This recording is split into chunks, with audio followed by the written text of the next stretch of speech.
Hello, and welcome to this, our 134th live stream, Home Sweet Home. We want to take this opportunity right now to wish everyone a happy Thanksgiving if you are an American. And if you're not, well, I hope you're home. Because, frankly, it's getting cold out there and kind of nasty. So, unless they're in Australia, in which they're sweltering in the heat at the moment. Even though they should be either at the beach or in the air conditioning.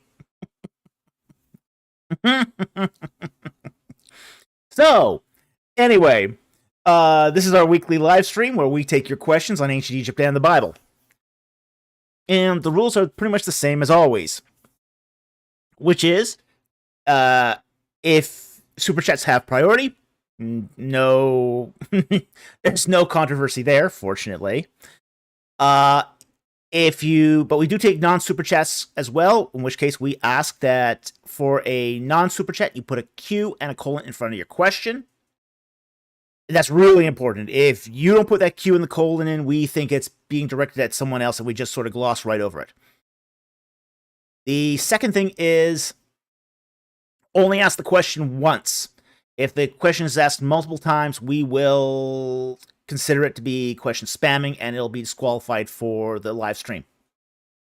Finally, if it has to do with a topic in the Bible, with something in the Bible, a specific verse or event or a word in foreign language, we do need some context.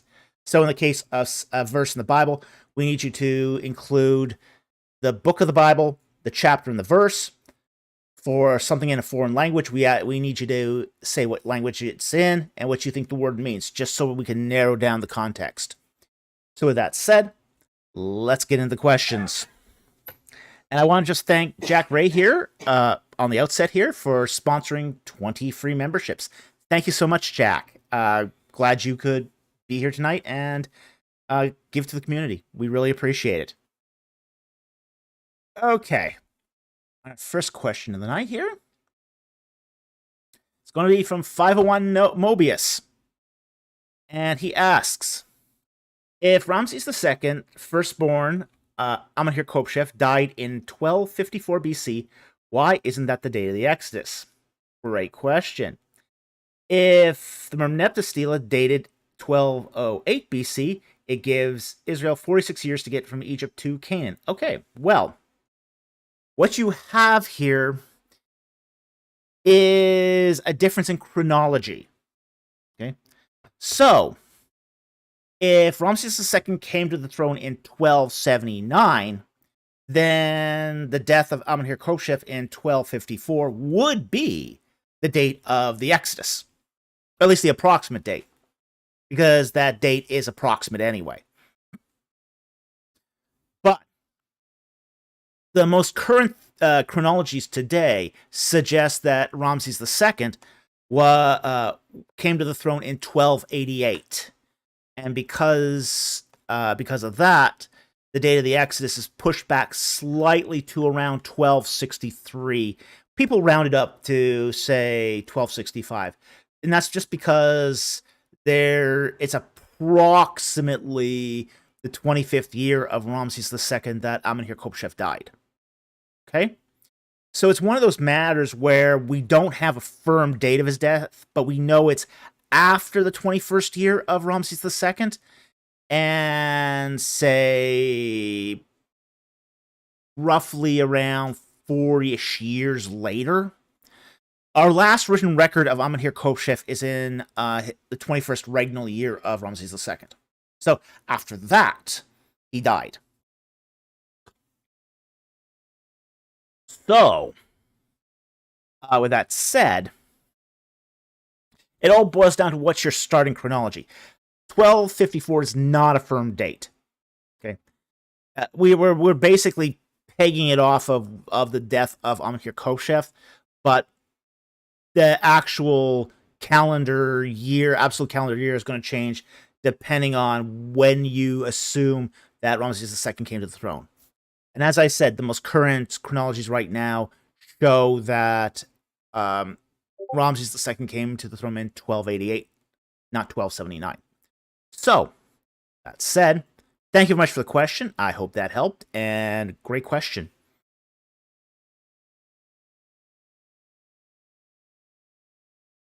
And next question here is from Bon. All right. And he asks, why do most ancient Near Eastern texts and literature never achieve a final redaction or canonization, but rather have multiple versions of them floating around? How did people understand this at Square? Okay. What we're talking about here is a matter of scribal transmission. So basically, they don't have the printing press back then. So every copy of every manuscript has to be hand done. Now, when you do things hand done, that leads to mistakes. Copyist errors, they call these. At some point, these copyist errors accumulate to a point where some scribes get a manuscript in their hands and they go, okay, this doesn't seem right. They try to figure out and they try to correct it as best as they can. Sometimes they'll get a manuscript in their hands and go, wow, this is really archaic language, and they try to update it. So texts, when texts are copied by hand, they often, in the process of being copied by hand, undergo an updating process, just naturally. So it's just one of those things where it's a natural thing to do in a basically a copyist culture. We see this even in Egyptian texts, where, say, texts from the Middle Kingdom, when they're copied for New Kingdom purposes, they'll switch out New Kingdom vocabulary, but keep the Middle Egyptian grammar intact. So this is very common, and thus you'll get a lot of various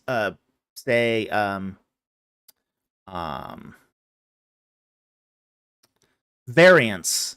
You'll get a lot of variants for even one text. And the more it's copied, the more variants you'll get. And this is just a natural effect of a scribal tradition. And that's because humans are just fallible when it comes to copying things. So, yes, it's not a matter of canonization, but it's more of a matter of what's practical to transmit a document in a culture. Because, frankly, most handwritten documents don't last that long. If it's say, a scroll that's hard used, it won't even last 100 years. So you have to, in order to keep something alive, as a text, you have to keep copying it over and over and over and over again. And that copying just multiplies the copyist errors. So, so canonization is not something that ancient cultures really considered.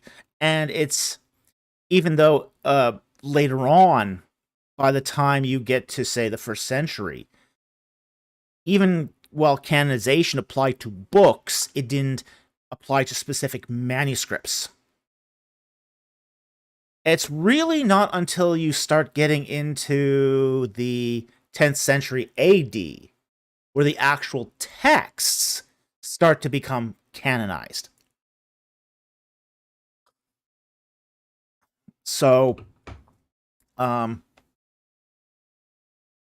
it's just one of those things where canonization is just doesn't play much into the process until fairly late into the thinking of, say, the various Abrahamic traditions. So, anyway, I hope that helped. Thank you very much for the question. Really appreciate it. Okay, so those are our first 2 non-super chats. And now we're going to get into some super chats. Our first one here is from Asawir from 199. And he says, happy belated Thanksgiving. Was it a good one? It's terrible. I had to work. totally sucked, man. But it's Canada too, so it's not like I get the day off here.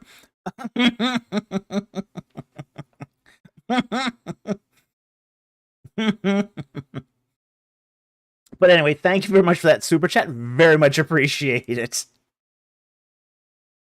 And the second one is related here. Oh, this is not related, but we'll get one that is. Bon, did you just ask that question twice? I asked. Oh, okay. Okay, that was a direct request. Okay, fair enough. Asking Weird for $1.99. Books on Genesis you recommend besides Walton? Oh, that's a good question. Not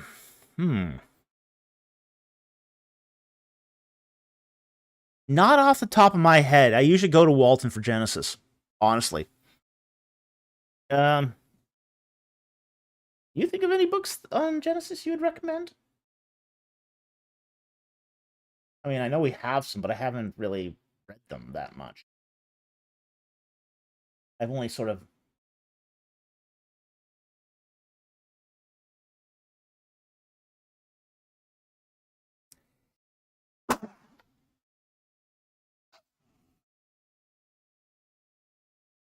Yeah, we got some on we got some books around the house here on various details of Genesis, but not specifically on Genesis as an overview. I would probably go I'd probably go to the commentaries at that point, to be honest. But I can't think of any off the top of my head. I know we bought one a few years ago, but I just haven't had the chance to read it yet. There's a little yellow volume you bought, but I haven't read it yet.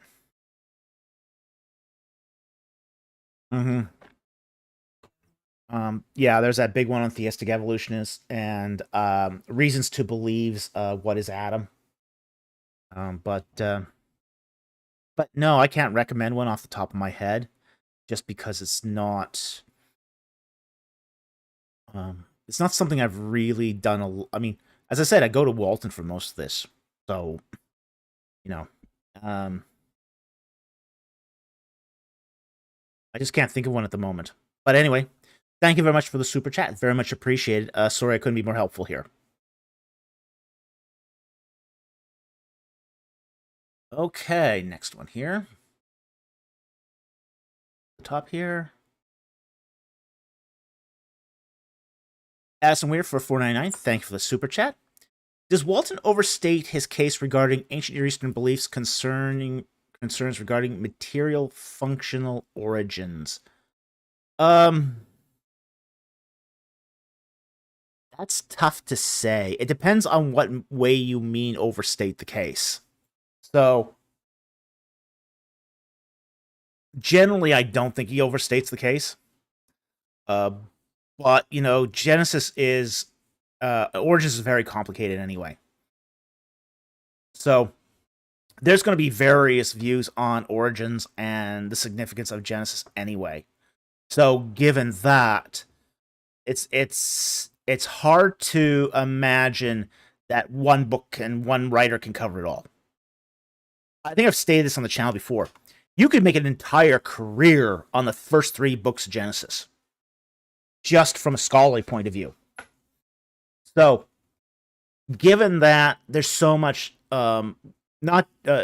secondary material on Genesis and its implications, it's really hard to imagine that one book can cover it all. So, yeah, I would definitely say that there's room for more. There's room for more opinion on it on Genesis, because it's just, you're going down the rabbit hole with Genesis. And the whole topic of origins. Once you go down that rabbit hole, there's no limit to the theological reflection one can do. Even in some of the writings I've done, it's just like, okay, every time you turn over a rock, there's more and more implications that you haven't considered.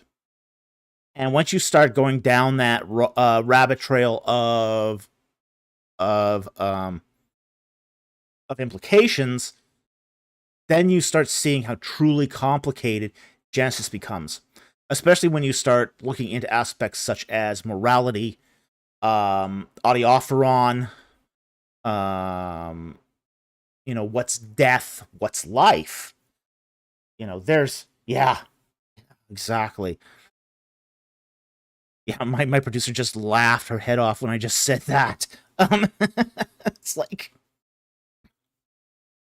yeah, Darkblade says, I'll post this comment because I think it's actually a really good comment.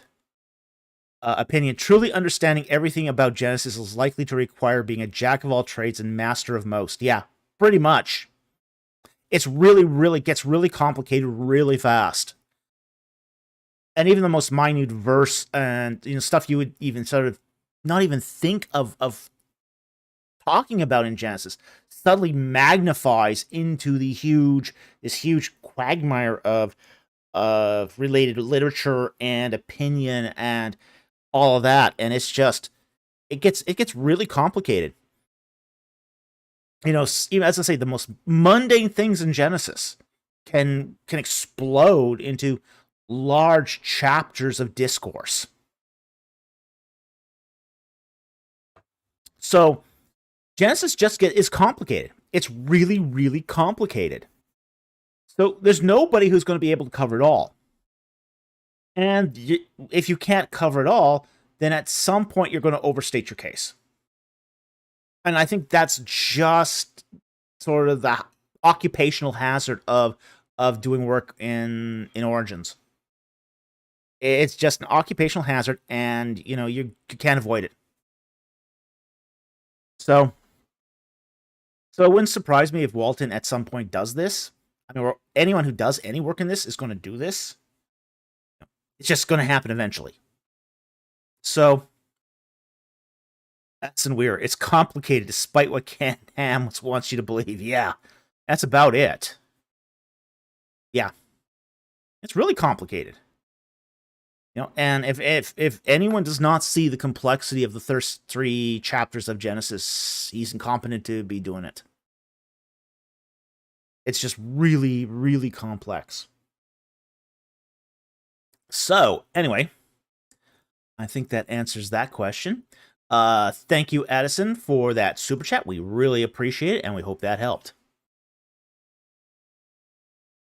Addison for $4.99. Thank you very much for the super chat. A little surprised this stream isn't Thanksgiving or Black Friday themed. Laugh out loud. Okay.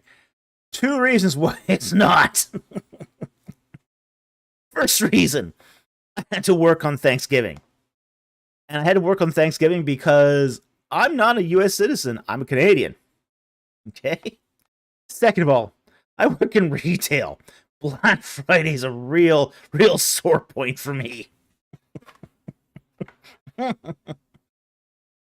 Ooh. While we don't have Thanksgiving in Canada, we do have Black Friday. Yeah, well, we have Thanksgiving, but it's in October, so we've already had our Thanksgiving. Our Thanksgiving came and went. Yeah, now there's nothing to be thankful for.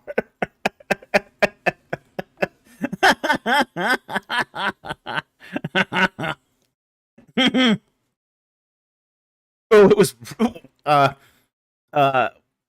work yesterday was really tough just because, I mean, Black Friday was just pandemonium. Just pandemonium.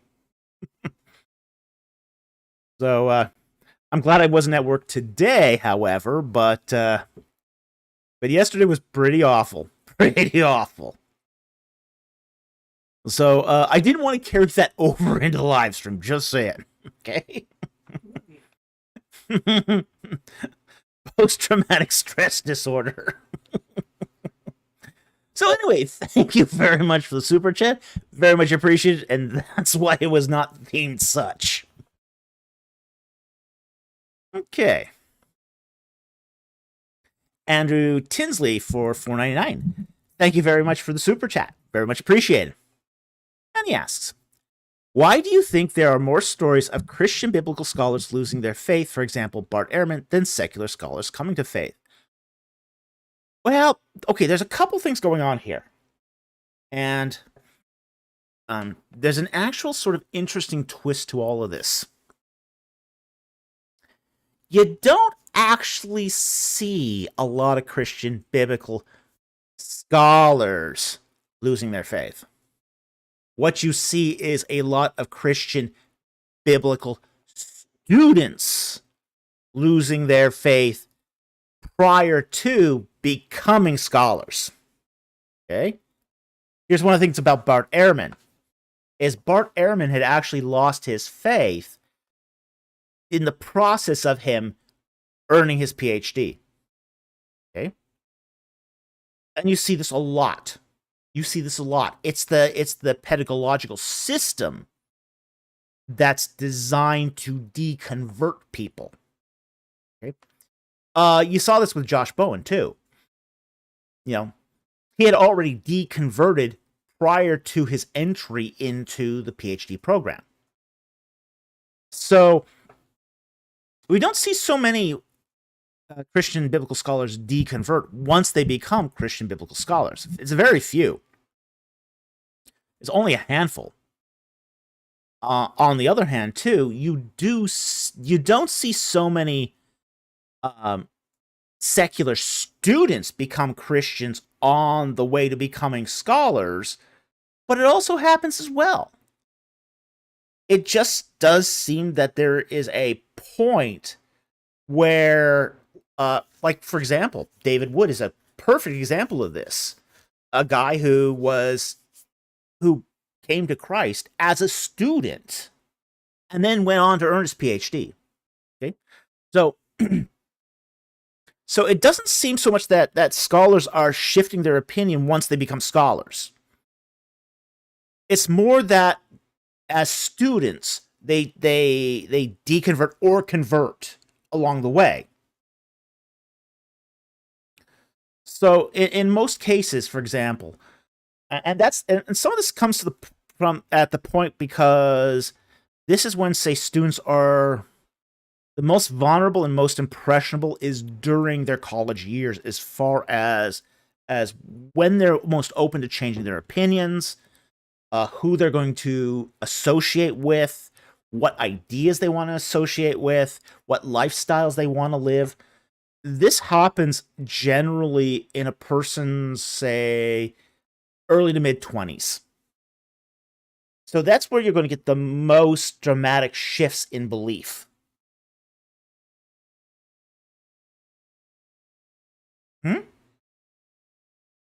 Oh, Bart Ehrman. Bart Ehrman is a famous New Testament scholar. He works out of University of North Carolina, Chapel Hill. Actually, I bumped into Bart Ehrman at where basically ETS was ending up and SBL was starting. I was going down the elevator and I just ran into him. No, he didn't say a word of him, but that was definitely Bart Ehrman. I actually caught a photo of him took a photo of him as he was eating in a cafeteria, in the bar.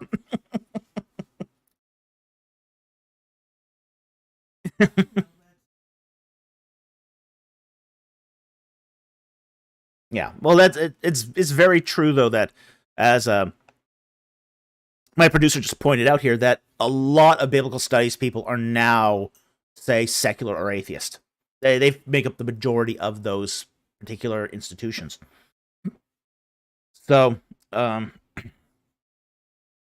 so to answer you in short, Andrew, it's not that so much that scholars, either Christian or secular, are changing.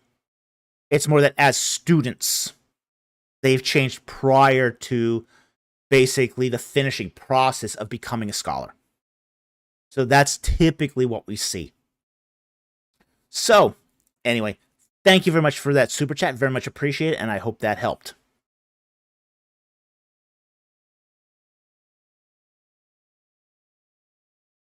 Okay.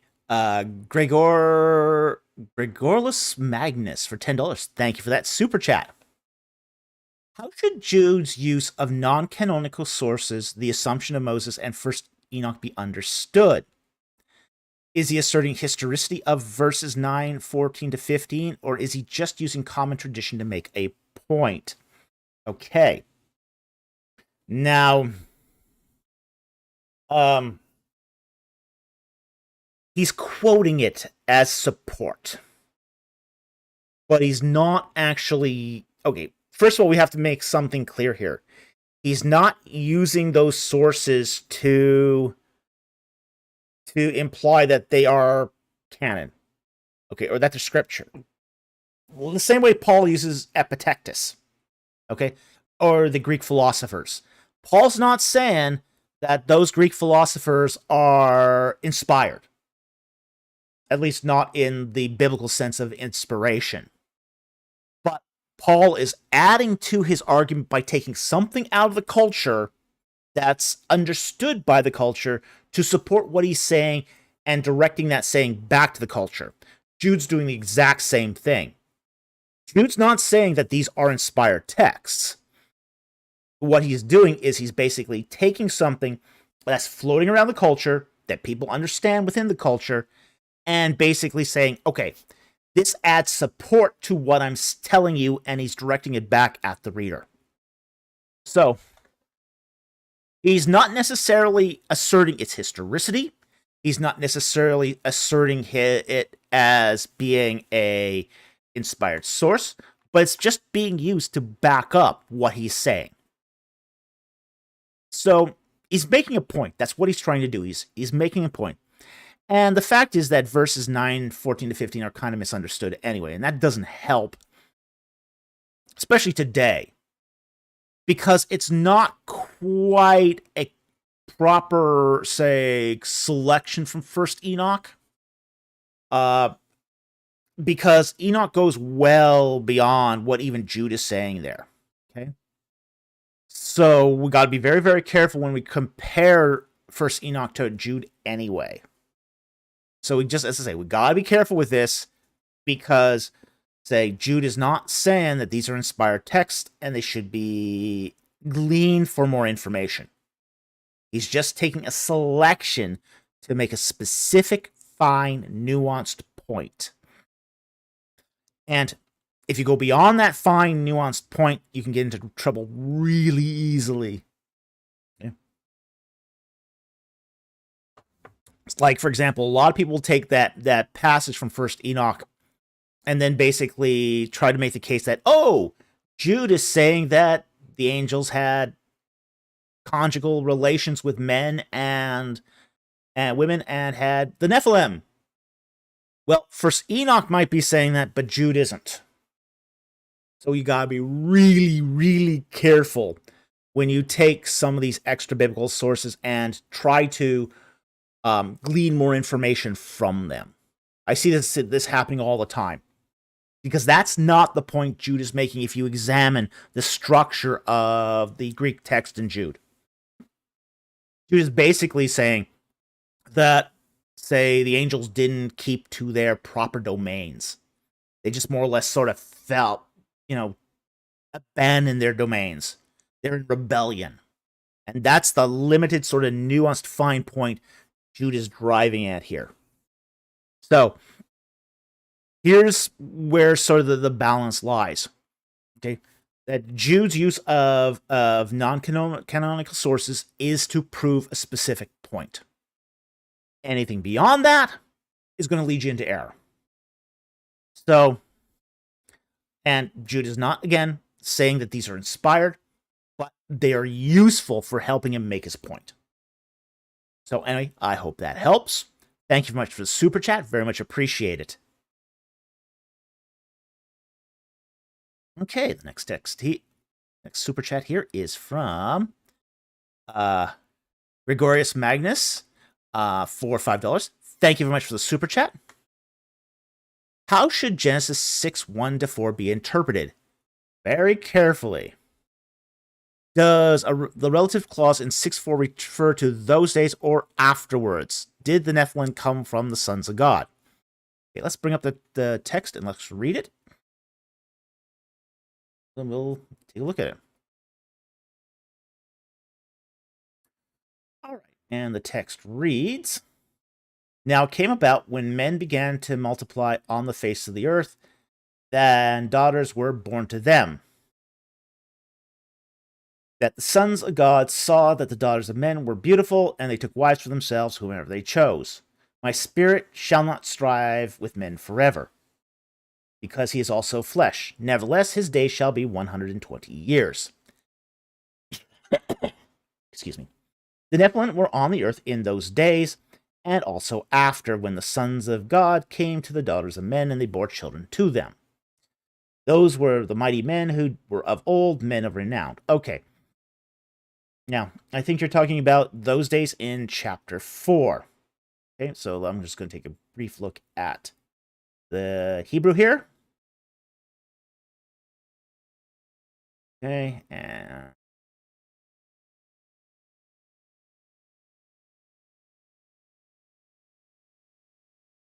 on the earth in those days, in the days of those. Okay. So it's quite like literally in those days. Okay. So it's not afterwards as far as that first those days goes.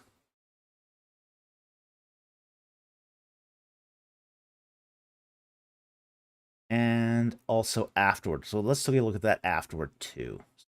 Back to the Hebrew again. Those days. And also after thus. Okay.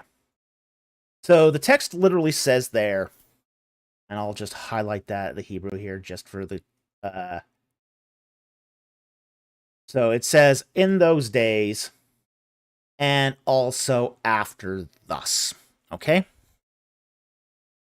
So,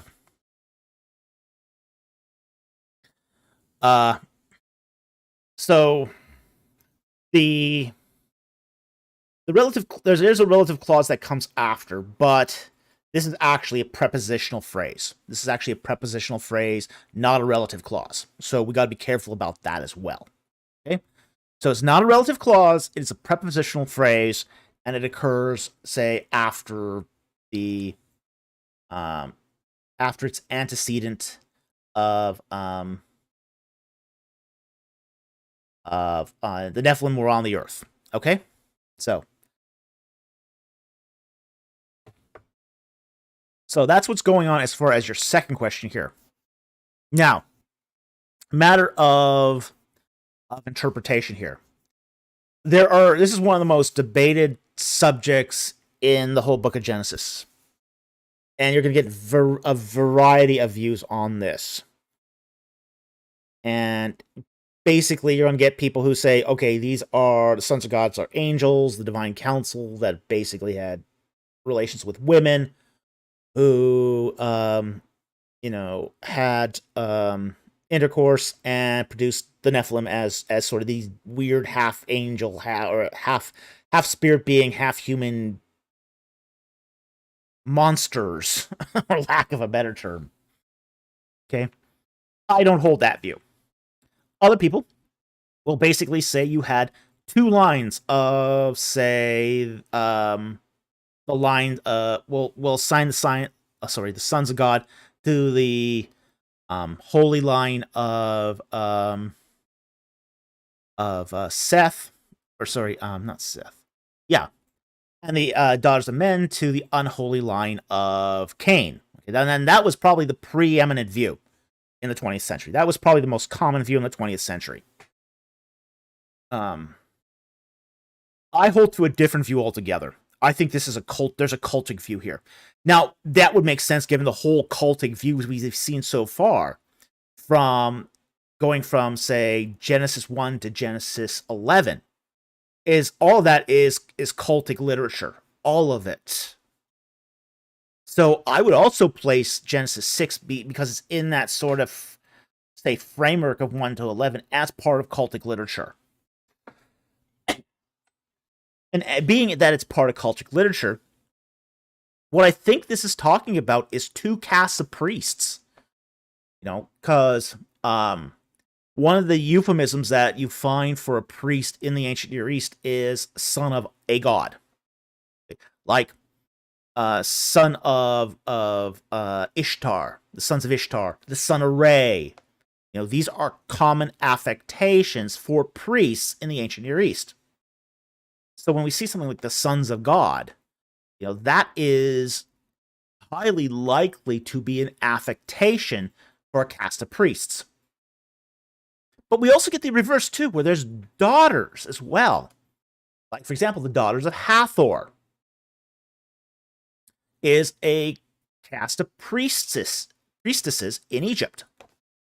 So we see something like the daughters of, and it's not just men here, it's not Ish, it's Adam. So in verse 2, we have the daughters of Adam. That seems to be an ancestor cult of some kind.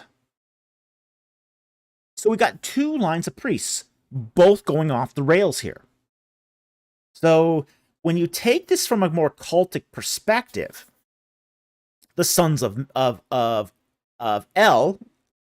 Elohim, and the daughters of Adam are two lines of priests that are sort of disobeying, and they're breaking their vows, and as a result, the breaking of a vow is considered to be taboo in the ancient Near East and produces bad results. The paradigmatic approach, the example of this is Sargon of Akkad, whose mother breaks her Naditum vow, and basically that's considered to be really bad stuff. And Sargon goes on to conquer many kings. He disrupts the whole ancient Near East because his mother broke the vow. So these are sets of priests that are breaking their vows, and as a result, all heck is breaking loose. So that's where we get, say, in verse 4, those were the mighty men. And Nephilim are identified as men. They're not angelic hybrid monsters, they're men. The text even says they're men. So this whole idea that the Nephilim were angelic demonic beings is just garbage. The text says point blank, these were the mighty men of old, men of renown. Yes, mighty men, men of infamy, but they're men. It's in the text. And I know that disappoints a lot of people, especially those who may follow Heiser's interpretation of this. But we have to go with what the text says. And that's what the text says, that these are men. They're not going to die and become forlorn spirits that wander the nether places of the spirit world. That's not what they are. They're human beings. So, it just amazes me how many people read this passage and just blow by the reference that they're men. But, this is not uncommon, too. This is very, very, every culture is going to look at a certain passage through their own particular lenses. And,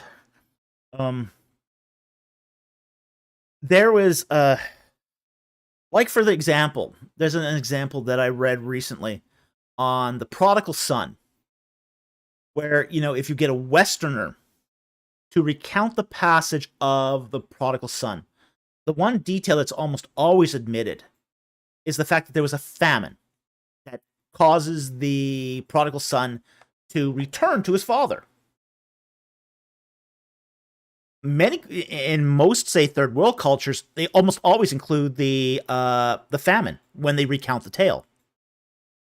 In the West, we almost always sort of have a blind spot for that. We always overlook that.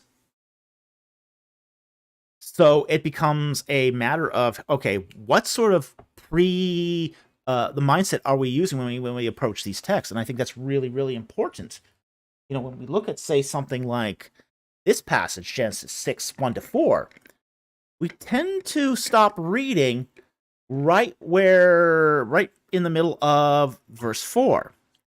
And it just sort of doesn't clue into us that, say, these Nephilim were human beings. They were men. So I think that's a super important detail, and it's repeated twice. These were men of old, men of renown. When a passage does that twice, it's meant to communicate a certain emphasis. They're trying to get it through to you. No, it's not. My producer says, but that's not sensational. That's no fun. Tony G. Nephilim were men with high counts of metachlorians.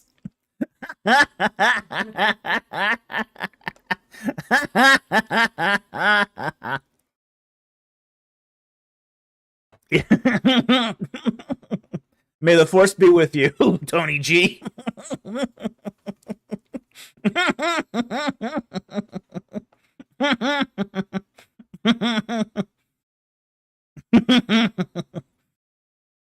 Yeah, so essentially, I think what's going on here is that we got two castes of priests that are just going off the rails. They aren't behaving, and because they're not keeping their priestly vows, they're producing children that are the result of those broken vows. And that's creating a disruptive element in their society that's causing it all to go off the rails. Okay? So that's the long and the short of it. I think that's the most reasonable explanation given the text and the context. Both the context of the passage, which is in that cultic pericope of Genesis 1-11, and given the context of the ancient Near East. So anyway, thank you very much for that question. It's an interesting question, and I hope that helped.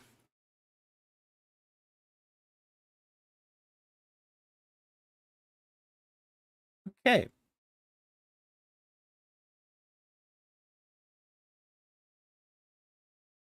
Next super chat here is from Jack Ray, sponsoring a bonbon question. Okay, I'll have to go find a bonbon question. 814. Okay. See what we got. Mark that too. 803.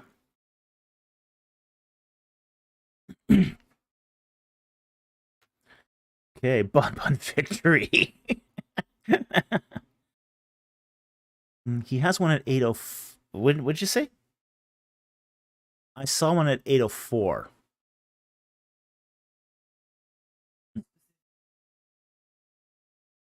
Okay, so 814 then? Yeah. Okay. Yeah, I'm at the 803 one at the moment. So he wants the one at 804? 814. All right, let me see if I can find that then. 814. Okay, found it. All right. First bonbon question. Is it possible that retrojection and name updating was used for certain places and people in the Bible, which is why we don't find archaeological evidence for them? Yes, it is sometimes the case that retrojection and named updating was used in certain places and for certain people. Now, the way Israelite writers often updated names often had a polemical purpose.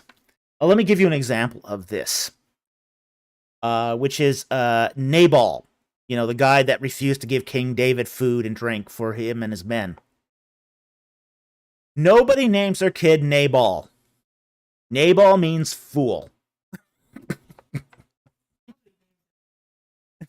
No mother names their baby boy fool, okay? and Israelite writers had a knack for this. Antiochus Epiphanes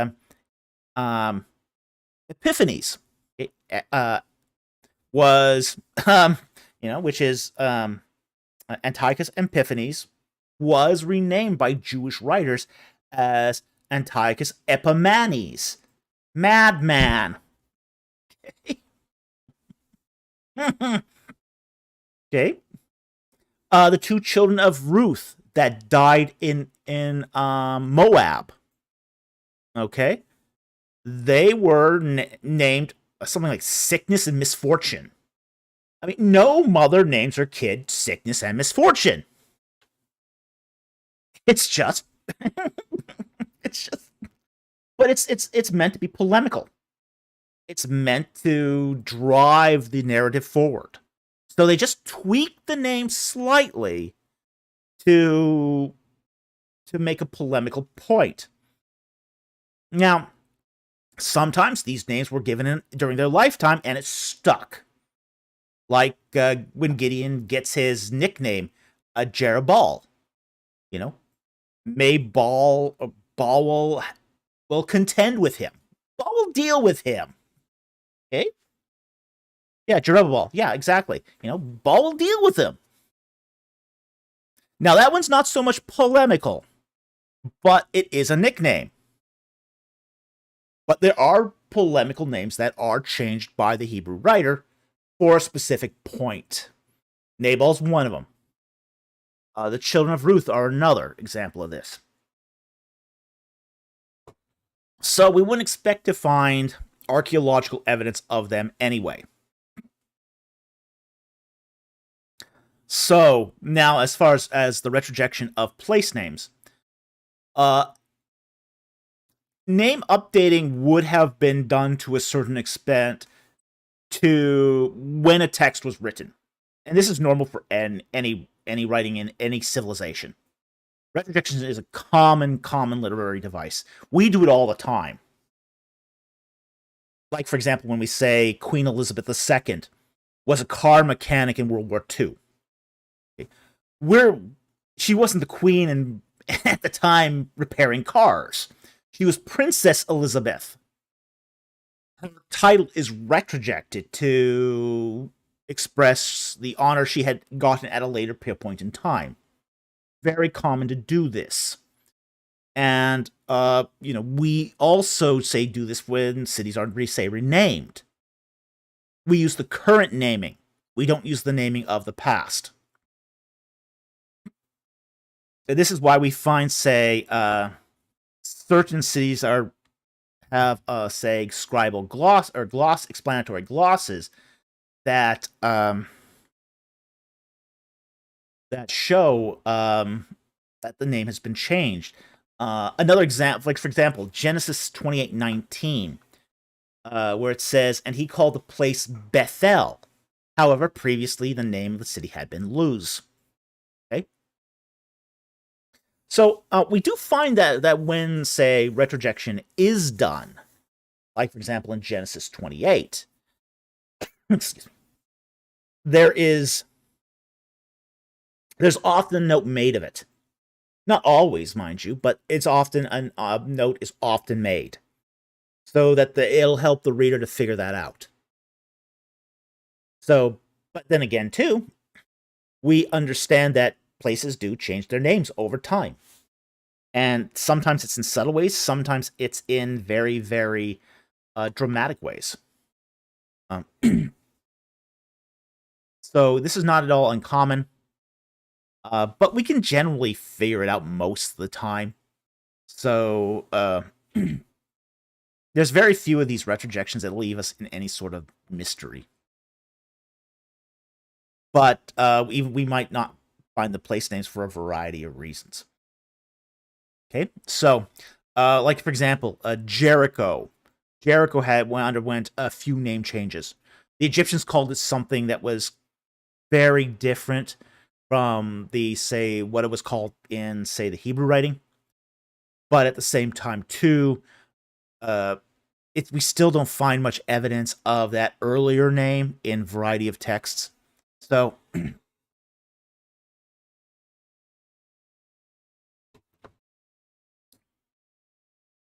anyway, thank you very much for the question. I hope that helped. And it just doesn't play a huge role. Retrojections doesn't play a huge role in, say, not finding these things, but at times it doesn't help either. So take that for what it is. Okay, the next question here going to be from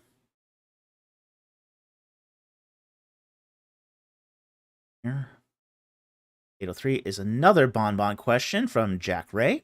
Thank you very much for the super chat. Very much appreciated. Now, did you... Another 814. Okay. Okay, here's the question from Bonbon.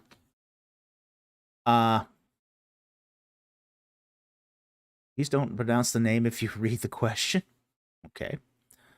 Do you have a response to the atheist objection that Hashem originally came about from a natural volcanic phenomena on the mountain? I think it's called Dirty Storm, vid titled Origins of Hashem. Okay. Do note that we do need to pronounce this name most of the time because we have podcast as well. Okay, the podcast won't understand what's going on if we don't pronounce the Tetragrammaton. Okay, so understand that we have to do this.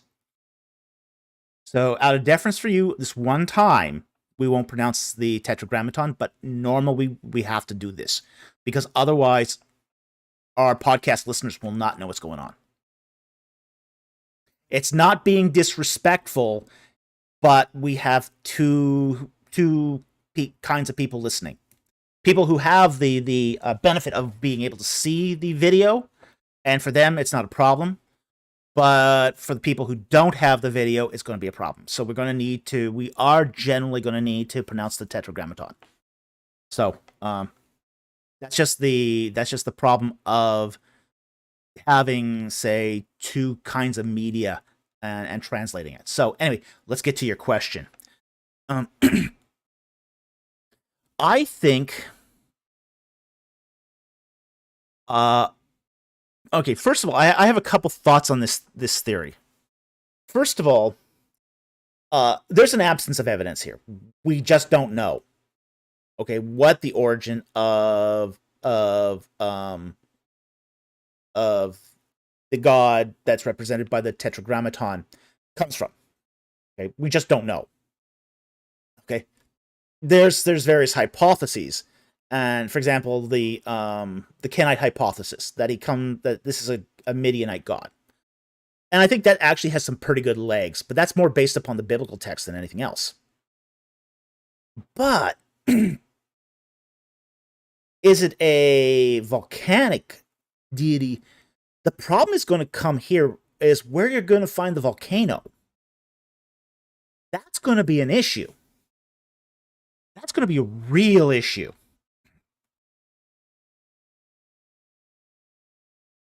Because there aren't a lot of volcanoes, even in the Arabian Peninsula. I mean, Jebel al-Lawz is not a volcano. You got to go pretty deep into the volcano, or sorry, go deep into the volcano. Well, that would be an adventure. You'd have to go very, very pretty deep into the mountains of Arabia, of the Arabian Peninsula, to find a volcano. And nobody is taking sheep or pasturing around a volcano. At least not there. The other problem is we don't have a volcano that was geologically active at the time of the Late Bronze Age. That's another issue. There's a volcano that was active during the Eocene period, and then another one around 800 AD. But there isn't much geologic activity happening in the Late Bronze Age. There just isn't. So the whole idea of this, that it came from a volcanic phenomena, is really sort of sterile conjecture. The other issue is, so what if it did? Again, well, what does that actually show? if the god of the Tetragrammaton is actually associated with a volcano, so what? What does that matter? What does that show? No, it doesn't show that that the god of the Tetragrammaton isn't God. It shows nothing.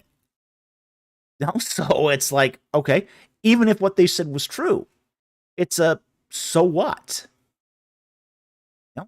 Maybe they decided, hey, okay, this is the identity of a god we know about, and we are applying that name to the god of the universe. Like, so if he was associated with, say, being a storm god, or a volcano god, or warrior god, or god of the wheat, doesn't matter. Again, it's a so what. It doesn't actually prove anything one way or the other. So, hey Talbot, are you trying to ask us a question? Please put that Q and the colon in front of the question. Oh, okay. He's holding bonbon. Okay. So, I'm just not getting the context here. Okay. So anyway, it just doesn't matter. It just doesn't matter. So,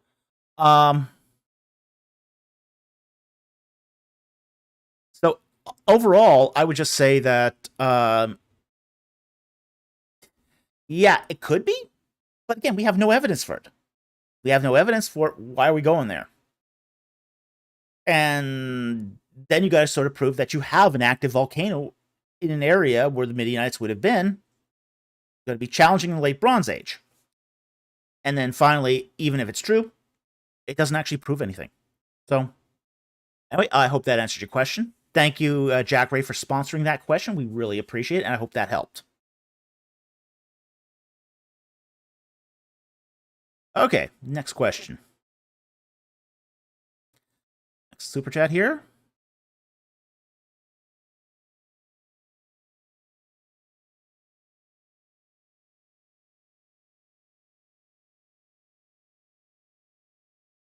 Got to mute my tabs here just a moment. Sure, everything's nicely muted. Okay.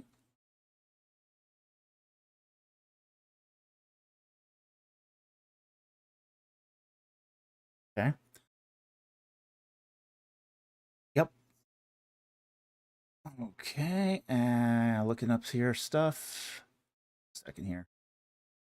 All right, let's get back to it. Okay, Haystack.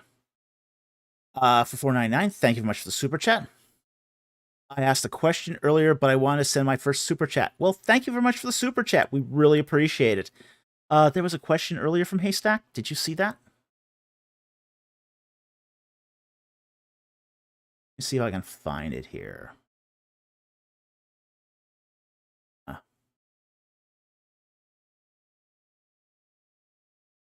I see some comments from Haystack. I see. Okay, found it. Would Joseph have been educated in Egyptian religion or be considered a priest in Egypt? He would have been educated in Egyptian religion. Joseph, definitely as vizier, would have had some education in Egyptian religion. Would he have been considered a priest in Egypt? It's very likely. Many viziers also had the title of priests. So, it would be very, very common to have been both vizier and a priest. Very few viziers were not priests. It just seems to be part of being part of the government in, say, ancient Egypt, that you also had a title of a priest as well.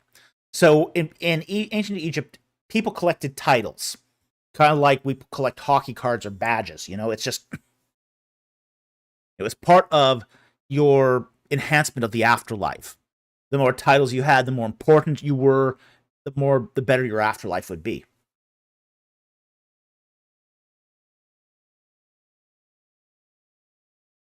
My producer points out the comment by 501 Mobius. The closest volcano is almost 300 miles from Jerusalem, much more than 11-day travel from Kadesh. Yeah, not really practical to get there. And again, they were not active during the late Bronze Age, so again, it's kind of moot. But getting back to Haystack's question here, Joseph would have been educated in Egyptian religion as vizier, and he probably would have had at least some priestly titles. There was no such thing as a secular vizier of Egypt. It just wasn't a thing. So almost any vizier of Egypt would have had some interaction with some cult somewhere.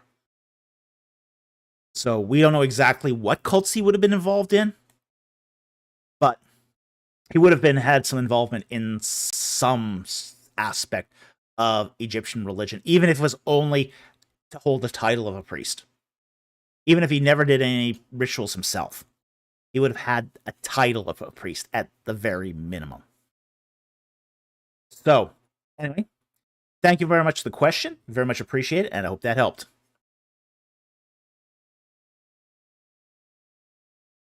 Okay. Next super chat here is from Francis Dobbs for $5. Thank you very much for the super chat. He says the question is in the chat. Thanks, and here it is. Have you read the book Forgotten Luther? No, I haven't. If so, what do you think of it? I haven't read it, so unfortunately I can't comment on it. If not, what do you think of progressive Christians utilizing Luther's writings to support modern movements? Oh boy. I think it's a terrible abuse of Luther. Really. Luther held a wide variety of opinions, not all of them savory.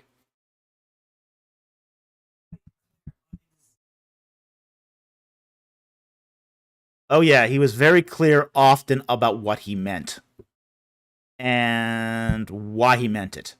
Okay? Yeah, he's not the easiest guy to misunderstand. So I think quote mining Luther is going to bag you a whole bunch of trouble, honestly, just because Luther is very, very clear. He's a very clear writer. He's a very clear writer. He's a vulgar writer. Oh yeah, he's very he doesn't vacillate. Luther does not vacillate. He wrote voluminously. He wrote very assertively. He doesn't use waffle words. Luther is not known for vacillating. He's not known for ambiguity. He goes full bore on everything. He's basically a very in-your-face writer. So when he says something, he states it like it's the absolute truth. Modern scholarship would hate him, but Jack Ray, Luther, brick to the face approach. Yeah, pretty much. That's pretty much Luther. Was there a second comment? Okay. Oh yeah, there was. Support modern movements for economic justice. Yeah, that really wasn't his thing. That really wasn't his thing. Justice in general was not always Luther's thing. I mean, he did have that dichotomy of law and grace, but there were times when he would go off, depart from that overriding agenda to basically, he'll say like burn the villages of Anabaptists, that sort of thing. So, he was not exactly the paragon of how do you say, justice, economic or otherwise. So yeah, I think it's a bit a misuse of Luther. Honestly, I don't think you can really use Luther for social justice. Really, it's not a good choice. Not a good choice. But people, again, one of the things that you do see happen from time to time is people will take an obscure author or an author that's not much read anymore, quote mine them, and then come up with all sorts of crazy interpretations to back it up because people aren't reading them anymore. Yeah, exactly. So, but people have stopped reading Luther. People stopped reading Calvin. So now you're getting a new wave of academics coming in. Some of them are not so academic. And they will take out of context what was originally said and apply it to what they want today. This happens all the time. We see people do this with the church fathers. We do see this with the reformers now. And it will soon start happening with, say, the revival writers as well. So, it's just one of those things that just happens from time to time as people lose interest in reading the originals. So the less people read the originals, the more these abuses come out. So this is just pretty normal for how our non-reading society works today. So anyway, I hope that helped. Thank you very much for the super chat, and thank you for the question. But yeah, I think it's an abuse. I think it's abuse of Luther. It's not taking Luther in its context, and I think it's just oh, but yeah, okay, I'll take that comment further. Follow-up comment here. It says pops up in the moment. Francis Dobbs says, yeah, Forgotten Luther is kind of quote mining him to find things that sound like economic justice, like drawing heavily on his common chest work. Yeah, exactly. That's exactly what it is. But again, people have stopped reading Luther. Because they've stopped reading Luther, people can come in and say, okay, I'm going to quote mine this and distort the message entirely.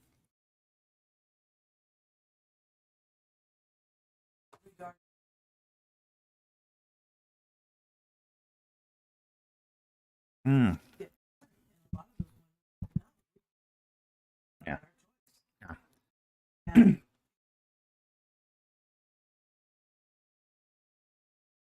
Yeah. Well, my producer points out that Luther at one point tried to free the nuns and basically said, okay, you're free to marry whoever you want. And some of those nuns said, hey, okay, we became a nun because we didn't want to marry. We chose this. And Luther said, okay, yeah, you chose it, fine. Do what you want. So, I think it's really, really important to take any writer in the context of their day, whether it's the biblical texts, whether it's the reformers' texts. Every writer is writing to a context of their day. Luther's no different. You can't take Luther and basically said that that's going to apply to social justice of today. The concerns are completely alien to each other. They're completely alien. So I think it's really an abuse to do that to the writings of Luther. So anyway, thank you very much for the super chat. Very much appreciate it, and thank you for that question. It's a good question.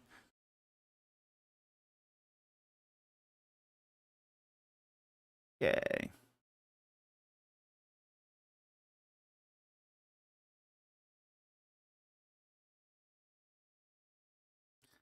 Next question here is from Gaius Octavius for $5. Thank you for the super chat.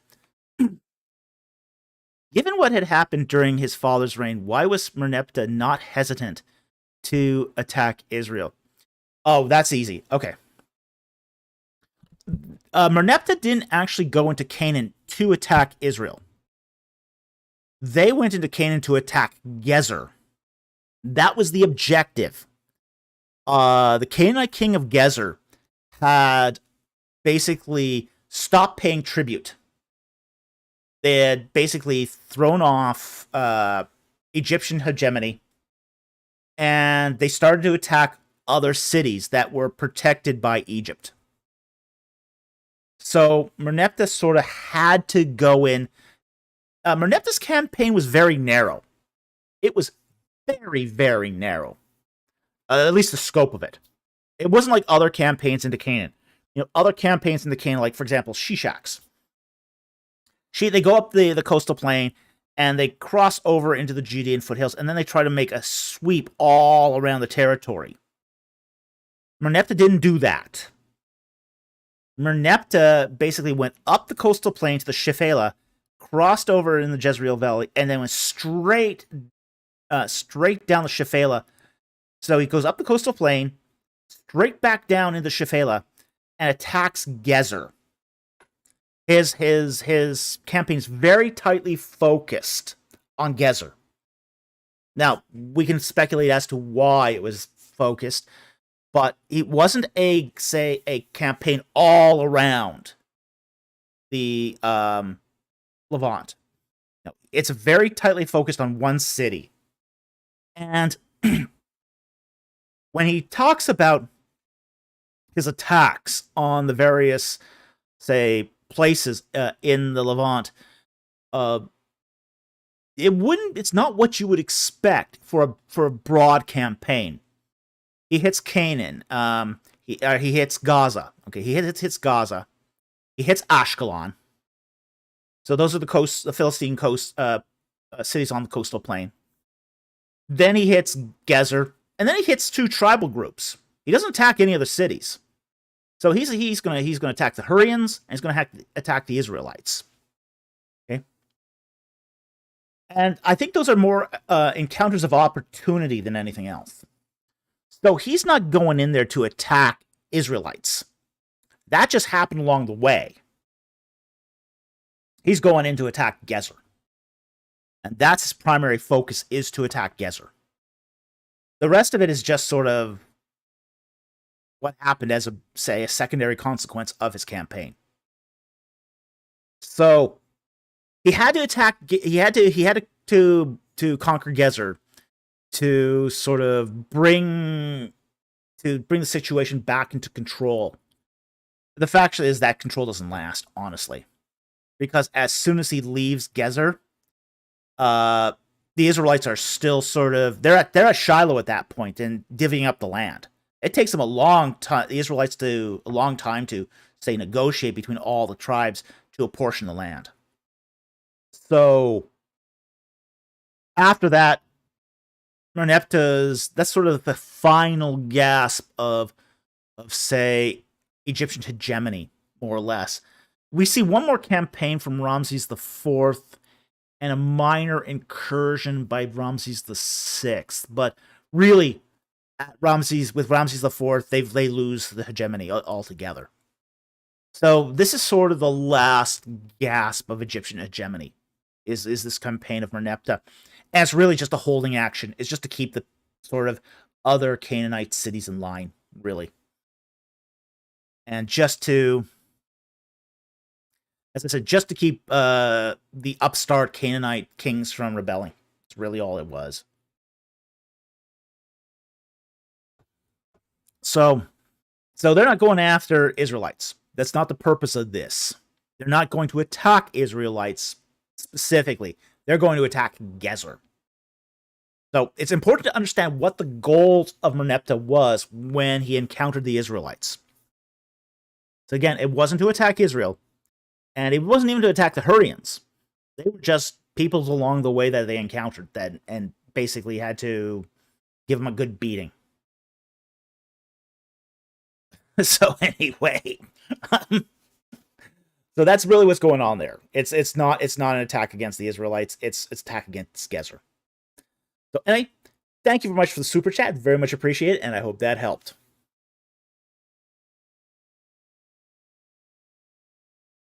Okay, next one here is from Joseph Parton for $5. Thank you for the super chat.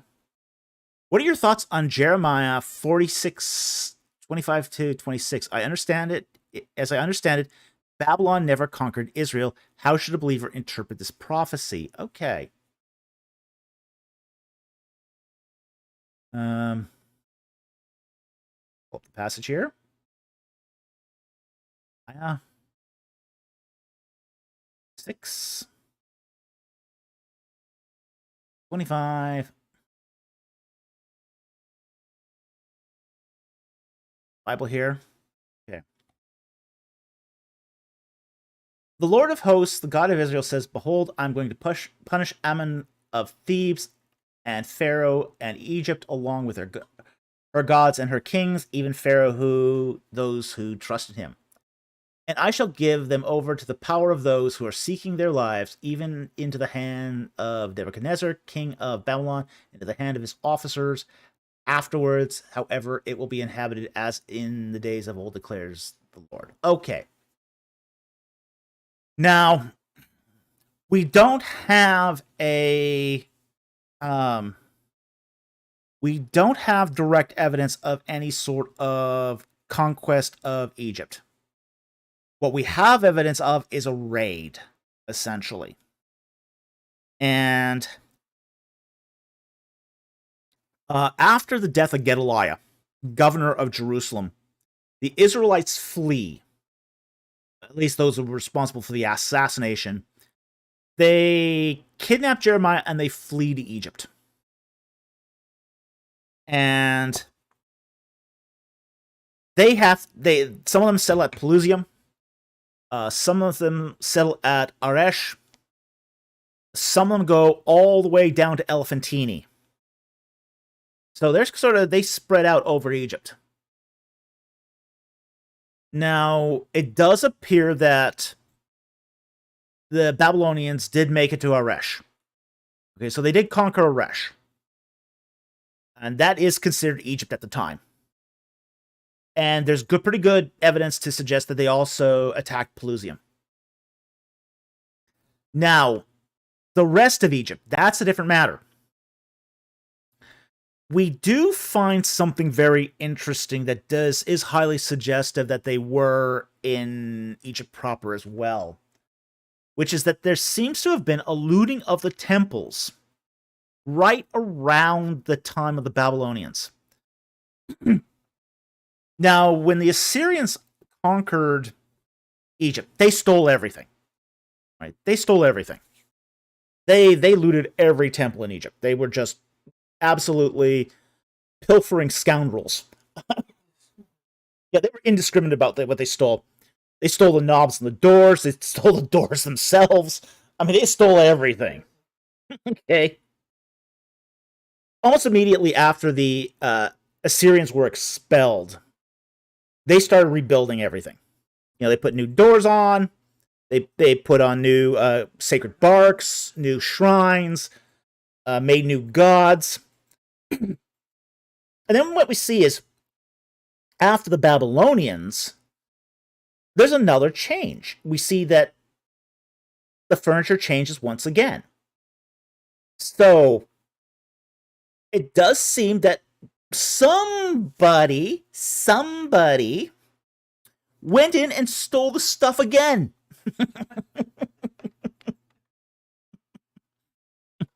I wonder who that could be.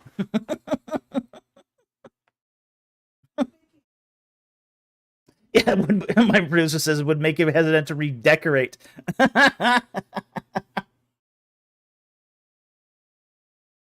Yeah. So we don't have, say, direct evidence from the Babylonians that they conquered Babylon. Okay. But we got some pretty suggestive evidence that there were raiding parties from the Babylonians. Okay. And that evidence seems to suggest that they came in and stole a bunch of stuff and basically went back home, essentially. And the king of Egypt was not in any way able to stop it. Okay? Because at that time, the capital had been moved to Napatan. Or sorry, not Napatan. Zoan.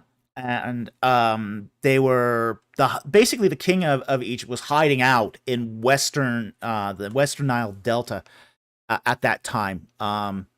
Hopra was just not a capable king as far as being able to mount a military force against the Babylonians. So that was just they were not able to mount any sort of defense So, if such a raid had occurred, and it looks likely that it did, the Egyptians were not in any sort of situation where they could have stopped it. So, I think this is what this is. And that would be perfectly in line with this prophecy. Where it says in verse 25, "Behold, I'm going to punish Ammon of Thebes and Pharaoh and the king along with her gods and her kings."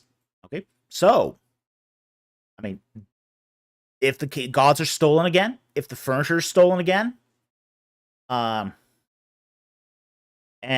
he says, "I shall give power to them, give them over to the power of those who are seeking their lives, even into the hand of Nebuchadnezzar, king of Babylon, and to the hand of his officers."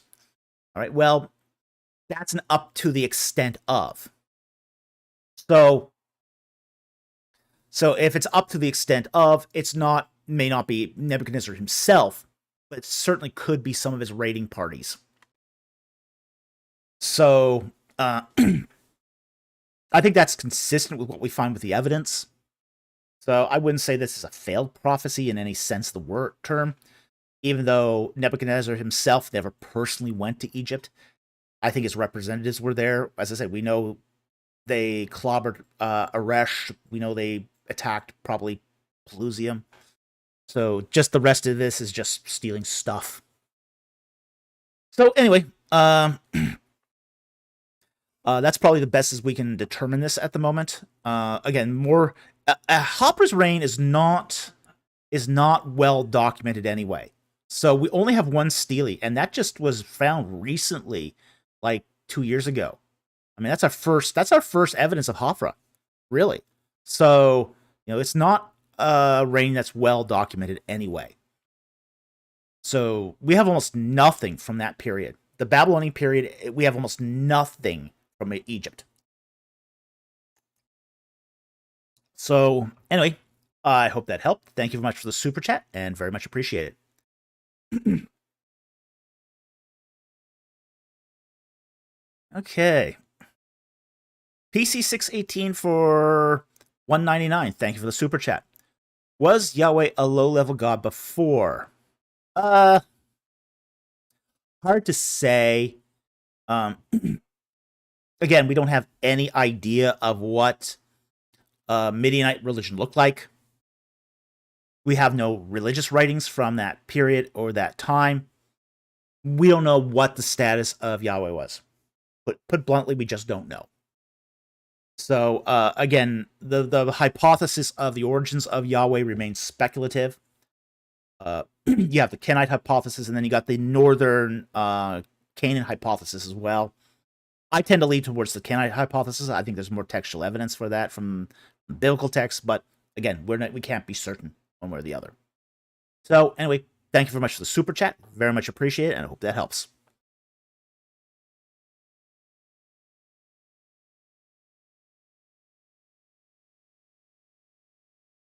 Okay, Angel WVM for $5. Thank you for the super chat. Hi, Dr. Falk. May I ask you your thoughts on the historicity of the Book of Esther? Okay, I think it's historical. Okay. Okay. Question answered. All right, let me amplify a little bit. I think objections to the historicity of the Book of Esther have been many times overstated. And I think in some ways that they are overstated in such a way that does not say a good objection. Like, for example, they will often say that Esther doesn't, record the correct number of satraps. And satrap is a Persian word, Persian province. Well, it doesn't say satraps in the text. It says regions. Are these sub-territories within a satrap?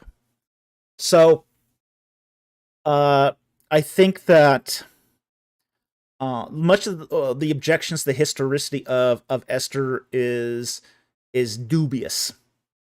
Like, another example of a possible objection has been, well, it can't be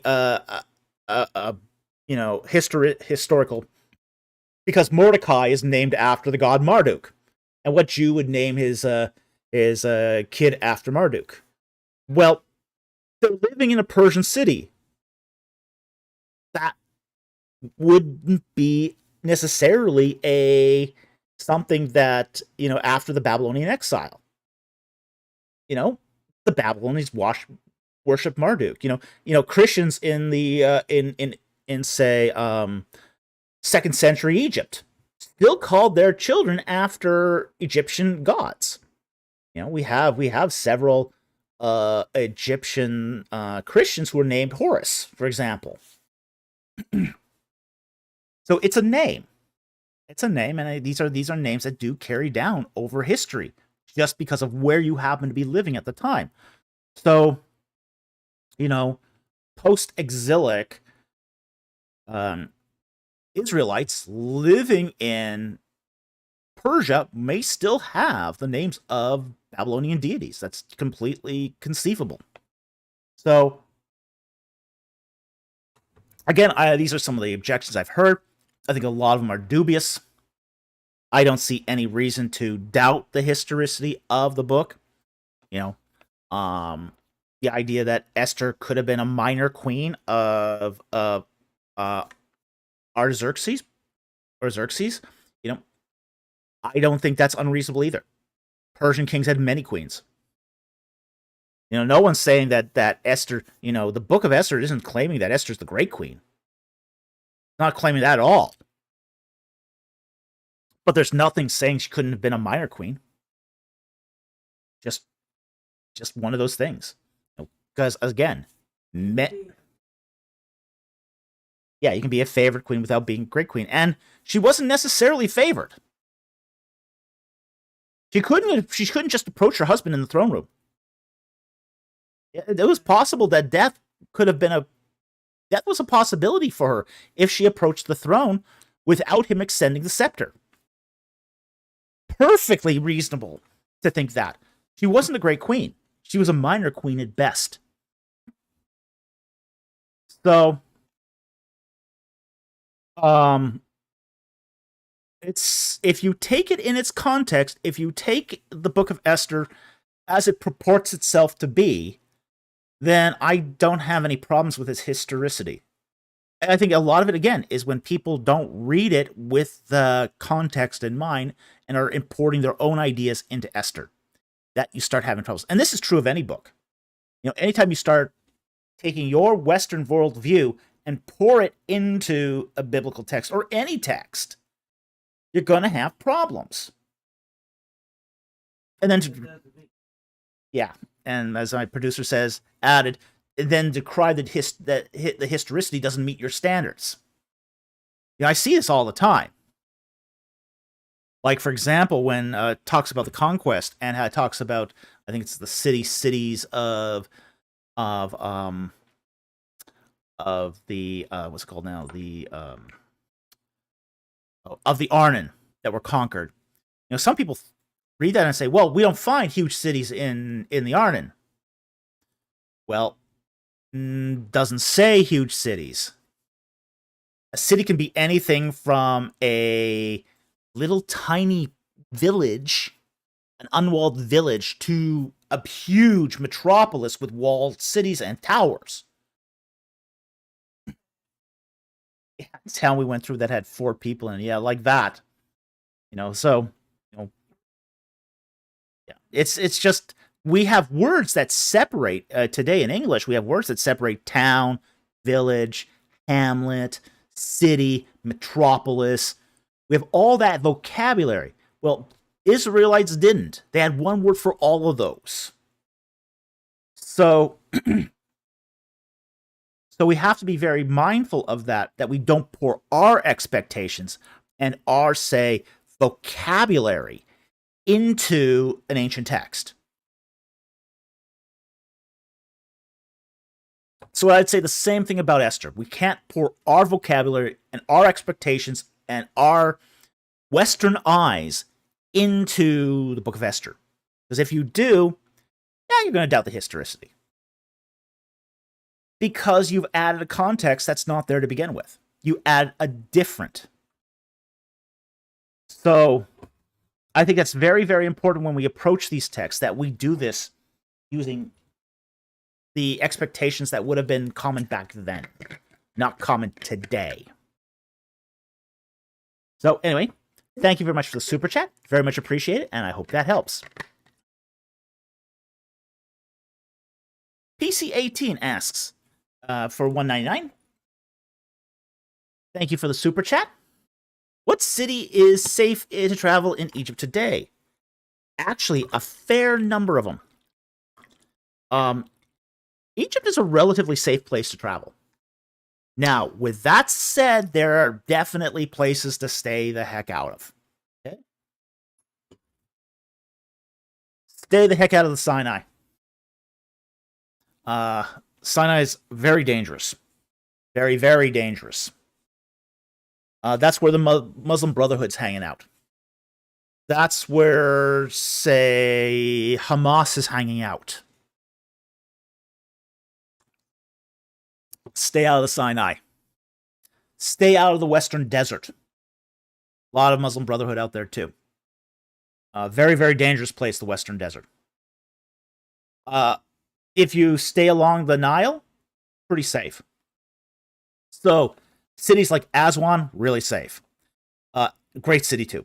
I always recommend visiting Aswan. Aswan's wonderful.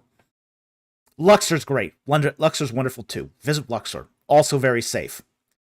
You will see, if you go to Luxor, you will see soldiers in trucks with AK-47s, riding around. That's okay.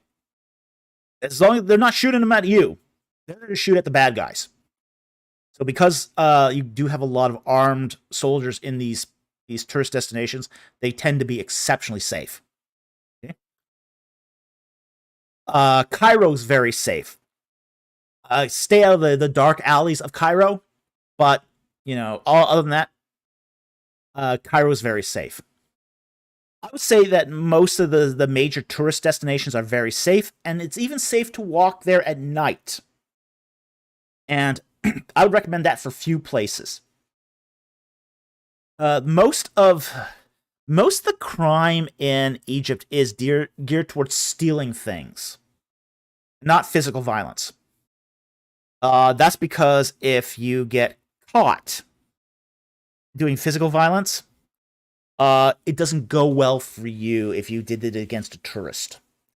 The Egyptians look down on that very, very much. So people tend to not do that. But in places where Egypt does not have firm military control, like the Sinai, like the Western Desert, those are very dangerous places. So, never go to St. Catherine's on your own. Okay, stay away from St. Catherine's unless you are in an approved tour group with a military escort. So, just letting you know that, hey, that's a bad place to go if you are unescorted. But apart from that, Egypt's a wonderful place to visit. It's still safe. It's and this has been true for years now, so this is nothing new. Sinai's gotten more dangerous with, say, the conflict in Israel between Hamas and the Israelis. But most of even that is restricted to the eastern portion of the Sinai, which you should never go to anyway. You should never go there. Even though Israel has a border checkpoint there, it's never opened, so there's no reason for you to go there. But if you go there, you're going to find trouble. But the rest of Egypt, Alexandria, wonderful. Cairo, wonderful. Luxor, wonderful. What's it called now? Abydos, wonderful. Aswan, fantastic. There's a great temple at Edfu that's safe to travel to.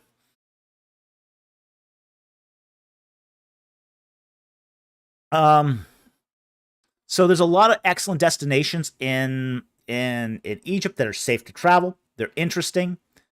Food still sucks, but that's going to be Egypt in general. But apart from that, you're gonna have more tummy troubles than actual than actual safety issues. Okay, so with that said, I hope that helps. Thank you very much for the super chat.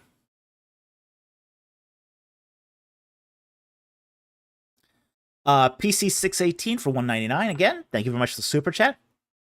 How did Islam take over Egypt? By military force. That's how they took it over.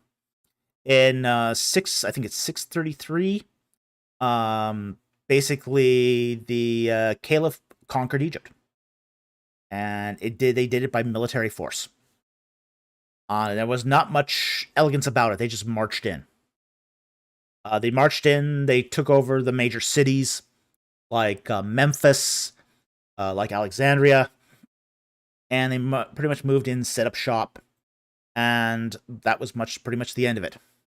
So, yeah, they did it by military conquest. That's how they did it. They didn't do it by, say, evangelism. In Islam, military conquest and evangelism are one and the same. So, yeah, Bonbon has probably the right date there. 639. Sorry, 639 is the right date. But yeah, that's. But yeah, they did it by military conquest. So there was this again. Not much eloquence or sophistication to this. They just had lots and lots of soldiers. Lots and lots of soldiers with lots and lots of swords and spears. That was pretty much the end of it.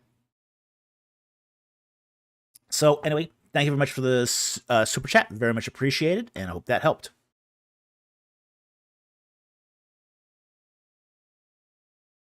Okay. Bubble Homeschool for $5. Thank you for the super chat. Is there a good biblical Bronze Age RPG? I don't know. I mean, as far as role-playing games go, I do D&D. Okay. As anyone who was on the live stream last week saw, we did a D&D game on last week's live stream. I apologize for the quality of the video on that live stream. We had some technical difficulties in the hotel. I actually had a Chromebook with me that actually had better video, but it was not compatible with the hotel's Wi-Fi. So we had to use a laptop that had a much, much inferior video, but had better Wi-Fi. So next time we'll probably be better prepared for a live stream. We'll probably bring some extra live streaming equipment for that purpose. But that's a next time thing. We'll do that next time. So we weren't expecting the Wi-Fi to be so terrible in that hotel room. I mean, it was absolutely awful. I see that comment there. Let me explain. Follows the Shepherd comments. I really hope we get another D&D game. It was pretty fun. Yeah, it was. It was really fun. It was really fun. I love those speed games. I love the speed games because they're short, succinct. You can tell a story really quickly with one. It's not a lot of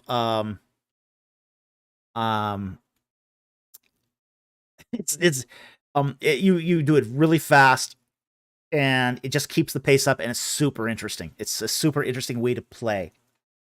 So anyway, Haystack comments. It was awesome. Yeah, it was really awesome. Yeah, so we just loved doing that. Again, this was sort of we did this as kind of a novel thing to for our viewers. We just realized, at the time, a couple weeks before we left, that we never I had no knowledge of anyone ever doing a D&D game at ETS, the Evangelical Theological Society. I mean, you hear about when I was in the computer industry, you would hear stories about DEF CON, the place, the cybersecurity conference. And there's D&D games going on there all the time. Everyone's involved in a D&D game at DEF CON or some sort of role-playing game. So it struck me that, hey, ATS has never had a D&D game. Let's do that. We'll do that.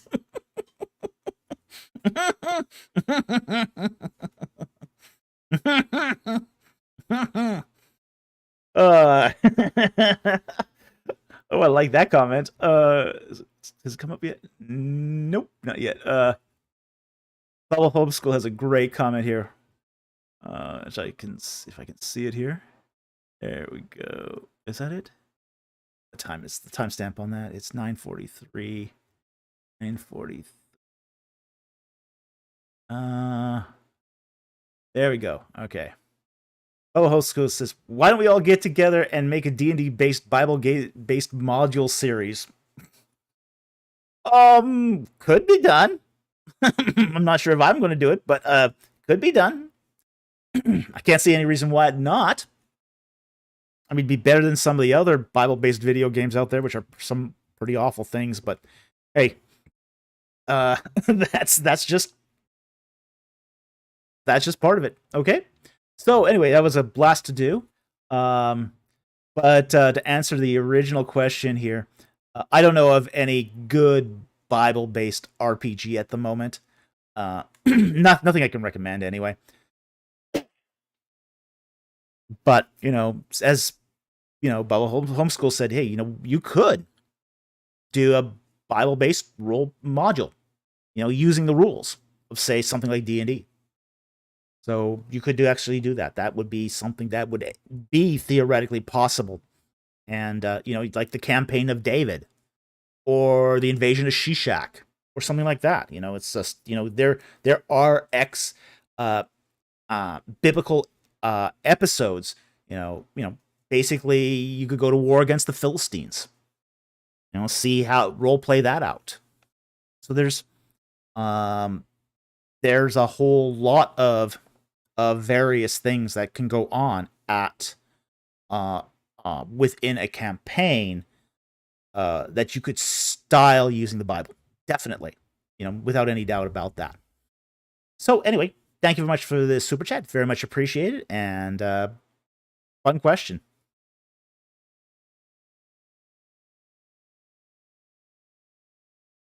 John Febeck for $9.99. Thank you very much for the super chat. Do you think Greek mythology, specifically demigods, influenced the idea that Nephilim were angel hybrids, either in the Second Temple period or the modern day? Not so much. During the Second Temple period, I mean, it could have had something to do with it, but it was probably only a minor influence. I would say the influence was more, say, Second Temple period theology. Now, we do know from Second Temple period theology that, say, Jewish writers had already started losing the context of books such as Genesis and Exodus. So they were already starting to scratch their heads as to what much of this stuff meant. So as a result, I think a lot of the idea that the Nephilim were angel hybrids comes out of, say, that Second Temple period literature and that Second Temple period sort of grasping at what context is.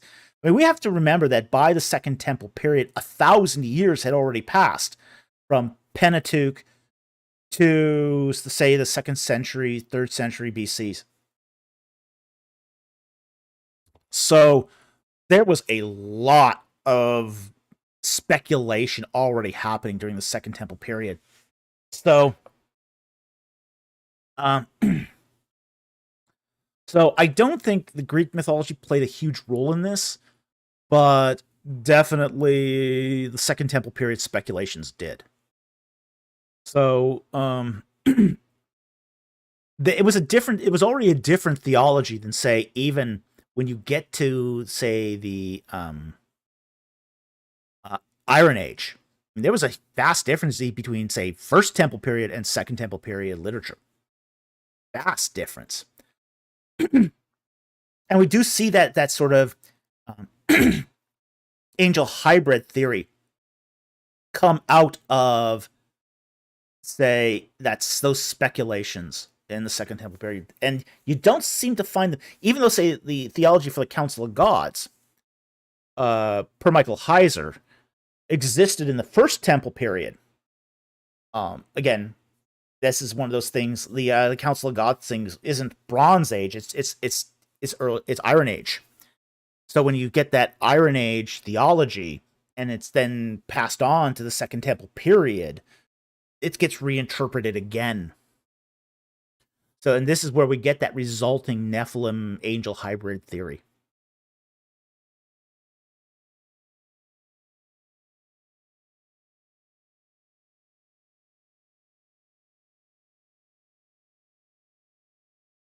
Well, that's actually a pretty good question. Let me just mark where I am here.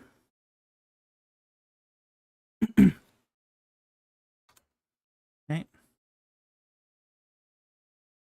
Bonbon asks a follow-up question. How radically different were First and Second Temple period theologies? How much influence did the Babylonian exile have? It actually had quite an influence. So Babylonian exile did have a huge influence over, say, Second Temple period theology. You do get a lot of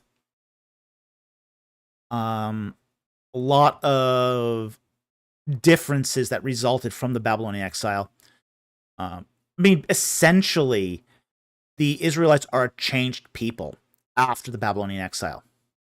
You know, in, say, the First Temple period, the big sort of struggle is over idolatry. Pure and simple, it was idolatry. That was really the focus of First Temple period theology, is to get the dang people stopping worshiping idols. You know, they couldn't let go of their idols. Okay. So when you get into, say, the Second Temple period, and they're coming back from Babylon, they've pretty much at that point given up most of their idolatry. But then it becomes a different issue. You start having different issues that in the Second Temple period, and as a result, people are more given at during the Second Temple period to ask questions about what's proper practice. What's proper practice? What's a proper interpretation of older texts? So, while First Temple period theology isn't so much interested in interpretation, Second Temple period is definitely interested in interpretation. Because they're coming back from Babylon with all these texts, some of which they were preserved from the Iron Age and Bronze Age. They're coming back from Babylon, and they're going, okay, we've been in Babylon. What do these texts mean anymore? What do they mean? What is the purpose? What are we supposed to do for God? We know we're supposed to stop worshiping idols, but apart from that, we don't know what to do now. So a lot of Second Temple period literature is asking the question, how shall we live? Whereas the First Temple period is basically telling people stop worshiping idols. So there is a radical difference between the two theologies, but they're theologies with different goals in mind. So in the First Temple period, you're not getting much speculation, because the goal of that theology is you're sinning, you're idol worshiping, stop it. There's the Second Temple period, it's like, okay, gotta give God what's God's. And people are asking, well, what's that? So that's sort of the difference between the two, and you're going to get different results, and varies. You're going to get wider, more speculative opinion in the Second Temple period than you are in the First Temple period. So anyway, thank you very much for that follow-up question. It's a great question, and I hope that helped.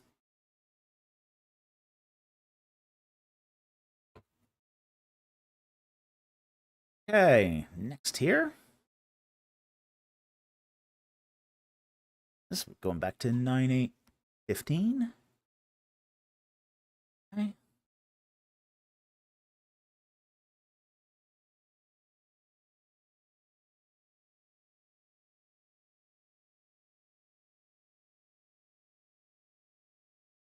Okay, Gregorius Magnus for $2. Thank you very much for the super chat. Sponsoring my follow-up question on Jude and Enoch. Okay, do you see that? Question on Jude and Enoch. Didn't I answer that already? I think I already answered the question on Jude and Enoch, but yes, I recall answering a question on Jude and Enoch, but let me just see if I have that anywhere. I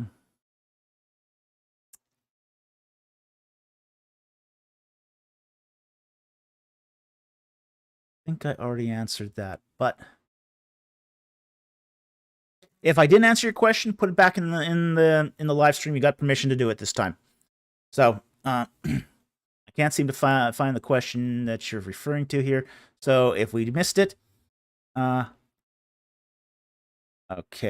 He says I asked a follow up recently to clear up some confusion. So it's probably after. Let me see if I can find it.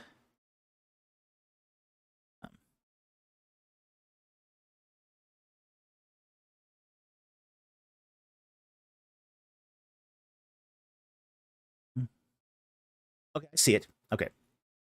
All right. He asks, to clear things up, while I see Jude is not endorsing the entire book of Enoch, is he not at least asserting that Enoch truly prophesied the quoted prophecy? Not necessarily. Okay, not necessarily. He is taking a slender point here.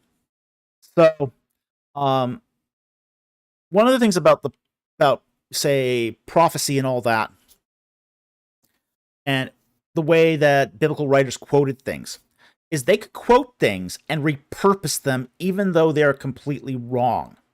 Okay? Sometimes things are just phrased well. Okay? And they can reflect a kind of truth, and they will use that in a certain way that may not necessarily reflect the broader meaning of the entire thing. So it's just like taking a nugget and then engaging it. And sometimes they will do that to say, yeah, this is something that was true in another religion. Like, for example, Psalm 104 is taking the text of the Hymn of the Aten. Well, okay, they're not, the psalmist is not saying there that that Aten was a true god. Hardly. But he is saying that that same description can apply to Yahweh. Hence, that's why the psalmist takes the Hymn of the Aten and repurposes it for Yahweh worship. In the same way, Jude is not endorsing Enoch or necessarily the prophecy of Enoch, but it is saying that this particular section is something that adds support to his argument. So, he's not saying that they truly prophesied, but there is something true in there. So, that's a really, really important description. And as I say, Paul does the same thing with the philosophers, with the Greek philosophers. Paul's not saying that everyone should go out and start reading Greek philosophy. Probably wouldn't hurt. But he's not saying that. He's not saying that everything in Aristotle is good. But he is saying that, we can quote certain things out of the philosophers that have a nugget of truth, which he can then apply to his arguments. And Jude's just doing the exact same thing. He's basically taking a sliver out of Enoch without asserting that everything, even in, say, related passages to that, is correct. So he's not even endorsing the prophecies, essentially what I'm saying. Jude is not even endorsing the prophecy, just that this one selection has a grain of truth in it. Okay? So I'd be very cautious of using the Book of Enoch for anything else, really. just because it is sort of, I mean, it's a pseudepigraphal book. It's a pseudepigraphal book. It's a book that makes some wild claims. So I'd be very, very careful to use Enoch for anything. So anyway, I hope that helped. Thank you for the super chat. Very much appreciated. Okay, the next one here is from Mouthwash. For $2. Thank you for the super chat. Will Egypt collapse from overpopulation? 112 million now. My guess is it won't. One of the things you kind of have to understand about Egypt is right now it's producing more food than it ever has. It's right now a net food exporter, not a food importer. And that's really important to understand when you talk about, say, the effects of overpopulation. Overpopulation only starts to become a problem when the supply of food can't meet the demand of the people. Right now, Egypt is going overboard with agricultural. I mean, they're basically taking regions of the desert and basically turning them into arable land. When I went to, I guess in 2019, when I was in driving along the road from Aswan to Abu Simbel, out there it's just like pure desert. I mean, it's awful. You look right into the Sahara and see bleakness. It's a terrible place. But just as you get over the Aswan, the Nasser Dam, you cross over the Nasser Dam to the road that takes you to Abu Simbel, and early on that road, you see these. They were building new farms out there, and basically taking water from Lake Nasser because they're having a problem with that. The supply of water that's coming into Lake Nasser is actually more than they can pass through the Nasser Dam. So they're having to find ways to offlet the water supply so it doesn't actually damage the dam. So what they're doing with this excess water is they are channeling it into the desert and turning the desert into farms. So it's a good problem to have. But what it has done too is it's also lead to a abundance of food. When I first went to Egypt in 2013, you could still see starving people on the street. Today, basically, Egypt is building diabetes clinics hand over fist. They can't keep up with diabetes.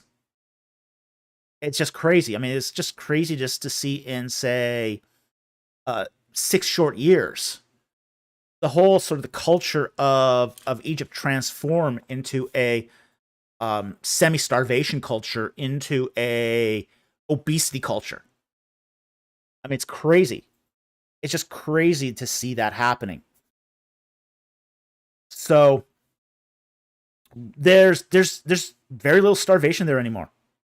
Very little. Bread is cheap. I mean, really cheap.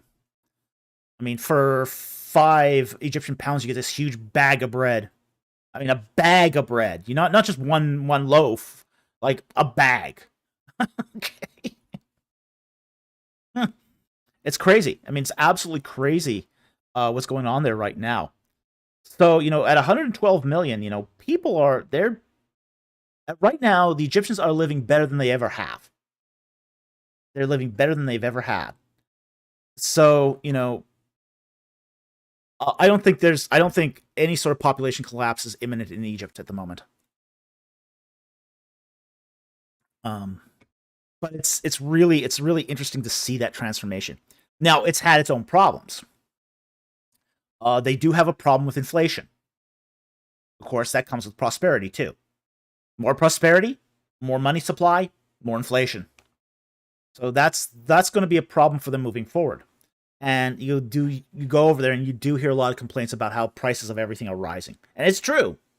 It's true. The prices of everything in Egypt is rising. But then nobody's starving anymore either. So So anyway, that's what I can tell you about what's going on there right now. It's never been more prosperous. There's never been more food. They're exporting food. They export food to other countries. It's really phenomenal to see that. You go to your grocery store. I was in the grocery store the other day.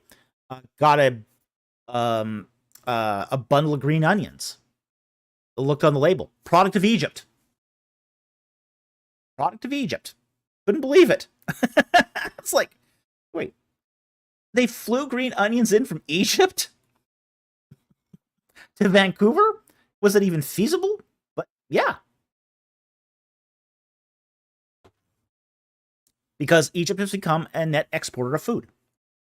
So anyway, thank you very much for the super chat. Very much appreciated, and I hope that helped.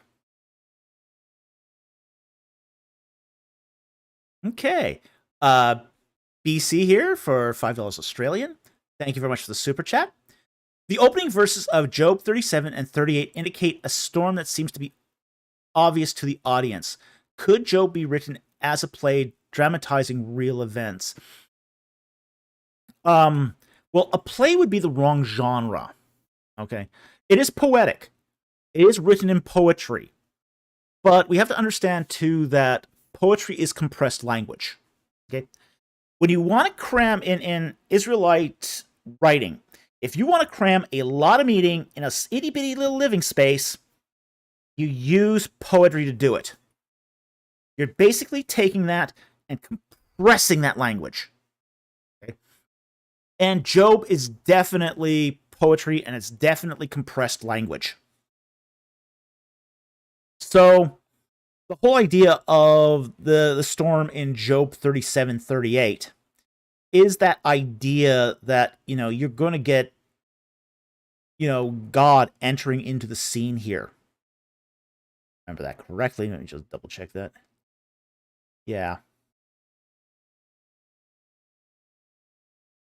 Yeah, so it's that whole idea that let's see, let's just bring up a little bit of that, just a selection here, just to read it a bit. Okay. At this also, and I'm reading from Job 37, verse 1.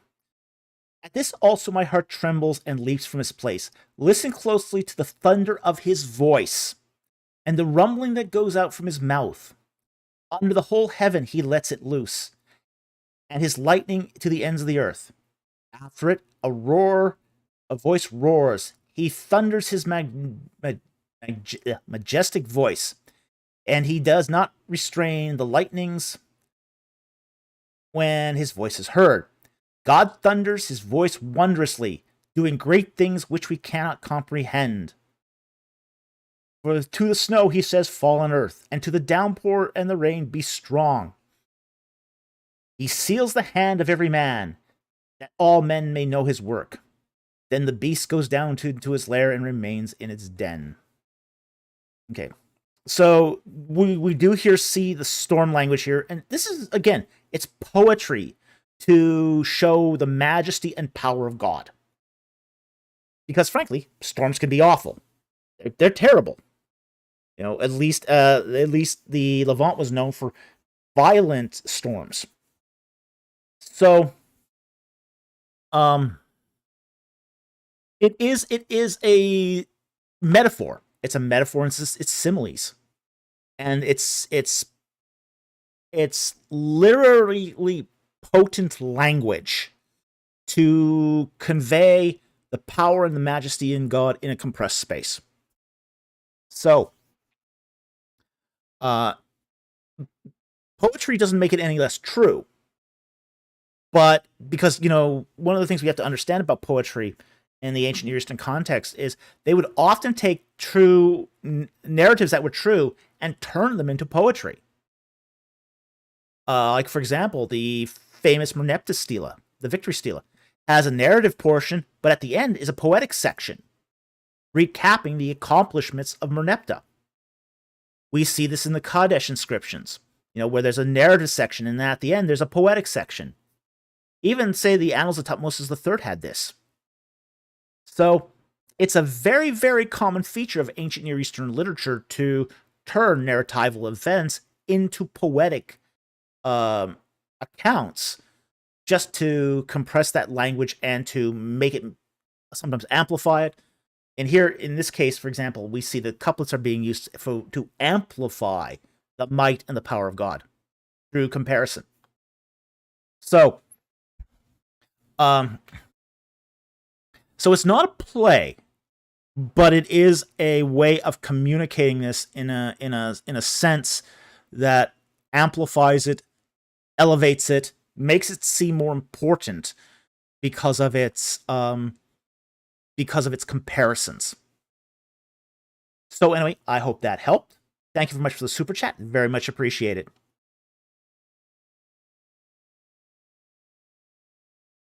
Okay, the next one is a very, very generous super chat from Talbot Slave for $99.99. Thank you very much for that wonderful super chat. Thank you so much for your support of this channel.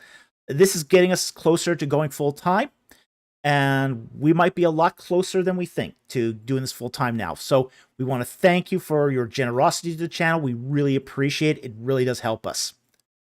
Okay, and he asked the question, thoughts on progressive dispensationalism? BC full-time. Okay, I'm not a huge fan of dispensationalism, any type of dispensationalism. Progressive dispensationalism is a little better than, say, traditional dispensationalism. It's still got some problems, though. My thoughts on dispensationalism is that whole idea that there is the whole thing with dispensational is you got ages of grace or ages of law.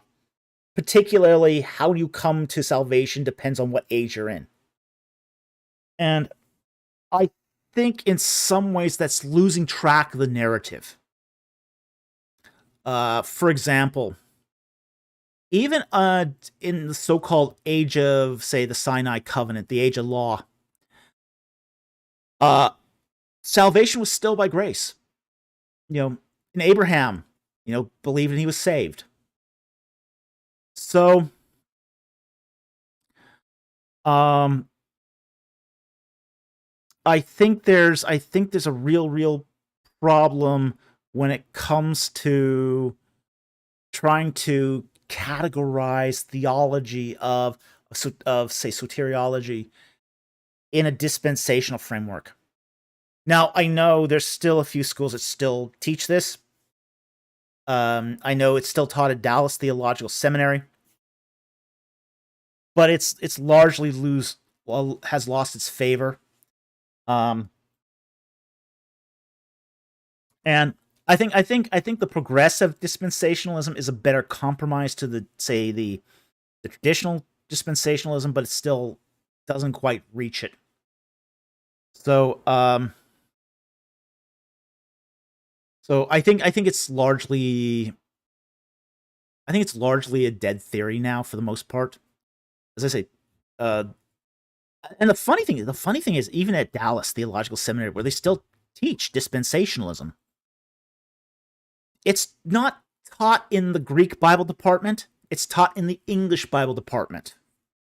Yeah, for those who don't know, Dallas Theological Seminary has two Bible departments: an English Bible department and a Greek Bible department for New Testament.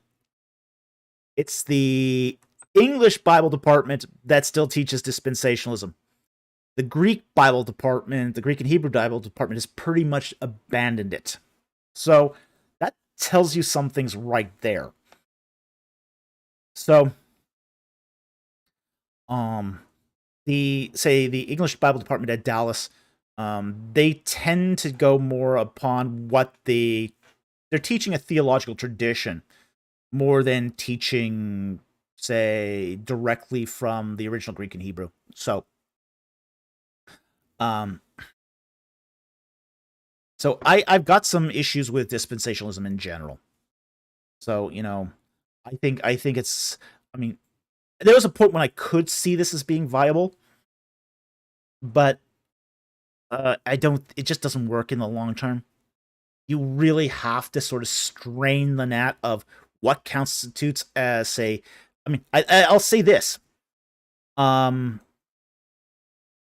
Okay, Talbot, I'll take your follow-up comment in just a moment once I get this thought out here, which is that I think that, say, for example, the progressive idea of dispensationalism, where you're basically taking every sort of vector of salvation and turning it into a kind of grace, I think is, how do I say this? It's sort of a desperate attempt to save the theory.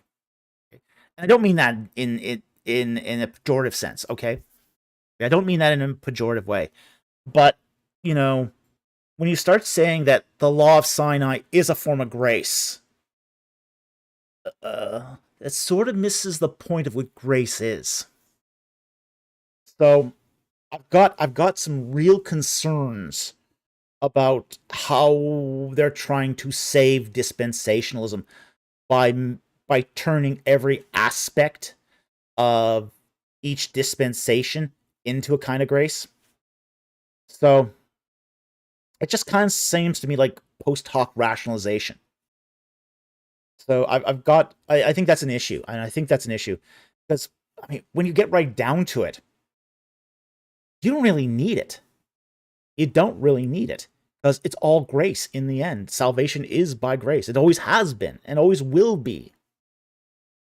So, with that in mind, you don't need dispensationalism. It's just not a theory you need anymore. Now, I'll take your follow up comment because I think it's actually a really, really good comment. What about belief about real Israel? I know this is a point that dispensationalists will often make, that you need dispensationalists to keep Israel into the plan of divine salvation. And I just don't see that. Okay? You can believe in a real Israel and Israel being incorporated in the plan of salvation back in time and going forward without dispensationalism. You don't need it. Like, for example, historical premillennialists, they believe in a real Israel going forward into the future. You look at Romans chapter, I think it's chapter 10, where Paul says that God is not done with Israel yet. They're still a part of the plan. So, you don't need it. You don't need dispensationalism for this. There are other, basically, theories that easily cover this. So, dispensationalism is not necessary to believe in a future for Israel, or that Israel still retains its promises under the Old Covenant. So, because those promises were given to Abraham, not as a method of the Old Covenant. So you don't need it. It's just sort of a kind of a theory that's kind of outlived itself. And again, I think this is why, say, Dallas Theological Seminary moving forward is going to eventually, ultimately drop it altogether. Because it's already been dropped by the Greek and Hebrew departments. So, anyway, I think, I mean, I'm not a dispensationalist myself, but I believe in a real Israel, and I believe in a future of Israel, and I believe that Israel is part of God's plan of salvation for now and going forward. So you just don't need dispensationalism to do that. So, yeah, I think it's absolutely, look, it was a theory that was really that got its legs, that was coined in the 19th century. It hasn't been the history of dispensationalism has not been with us all that long.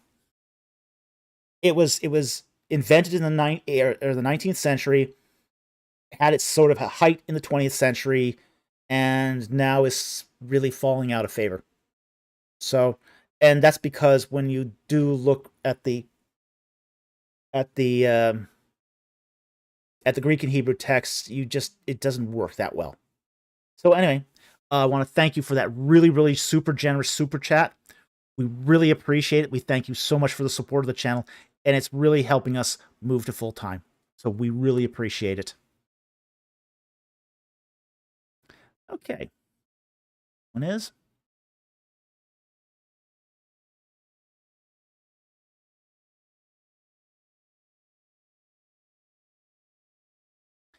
BC for $5 Australian. Thank you for the super chat.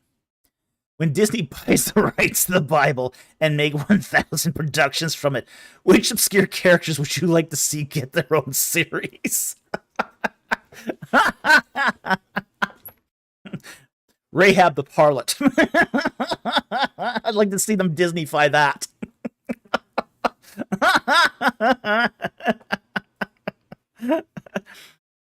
Well, you know, Disney has been known to, say, do squatters copyright on, say, materials that are out of copyright. They've done that. Disney has done that. Bubba Homeschool Onin. Oh, that would be interesting.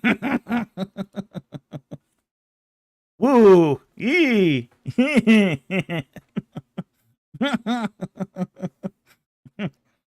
Yeah, they have done this where they've taken stuff that's out of copyright, put their stamp on it, and basically owned it. Like they did this to Snow White and the Seven Dwarfs. Well, that's a ancient German fairy tale. But as soon as they made their own Snow White, anybody who does a Snow White and the Seven Dwarfs gets slapped with a suit. You know, because Disney has done a squatter's copyright on it. So, yeah. So, but I used to work for Disney. Okay, I used to work for Disney. I know they're very litigious. They've got a huge legal department, and that basically is to keep people from doing competing productions. So they can be very, very litigious. So yeah, they'll find some way to mess this up, even if, you know, I'm sure at this point, if somebody did a movie on Joseph, or, you know, they'd probably get some lawsuit going, especially if it's animated. So, yeah. A Minecraft version of Joseph.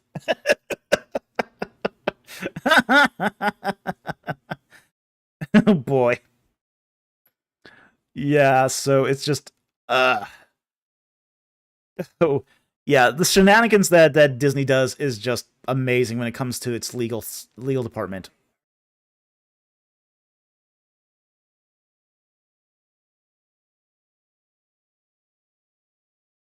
Yeah, do keep the comments PG-13, guys.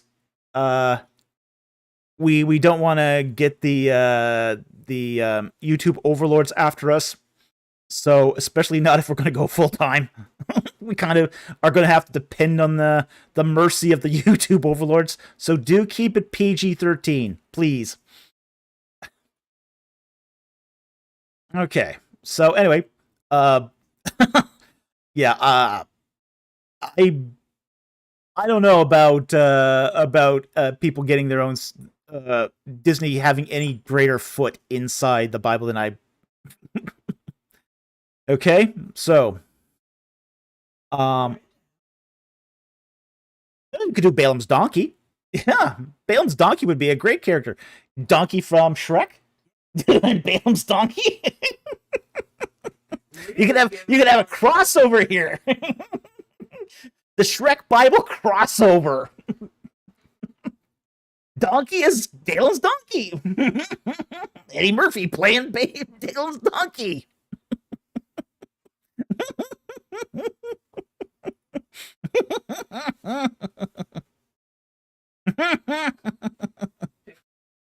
Pixar Nephilim.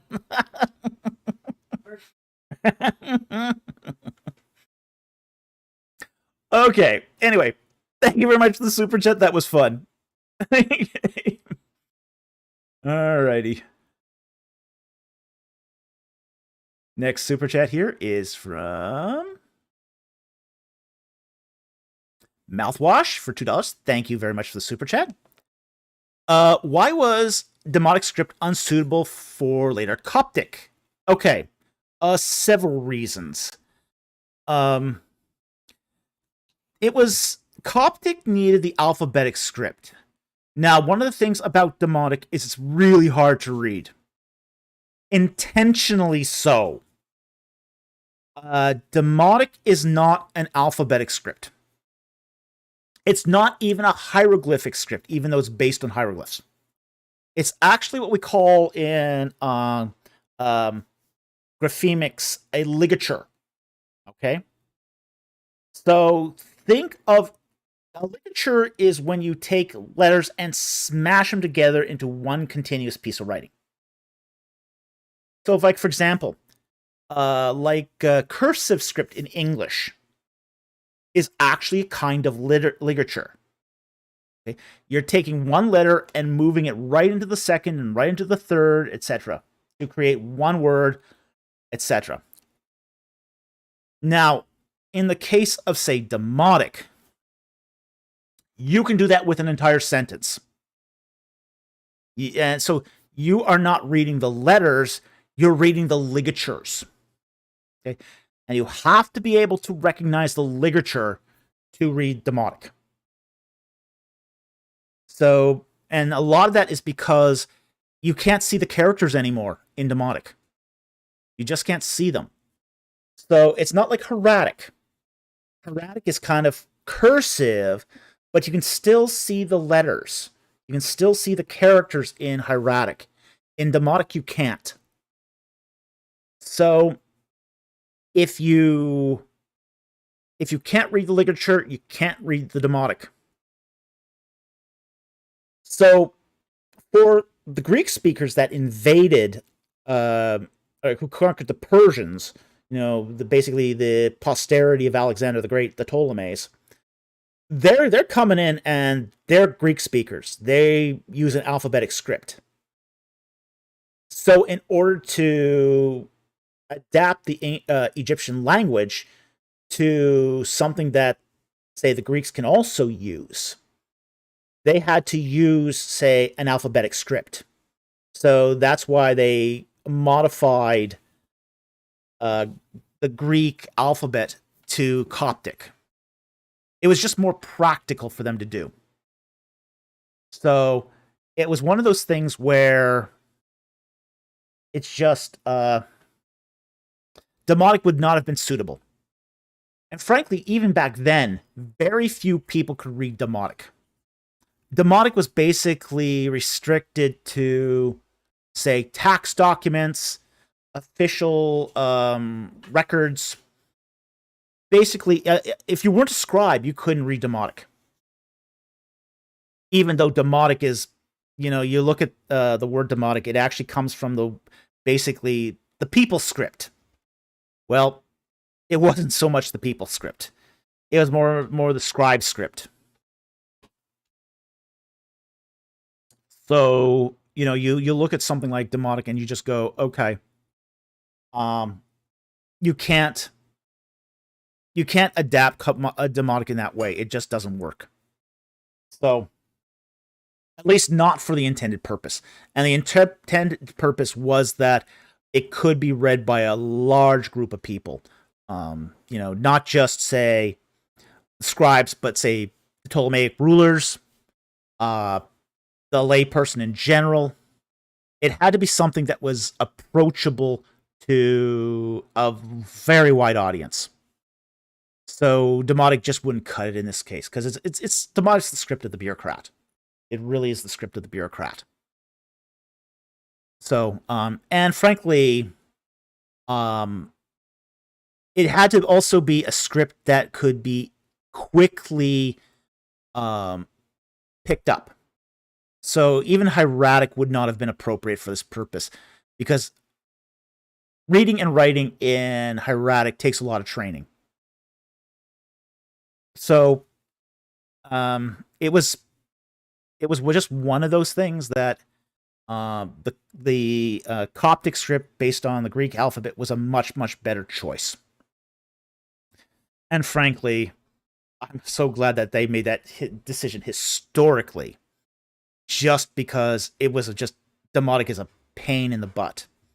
It's an absolute pain in the butt. And frankly, even very few Egyptologists read Demotic. Very few Egyptologists read Demotic because it's just so different than, say, hieratic or hieroglyphic.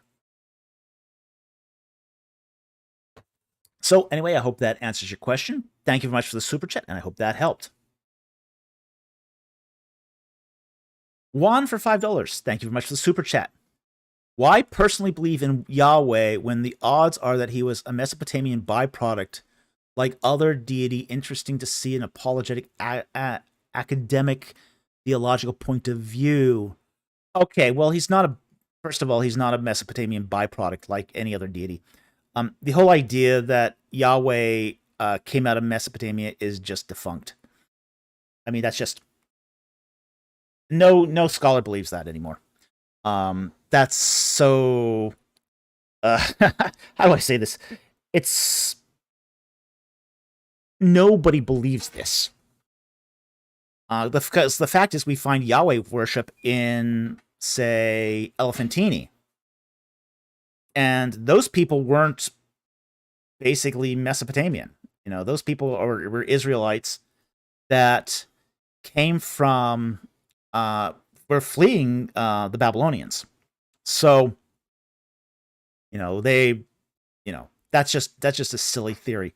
We also find evidence of Yahweh going back to, say, the Mesha Stela, and that's 9th century, 8th, 9th century, or sorry, 8th. It's really 8th, but it's so it's very, very clear that there was Yahweh worship prior to Mesopotamian influence. So it doesn't even stand up historically. We also see it mentioned in, say, the Ketephinon scrolls. Those are 7th century. Again, prior to Mesopotamian influence. So,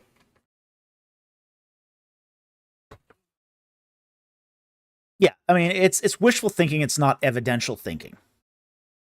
So, I would be very, very reticent to assume that this is a Mesopotamian byproduct. Now, the more likely situation is it's goes back to the Bronze Age and probably comes out of, say, the territory of the Edomites. That's much more likely, to be very honest. But it does seem to originate in the Bronze Age. And we got lots and lots of second millennium Yahweh names. So, given how much we have for Yahweh names, it's very likely to have originated in the second millennium, not in the, say, the first millennium. So, I'll take that follow-up question here from. Let me explain.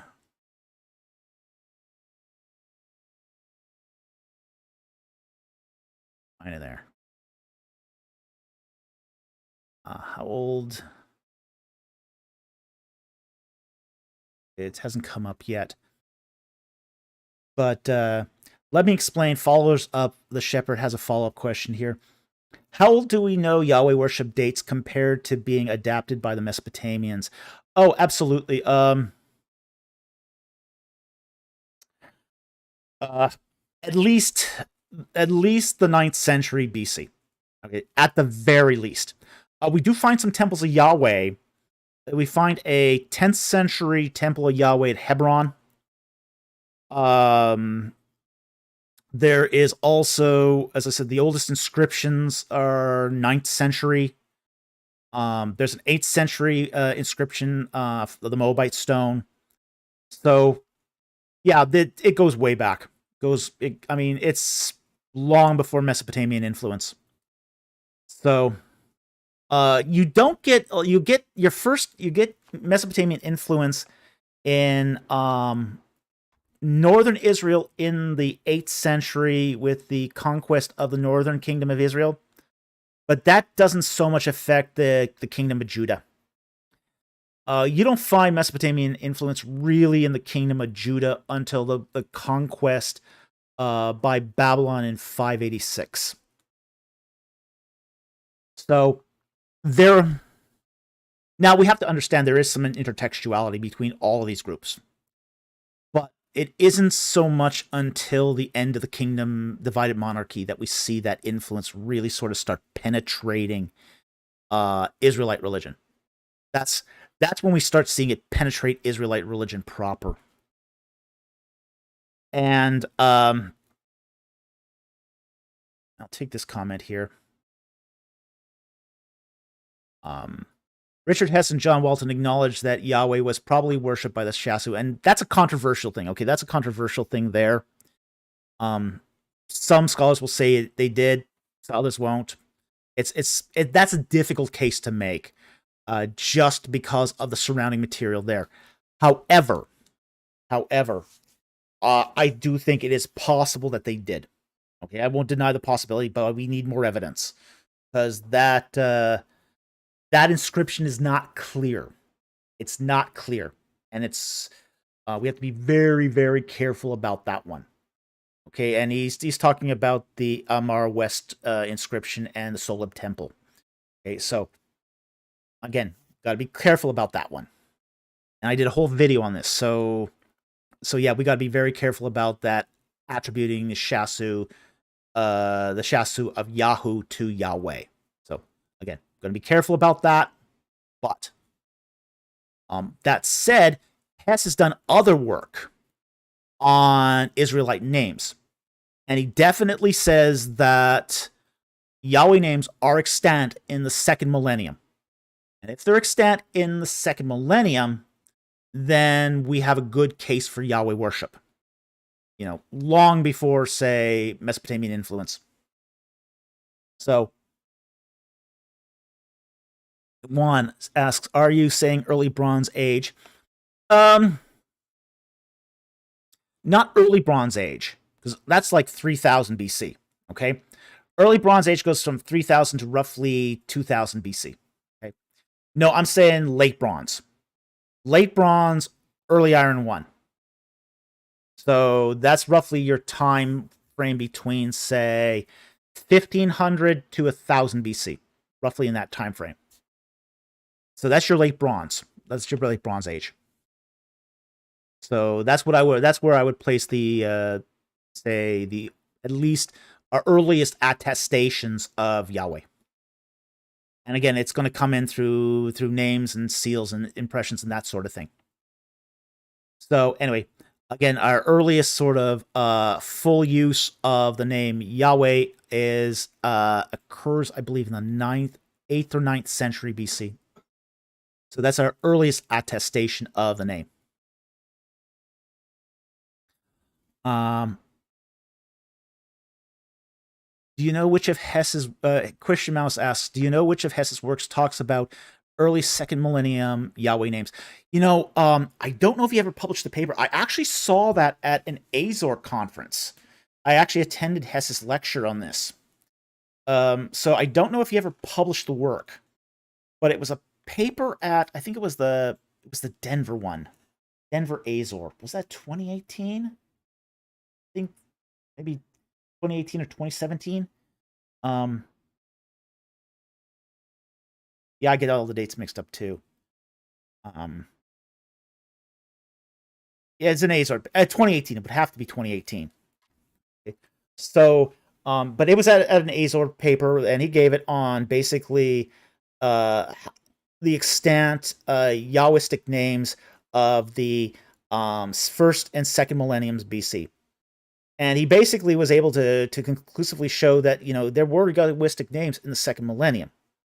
They're abbreviated, but they're definitely Yahwistic names. So if you got those names, and you know, that people named their kids back then, you know, after, you know, basically they were Amoritic theophoric names. Amoritic imperfective theophoric names. Say that 10 times fast.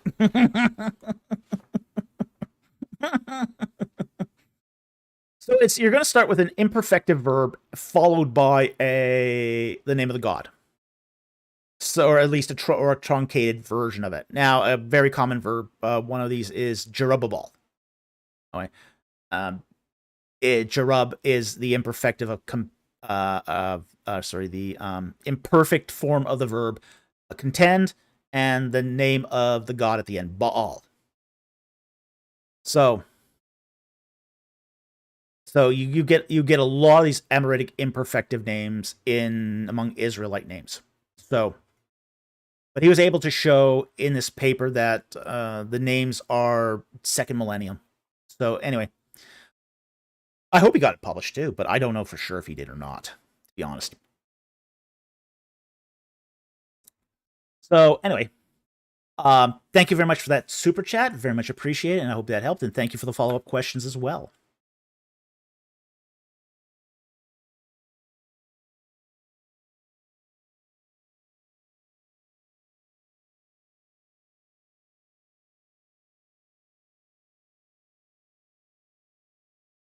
Okay.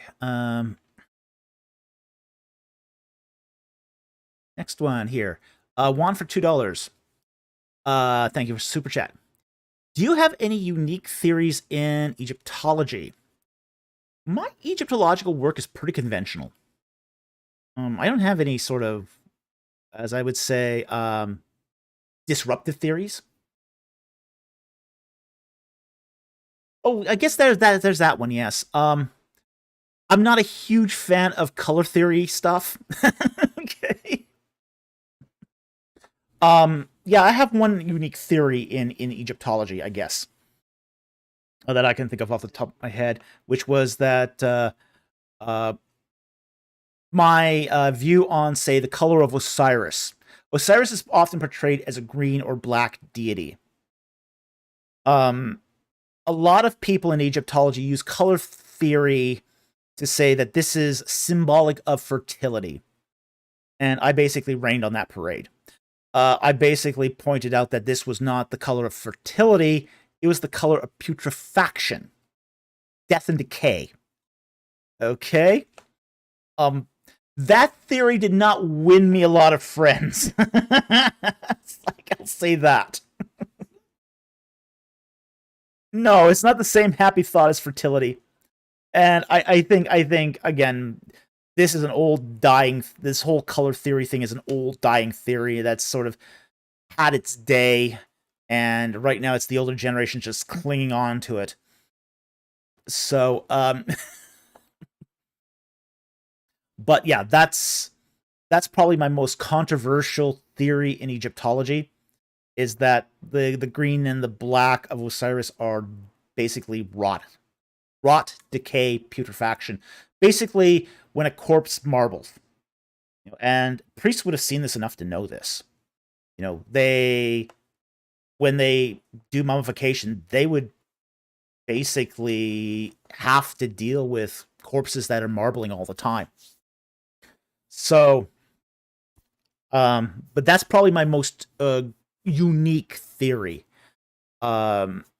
Some of the work I've done has been textual work, like I did some work on the Dihobakri scripts or inscriptions, basically trying to identify the various products they brought in from Egypt.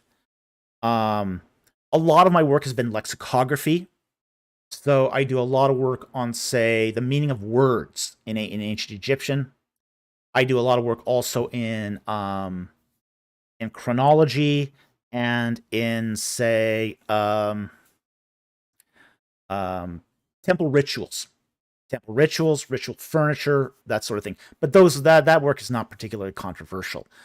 The chronology stuff has been more controversial, I'll say this, and not so much amongst Egyptologists, although my chronological work has not received as much traction as some of my other work, just because Egyptologists are not great with computers. They just, again, it's an older generation. It's an older generation that hasn't done a lot of work with computers in general. So a lot of work in Egyptology is still done by hand.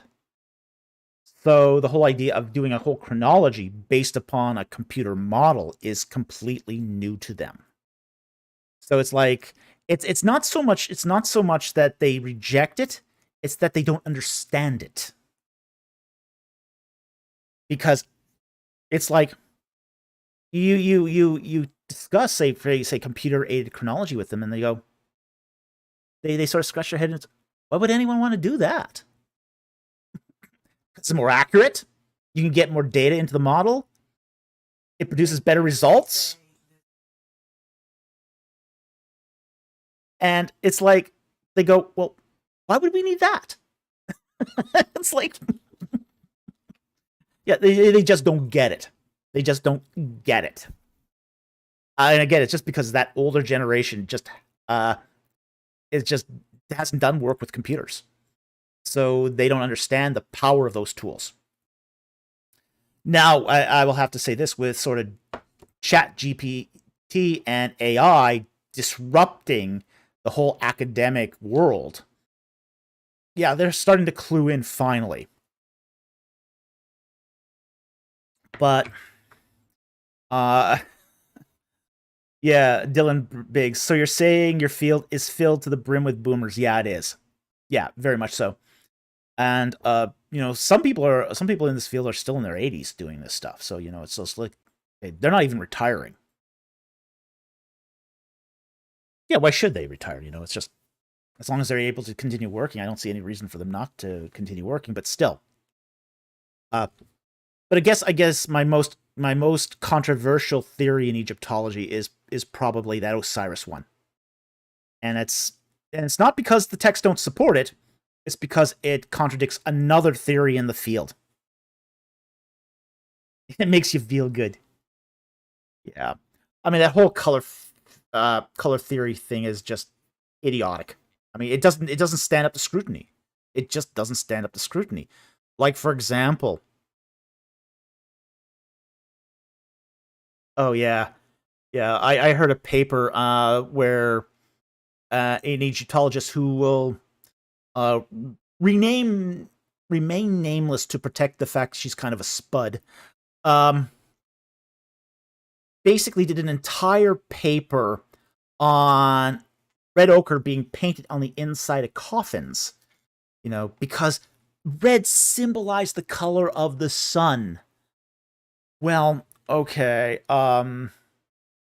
couldn't it also be that red was used because it prevents insects from eating the coffin? It's the same reason people paint barns red. It's to prevent the decay of the wood by insects. Oh.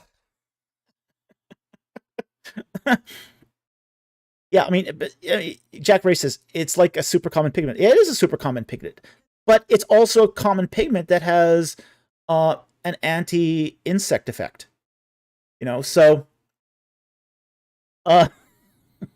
Dylan Briggs, what does spud mean? I mean, she's like a potato. That's what I mean. Yeah. Yeah, somebody called her that after she gave her paper, and nobody disagreed. I was having lunch with a bunch of people, and somebody said that about her after her paper, and nobody around the table disagreed.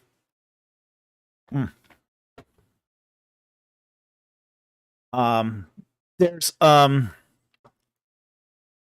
there was another, like, for example, another common problem, like there was a theory that, say, coffins of the 21st dynasty were painted yellow, again, to symbolize the power of the sun.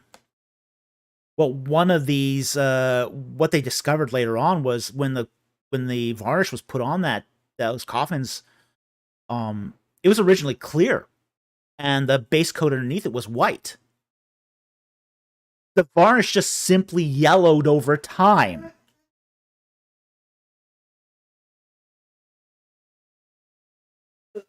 Oops. So, color theory has had its problems, and it's really hard to make that work in a consistent way. So So anyway, it just needs BC needs retro bright. Yeah.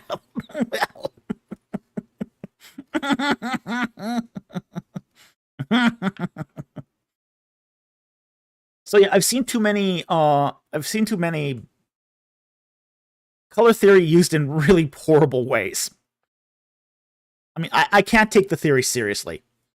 You know, it's just one of those theories that's had its day. It's long in the tooth, and it needs to be put down like Old Yeller. Pun intended.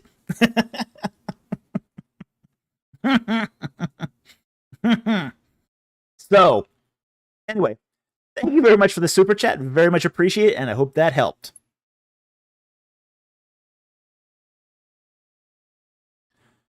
Okay. Next super chat here is from Juan for $2. Thank you very much for the super chat. How much money to get a school to make you a professor? I think right now for a full chair, I think is about 5 million. That's what I think at the moment. Basically, this is how a fully funded chair works. Okay, a donor will go up to a university and make a large donation to fund a chair. Okay, and it has to be enough money to pay the salary of the guy occupying the chair based off the interest. Generally, the school will earn something like 17% interest. I think that's generally how endowments work at the moment. Is they're earning about 17-ish% interest off of the endowment. Okay, so they endow the chair, and the donor makes the stipulation to that donation that such and such person becomes a professor. Okay, and usually the school will go for this because this is what they gain after the professor for whom the endowment is made dies. The school is then free to fund the next person, whoever they choose, in that chair. So that's typically how it works. And from what I recall, it's something between 2 and 5 million. So that's what I think it is at the moment, but I'm not sure exactly. One can always ask various schools, but yeah, BC expensive chair. IKEA, here I come. Yeah. Well, there's a reason why they're called research millionaires. There's a reason why they're called a research millionaire. Yeah, the professor doesn't get $1 million. The school gets $1 million. And the school then earns the interest to pay the professor while alive. And that professor then is free to essentially do whatever he wants as far as his research goes. He can choose to teach classes. He can choose not to teach classes. Bubble homeschool, 70% is wild. Yeah. Well, was it? It was, I think it was the chief financial officer of Harvard. I heard him speak once. And he said that that Harvard earns 17% on all its endowments. And basically, was it now?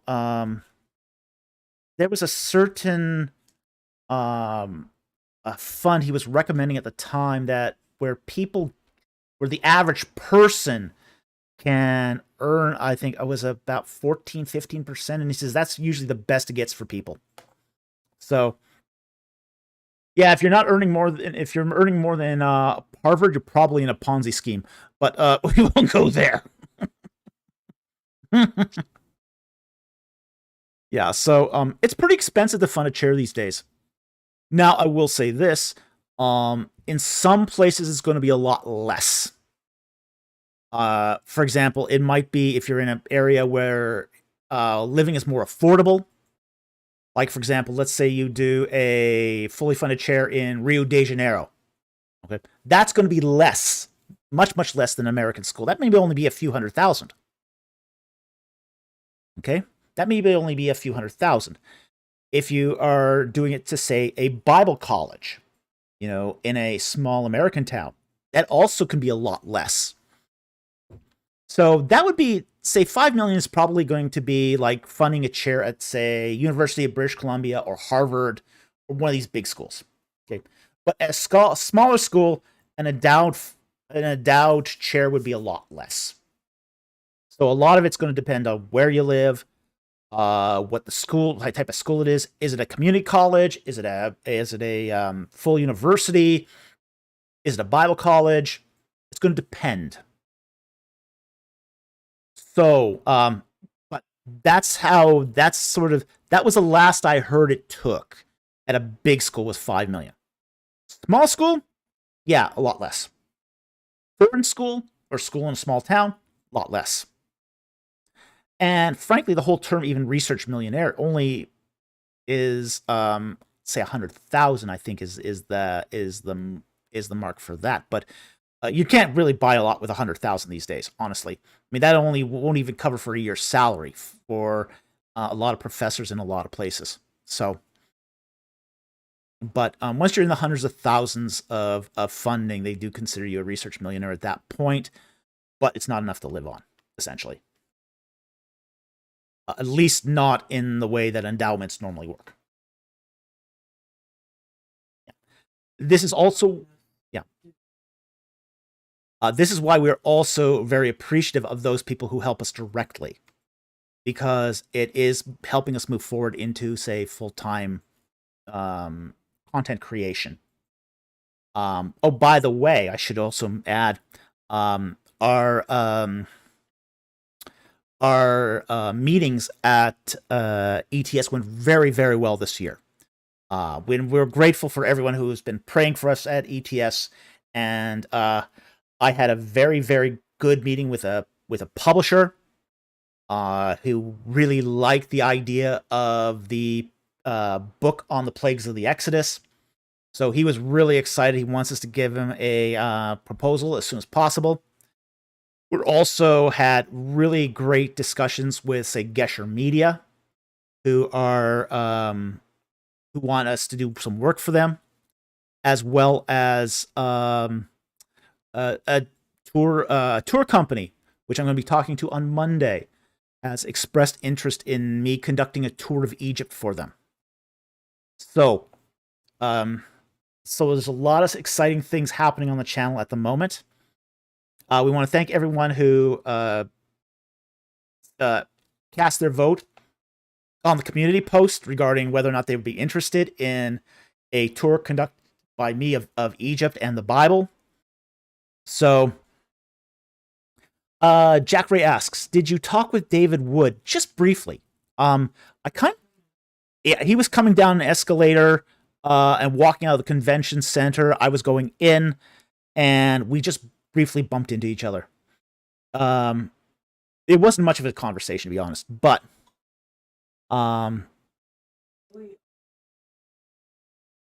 yeah. IP wants to facilitate further conversation between me and David Wood, which would be fabulous. But yeah, a lot of exciting things happened at ETS this year, so we were very, very pleased with how it went. And we're grateful for everyone who supported us to do this, because we couldn't have done this on our own finances. We just couldn't afford this. So we appreciate all the donors, because you helped pay for this. We're so thankful, and we're so appreciative of this. And it's advancing the work. And that's the important thing, is it's advancing the work. So again, we're really excited about the book proposal. We're really excited about the opportunity with Gesher Media. And we're really excited about, say, even doing that tour of Egypt.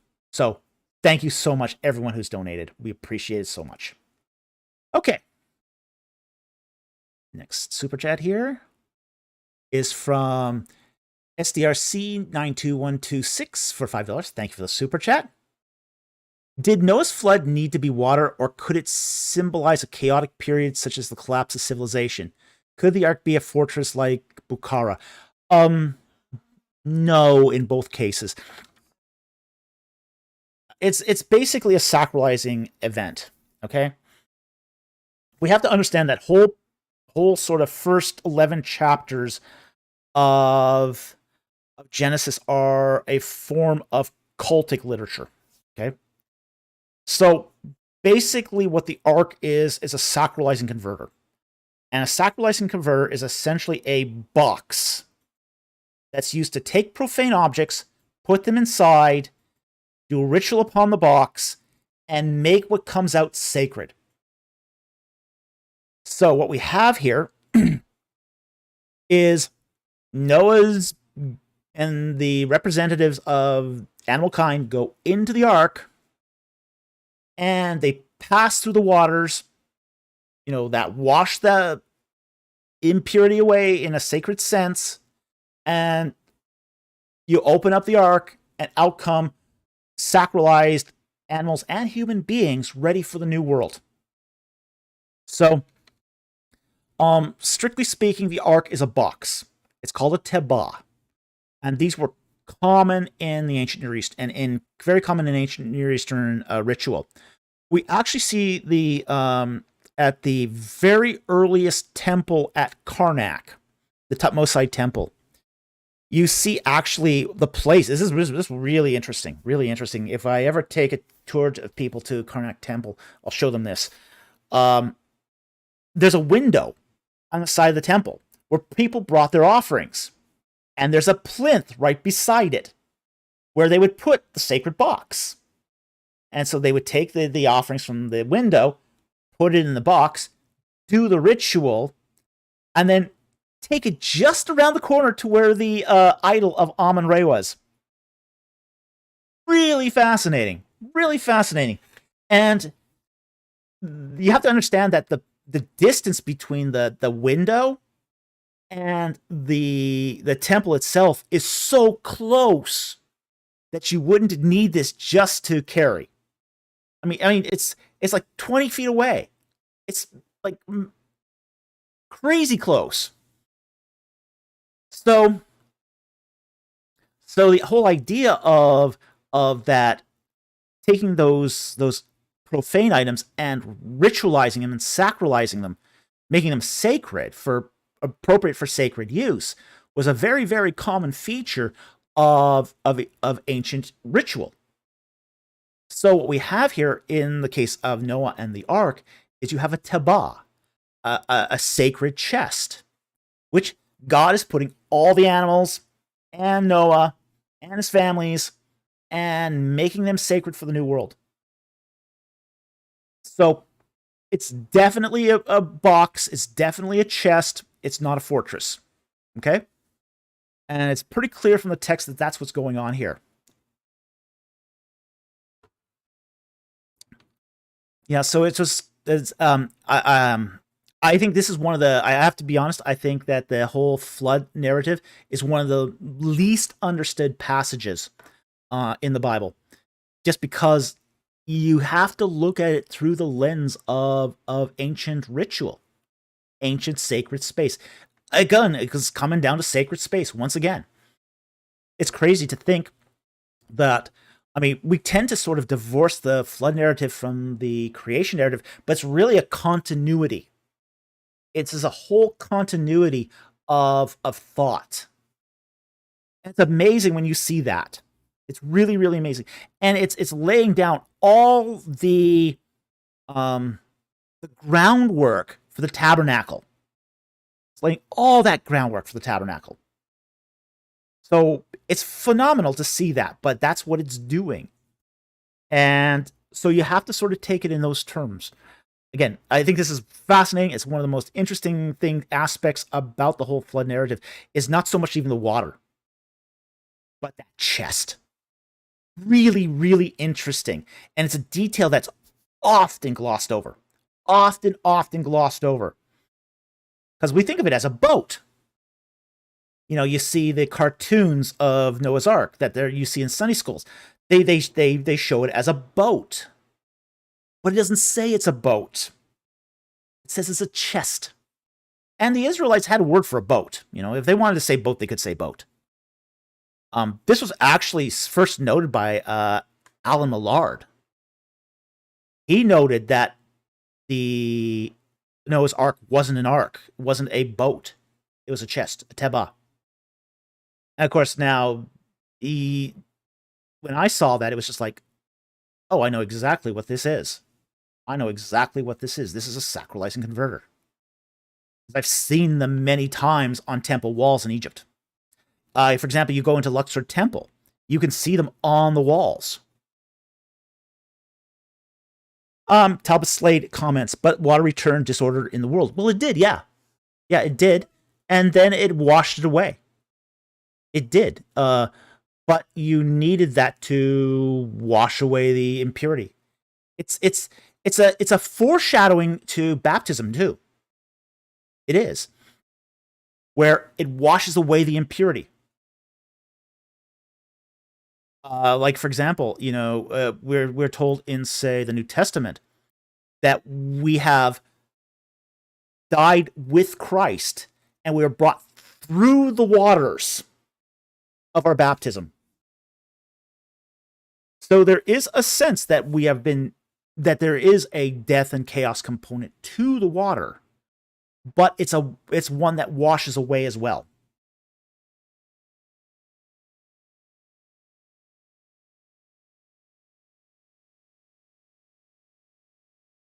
I'm going to take this follow-up question here from Rohit Kaur. Doctor, do you believe the flood was global or local? I don't think we have sufficient evidence for either one. Okay? If it was... If it was local, then it doesn't really change much other than the animals and the people on board become representatives. They become priestly representatives. If it's global, then it's just these animals and humans are starting new. So, I don't think I'm not comfortable with being definitive here on either one. I think you could make a case for either one. So I kind of stay out of the whole global local flood thing. And I think it's also beside the point of the passage, too. I think it's really beside the point of the passage. Point of the passage is not necessarily to espouse a particular view of global or local flood. It is to give that, say, cultic sense of what mankind has to be, how mankind has to be prepared for the new world they're being presented with. So again, I think it's the wrong question. I really think it's the wrong question. So, Talbot Slade says, geology makes it look global. Yeah, it does. Yeah, absolutely. But again, arguments are made on both sides. And I don't think there's enough good evidence. I mean, you can look... here's the thing. You can go anywhere in the world, and you can find fossils on the tops of mountains. Okay? Everywhere. Okay? Everywhere you can find this. All over the world.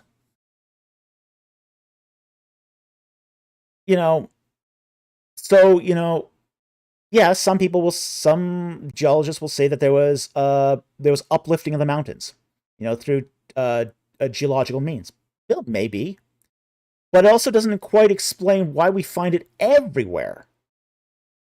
That's...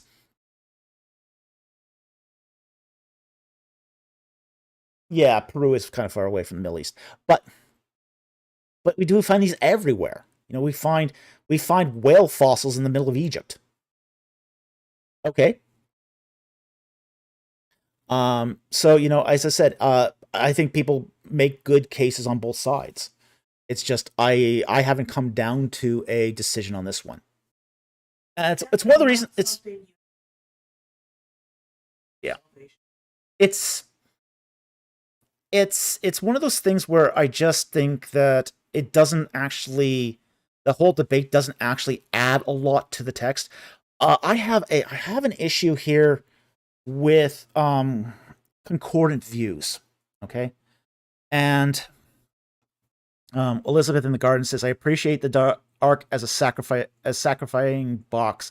I hadn't seen it in this light of temple service. Yeah, most people haven't. It's actually something I should do more to publish on, honestly, because it's really is obvious once you see it, but it hasn't been written about a lot in the literature. So I think it is something that needs to be written up in my copious free time. Yeah, that thing. Free time. What's that? But I have a problem with concordant views. Okay, the whole idea that you try to take modern science and cram it into the scriptures. Try to find a way to. And this is something that we find more of in North American Christianity. We don't see this so much in, say, European Christianity or even African Christianity. But the whole idea of, and you see this like in a lot of the views of, say, on origins, like young Earth creationism is a kind of concordant view. It's trying to take science of this day and pack it into a certain view of origins. The day-age theory of theistic evolution does the same thing. Old Earth creationism does the same thing. It's and like for but organizations like Reasons to Believe, they know they're concordists. They understand this at least. At least they have the reflection to understand it. But I think it also is beside the point of the texts. The texts are really trying to lay out the whole purposes of sacred space. Sacred and profane space, temple ritual, basically the undercurrents of theology that lead up to their temple rituals at the tabernacle. So that's really the point. Moses is laying a foundation that will lead to later rituals. Slate, I've seen a lot of scholars write about the ark as a temple. Yeah, I have. It's not a temple, though, okay? And I think that's really an important thing. Yeah, it is. My producer's just screaming here. It's a piece of ritual furniture. A big piece of ritual furniture. But it's a piece of ritual furniture. So I think they're on the right track. They just sort of missed the point. So, yeah, I mean, I've seen scholars write this too, but again, too, a lot of scholars don't have a good handle on, say, the rituals of the ancient Near East, because we don't have a lot of material cultural evidence from ancient Israel for this stuff. We actually have more ritual, material evidence from Egypt. So when it comes to this, I don't think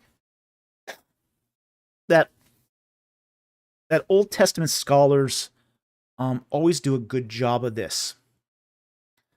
I think this is one of the reasons why context studies too are so important. Context studies are so important because they add the missing piece. You have, when we talk about, say, iconographic studies, we talk about the three components of interpreting iconography.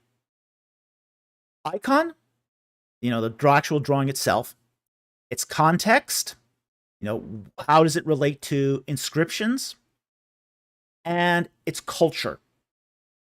And that's the missing piece most of the time. So you got the icon, you got the text, and you got the context.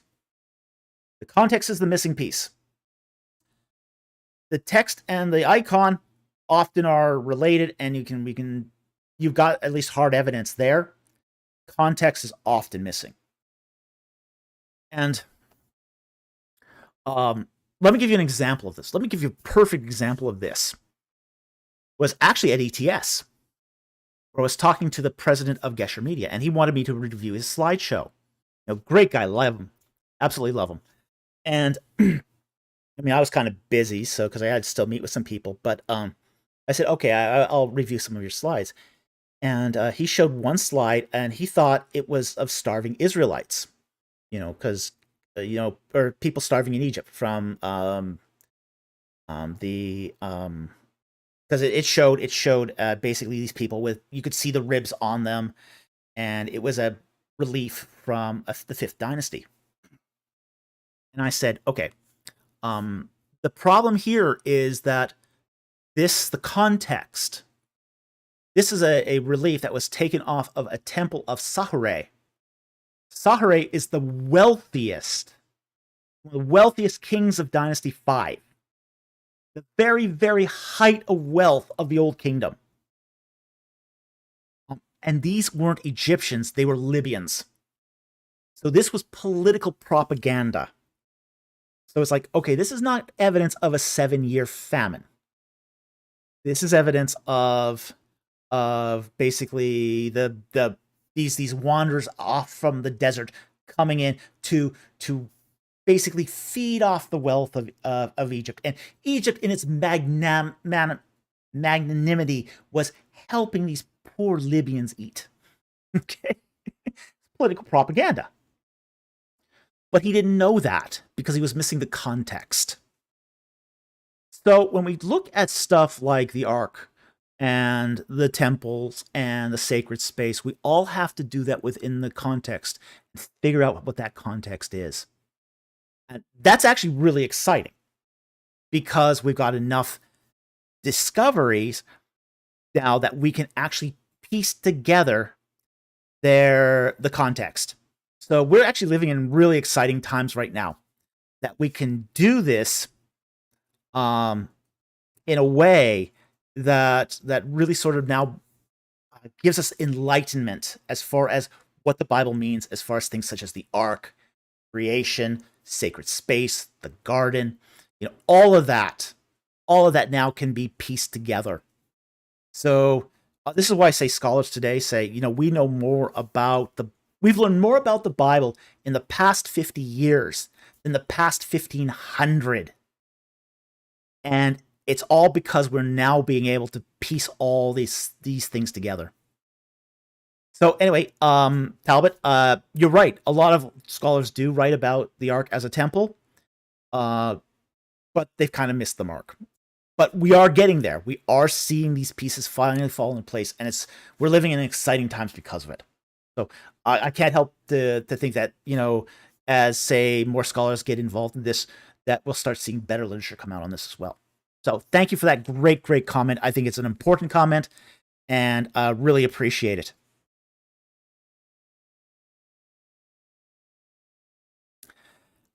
Talbot says, Schnitter and Walton mentioned the temple comparison.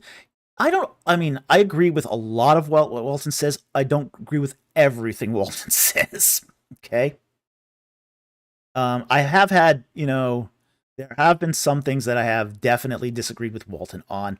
So, again, no scholar gets everything right. I don't get everything right. I mean, we try. We do our best. We sometimes don't have all the data we need. Sometimes, there's things you just don't understand at the time. You got blind spots. There might have been a text you weren't aware of.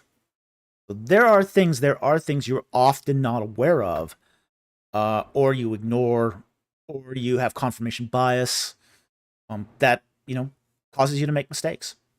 So, or not quite get it right. So, I fully admit I make mistakes too. So, this is why I don't agree with any scholar on all matters. But I do like Walton, I have to admit. Big fan of Walton. Okay?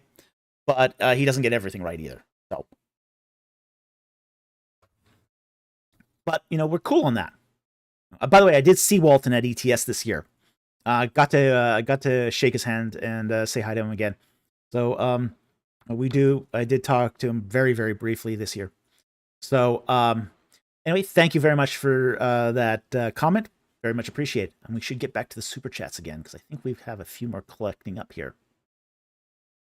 Okay.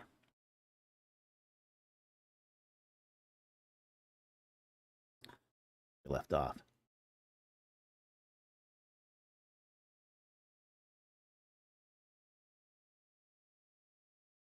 All right, there's the last one, so it's probably down here. And there we go. Juan for $2. Thank you very much for the super chat.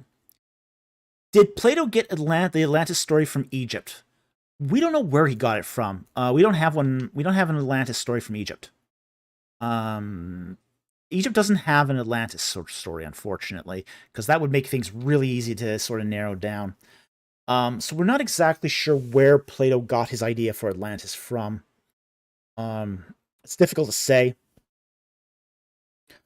There's no Atlantis or equivalent thing in Egypt, despite some of those fringe theories out there.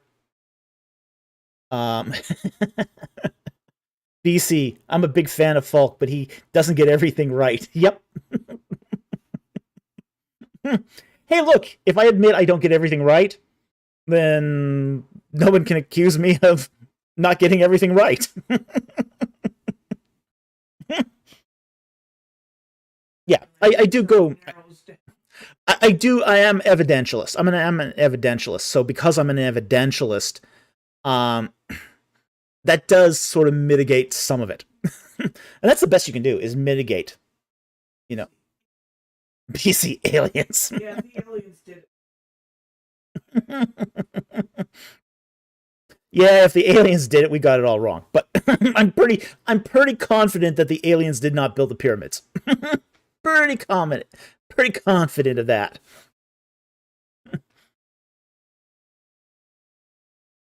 Yeah, maybe that's it. Maybe the aliens were were like modern corporations subcontracting the Egyptians to build it. They ponied up the cash and directed the people how to build it. Yeah.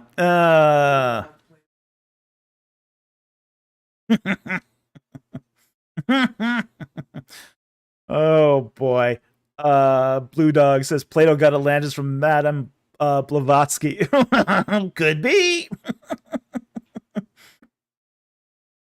Yeah, I just we have no idea where Plato actually got this from, so it's just like, okay, we don't really know. Okay, but it doesn't appear that he got it from Egypt. So anyway, thank you very much for the super chat. Very much appreciated.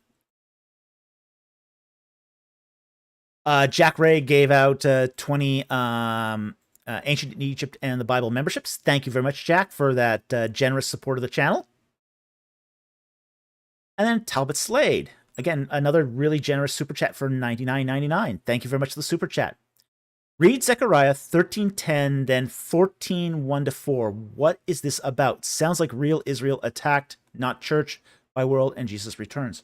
Okay, let's take a look at that.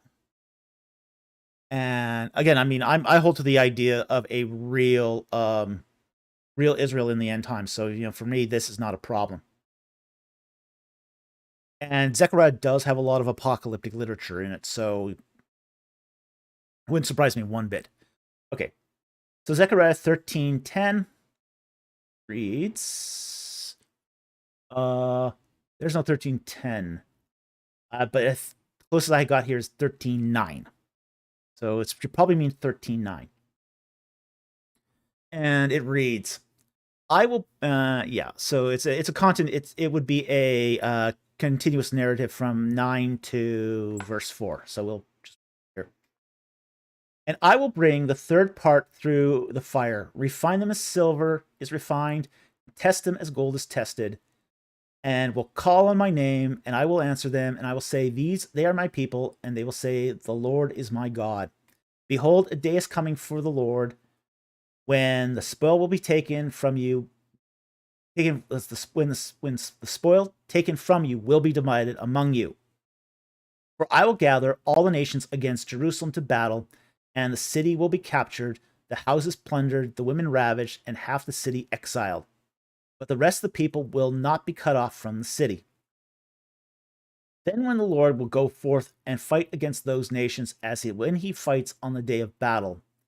And on that day his feet will stand on the Mount of Olives, which is in front of Jerusalem on the east, and the Mount of Olives will be split in its middle from east to west by a large valley, so that half the mountain will move toward the north and the other half toward the south. Okay.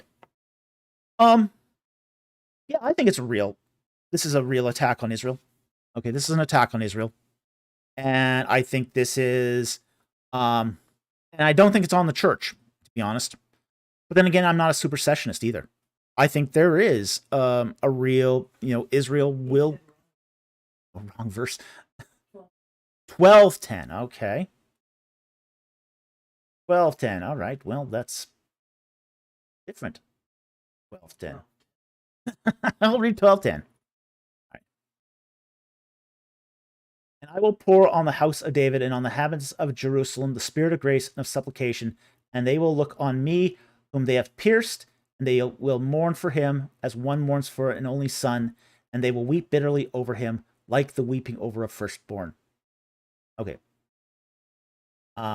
So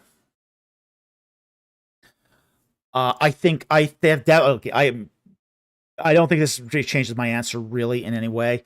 I think there is a real Israel that was attacked or will be attacked in the future. My eschatology leans towards futurist instead of I wouldn't take a preterist reading of this.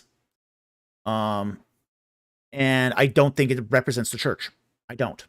As I said, I'm not a supersessionist. I don't believe that the church. I don't believe in replacement theology. I don't believe the church replaced Israel. I just don't believe that. So, I do believe that this is talking about the return of Christ, particularly verses 14:1-4. I do think that 13:10 is talking about the repentance of Israel. Go to the end here. He also adds, sounds like Jesus shows up and saves Jews from an attack. Yeah, absolutely. And if you look at, say, 12:11, in that day there will be great mourning in Jerusalem, like the mourning of Hadadrimmon in the plain of Megiddo. Okay. And that's a reference to the Battle of Megiddo. And Megiddo is a city that is infamous for being the site of many, many wars. Basically, when the nations come to war against Israel, they usually come through the Megiddo Valley, and there's many, many attacks there and many, many wars there. So,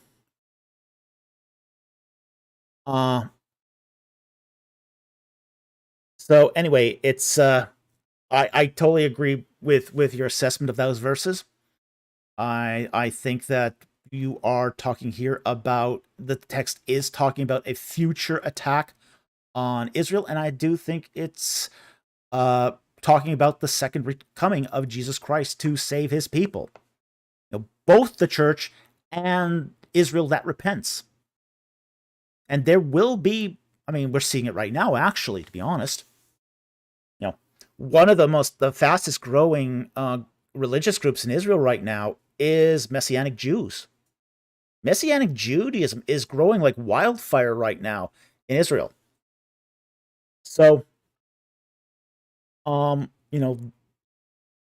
Christ will come and spare his people from being attacked at that juncture where, and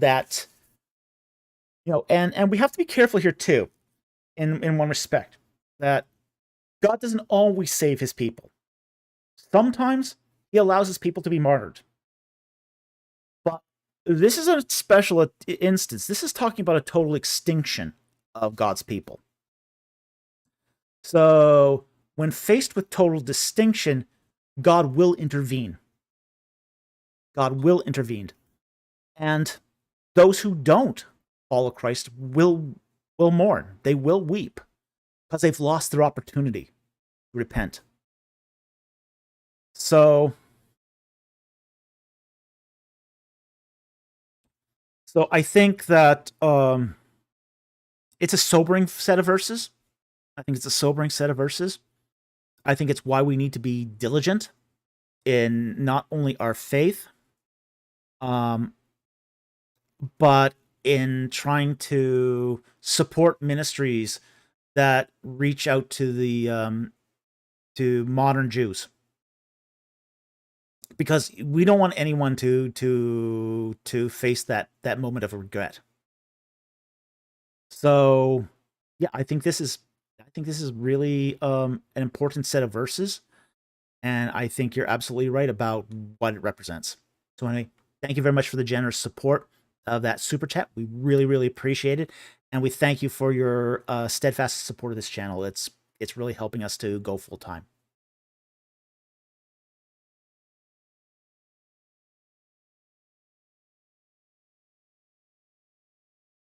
BC comments, "Blessed is he who comes in the name of the Lord." Amen. Amen. Yeah, Talbot also adds that Isaiah 53 is Jews in Zechariah weeping, realizing what they had done and who he was. Yeah, absolutely. Yeah, there will definitely be those who weep.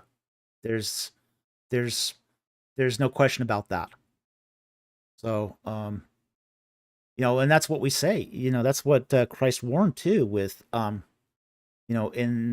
when the judgment happens and people face the eternal consequences of, say, hell.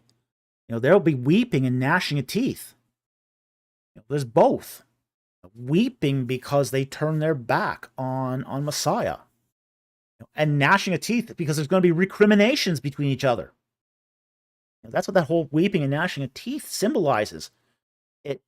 It's regret and recrimination. They're all blaming each other. They're all blaming each other, and they're weeping because they gave up their chance. They threw it away. Just like, say, for example, Esau gave up his birthright for a bowl of stew. He threw it away. Esau is sort of one of, say, the one of the persons in the Bible that symbolize a fool. A fool doesn't realize the value of what they have spiritually, so they throw it away. Those who weep threw something valuable away. Whether they're going to weep at Christ's second coming or at the great white throne judgment, there's going to be weeping. Again, because they threw it away. And then they're going to start blaming each other for it. So, anyway, thank you for those great comments. I hope they helped. I hope we were able to help with that. So, awesome comments. Awesome comments. All right. Next super chat here. Find where we left off. Okay, next comment here, super chat here is from BC for $5 Australian. Thank you very much for the super chat. And he asks, amazing how this subtle theme of sacred and profane space permeates the entirety of thousands of years of scripture. Almost seems divinely inspired. Absolutely. That's what I would say. It does. It's woven through the arc of scripture. From creation to consummation. They like, for example, Golden Gate describes the arc of scripture as starting with creation, going to Christ in crucifixion, and ending up in consummation. The 3 C's. Creation, crucifixion, consummation. It's an arc, and sacred and profane space permeate that arc. So it's fascinating to observe, and I do think it is evidence of divine inspiration. So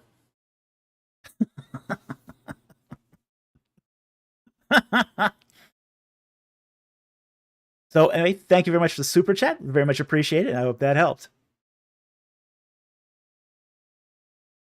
BC for $2 Australian. Does Banny Wee really taste like Mars bar? I have no idea what that is.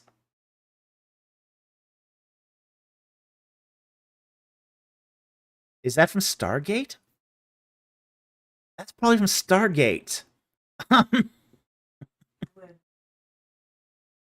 maybe that's the Mars bar thing from Stargate. that's the only thing I can think of here. BC, yes. Okay. Okay. It's a popular culture reference. I haven't watched Stargate in a while, honestly. My producer saw just recently. Haystack tastes like chicken.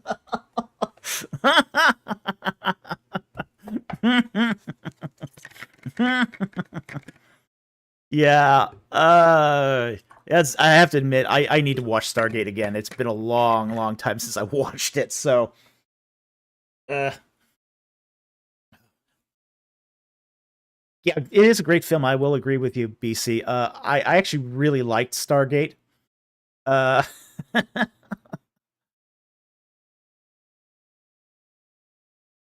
yeah, they tried their best to respect Egypt and the culture that it brought. So, you know, I did actually really like the movie Stargate. It was a very good movie. Didn't get everything right, but you know, hey, you know, they tried. They really tried.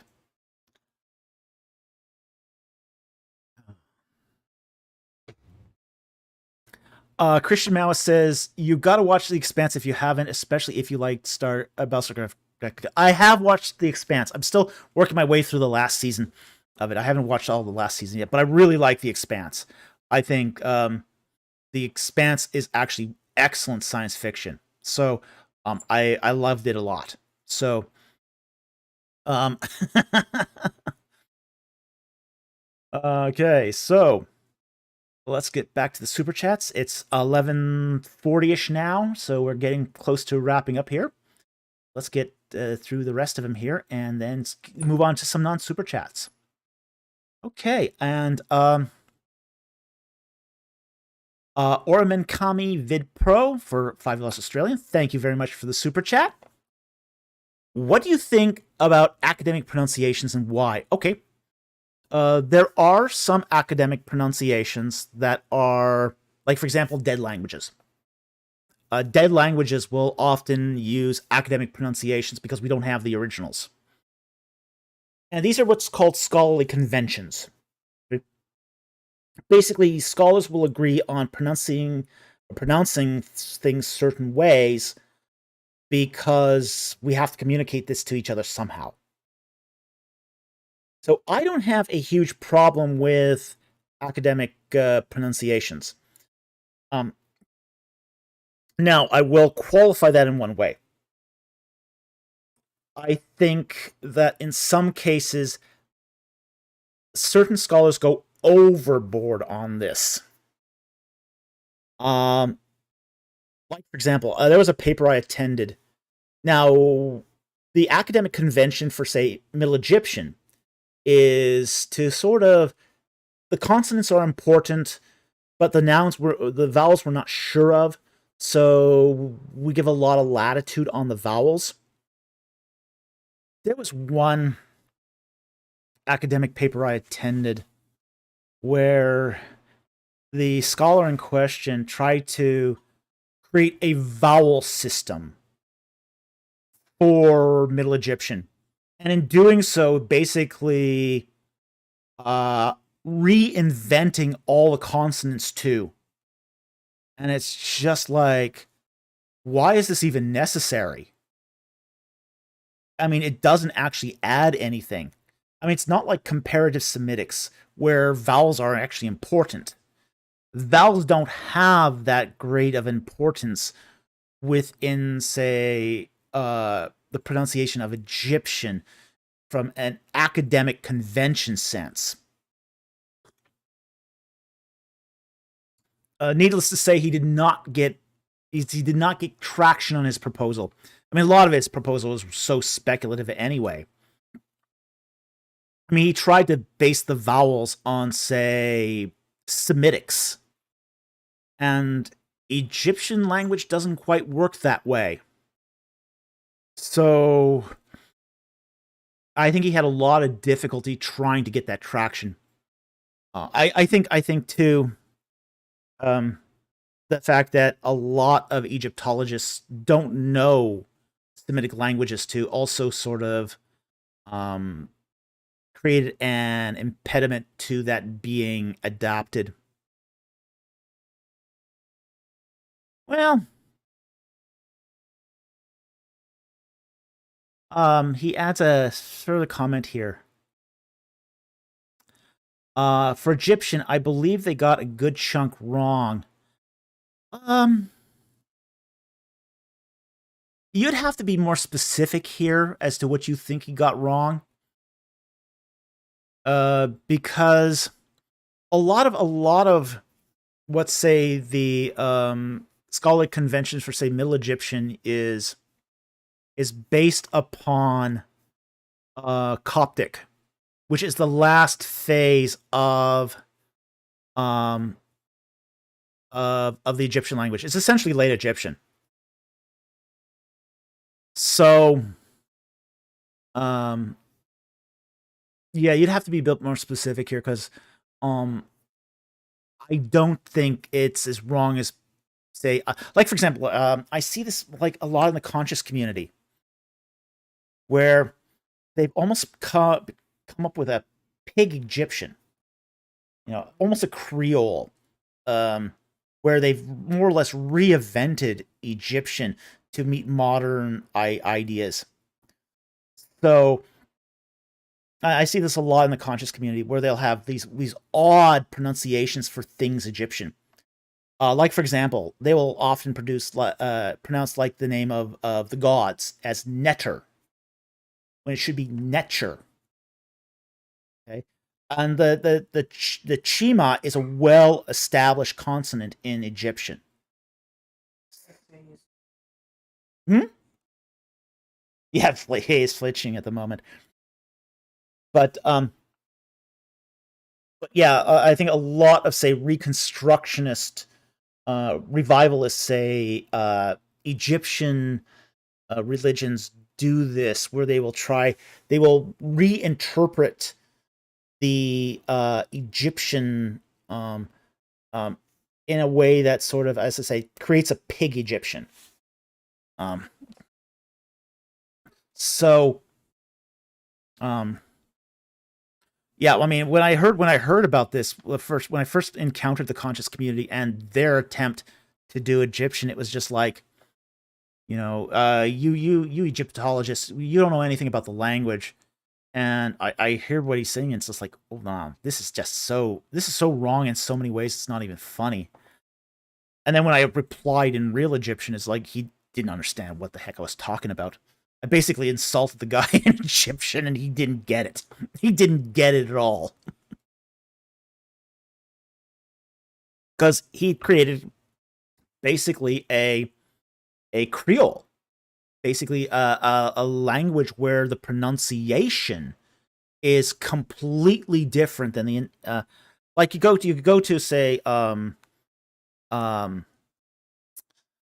Louisiana, where they speak the original Creole, and it's a complicated mix of bastardized French and English, and it's its own language. It's its own language as such, but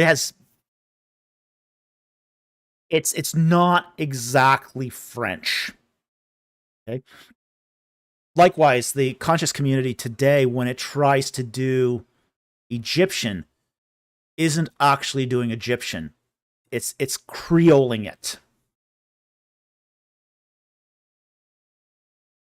So I've seen, like, for example, they'll talk about the people of Kemet, the Kemet people. Well, this is not something that the Egyptians called themselves very often. I mean, the land was Kem. And some later documents will use Kemet to refer to people, but mostly it didn't. So they call themselves the Remech. So you did. I'll take that follow up from him too, right up here. Nether Newty. I don't even know what you're talking about here, honestly. Okay, we'll get to Talbots in a moment here. Yeah, Ormakami, I'm not really even sure what you're talking about here. Okay. Because, are you talking net hair? I mean, newt hair? Yeah, I'm not even sure what you're talking about. So, sorry. Little context would have been helpful in your super chat here. So, again, you'd have to be really more specific here for me to really comment on this. But anyway, thank you for the super chat. We appreciate the super chat support, even if we're not even sure what you're talking about. So, give me a little more context when we talk about languages, because, again, languages, especially a language like Egyptian, has a lot of homonyms, and without a little context, it's really hard to put it all together. So, anyway. All right, so we'll take the next super chat here. And comes from, the next one is actually from Talbot Slade for $199.99. Thank you for that really generous super chat. And he asks, when will you shave off that goatee? Never. My producer would never let me shave this thing off. Yeah. I was totally clean shaven when we got married. Okay? And in the first week of our marriage, I caught the flu. And I had bad bronchitis from it. I was bedridden for 2 weeks. And during that time, I just let my facial hair grow out. And, 6 days in, I had already a pretty good goatee going on here. And, when I recovered from the flu, I was about to shave it off, and she goes, "Oh, no, you don't."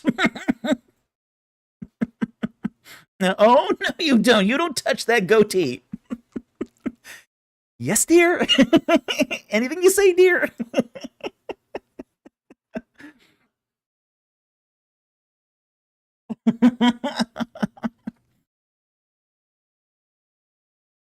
She says she finds me incredibly handsome with the goatee, so the goatee stays.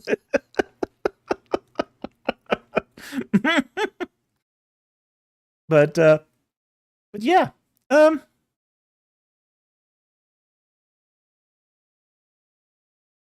Okay, we got some context for that one. Okay. So anyway, thank you very much for that super chat. Even though it's kind of an Addison weird kind of question. Talbot Slade is learning too much from Addison. Okay, so anyway, thank you very much for the super chat. Very much appreciate it. Okay, we got some context here. Finally. Okay, and okay, Ora Menkami VidPro says, that's how academics produce Netcher, ancient Coptic nudity, modern Coptic nudity. Okay, the problem here is that the Coptic here is not the same as the Middle Egyptian. It's just not. There's a difference in, say, you have to understand how the language developed here. It is definitely Netcher. There's no question about this. And that's because it has a in the Middle Egyptian, it has the N, the Chima, and an R. Okay? It is Netcher. There's no question about this. Okay? Now, what happens is In late Egyptian, final R's start dropping off and get replaced with a vulture. So in late Egyptian, even though it's still spelled Netcher, it starts to get pronounced Neda.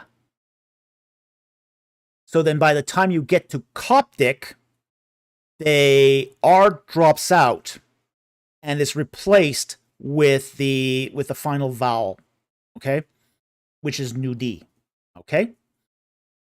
So what you have done here is you've conflated the history of the language. So that's a really important distinction to make. So it's not a problem with the academic pronunciation. It's a problem that you have confused the various phases of Egyptian. Okay.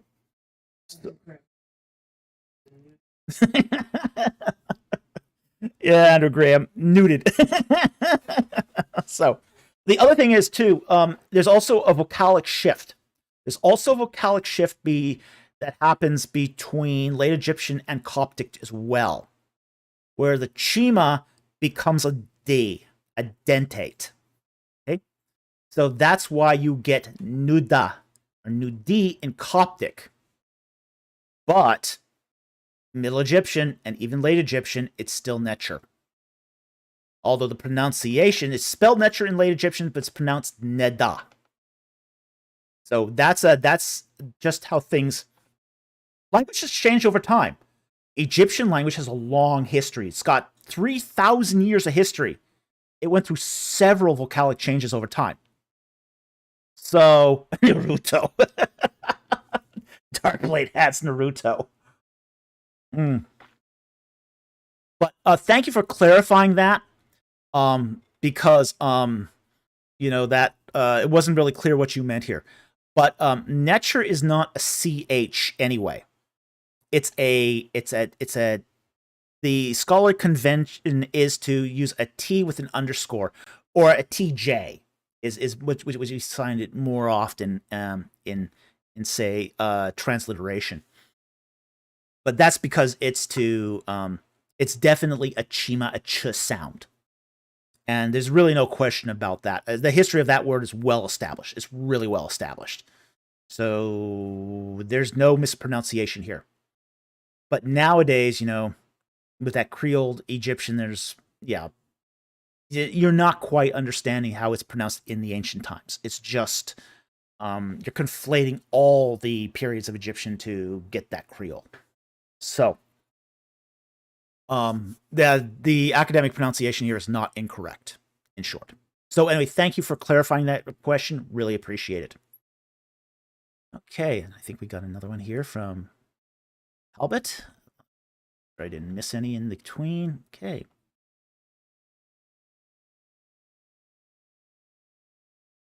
And Talbot Slate for $99.99. Thank you very much for the super chat. You've been very generous tonight. We really, really appreciate it. And he says, please answer Vish question about dissertation. Okay. 1103. Okay, we will do that. And then we'll take some non-super chats and then call it a night. 1103. There we go. And Vish asks, ideas for dissertations for Genesis 1 to 3 or any parts of the Bible you think would give valuable insights and help the church? Oh, wow. That's a great question. Yeah, there's actually a lot of stuff in there. You could do stuff like death in the garden. That could use some more work. Just about any topic in Genesis 1 to 3 could use more work as a dissertation. Like the death in the garden thing, the symbolism of the Nakash, the snake, could use a dissertation. You could do the whole pericope of, say, the judgment of Genesis 1 to Genesis 3 as a PhD dissertation. There's a lot of great material in Genesis 1 to 3 that you could do. there's even some stuff that's like, I'm just gonna pull up the Bible here just to sort of just as we just glance through this, and you could get all sorts of great ideas for a dissertation. That whole you could just pick out the words formless and void and just do a dissertation on that. That's been done. I'm not formless and void specifically, but I know of dissertations that just rotated about one word. One word. The separation of the waters. You could do a dissertation on that. The idea of sprouting vegetation. How does vegetative growth fit into the narrative of, say, the garden? Because it happens more than once in Genesis 1 to 3. You have it here in, say, Genesis 1:11 to 12, and then you have it again in the planting of the garden itself in, say, let's see, where is it? Genesis 2:8. So, there's a huge amount of stuff here that you could do, and pick something obscure. Pick something really obscure. You just go over the passage over and over and over again till you find something that just hits you as, I haven't read a lot of this. There's some of the stuff that's been gone over and over again.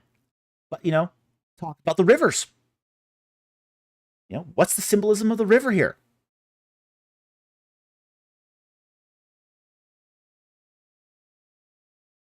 Yeah, there was my producer brings up here the idea of going to a library. A science fiction writer used to do this, where you go to a library and look through the stacks, trying to find the empty spaces between books. That's what you want to do. Talbot Slade just put the meaning of rock in Pentateuch. Yeah, absolutely. That's how good dissertations are made. Is why does, for example, in, say, Genesis 2, it talks about, say, Bedlam and the onyx stone in verse 12. What's the symbolism of the onyx stone? Talk about stuff such as, why is a tree being used here as symbolism? I mean, that's been probably done already, but, there's something you could probably make of that. Yeah, there's all sorts of material here that can be done. That even asking the question as a research question, why was man left alone in the garden to be by themselves, to have the snake interact with them, the serpent interact with them? That's a good research question right there. Loneliness of the garden. Why was, or what purpose does the loneliness, the Adam and Eve left to fend on their own, mean to the larger narrative?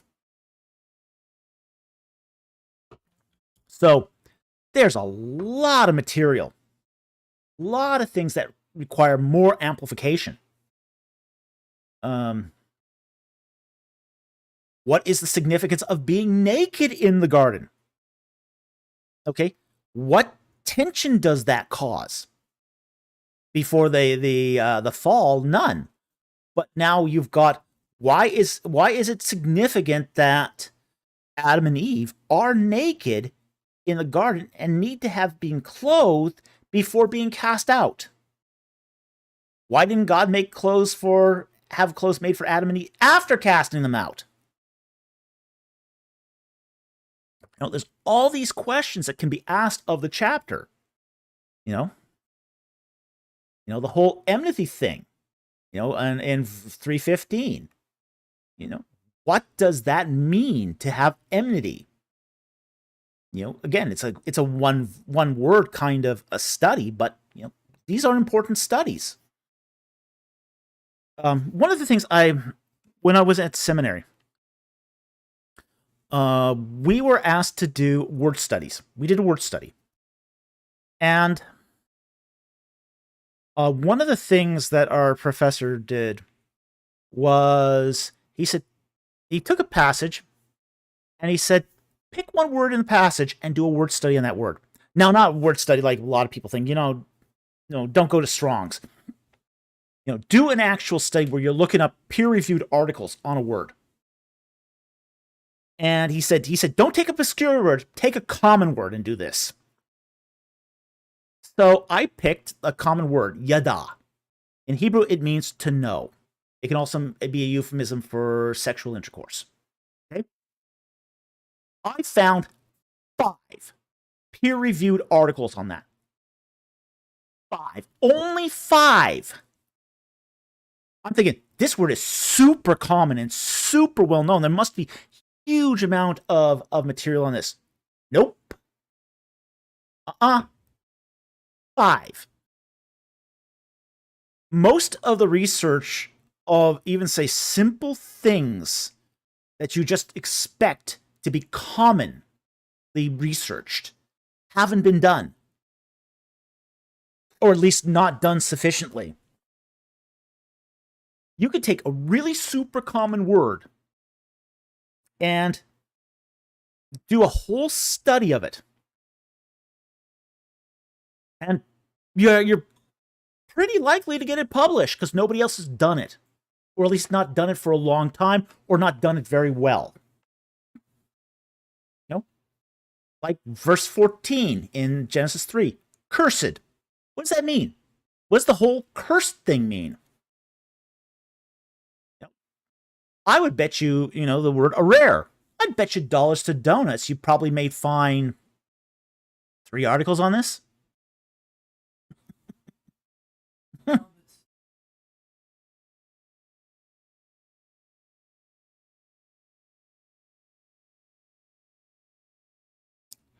Okay, I'll take that follow-up question here.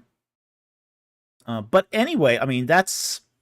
Yeah, but there's just finishing up. Let's just wrap up this first, and then we'll take Slade's follow-up question here. Yeah, I don't know if that was a question or if it was a suggested dissertation here, but see if that was down to the bottom here.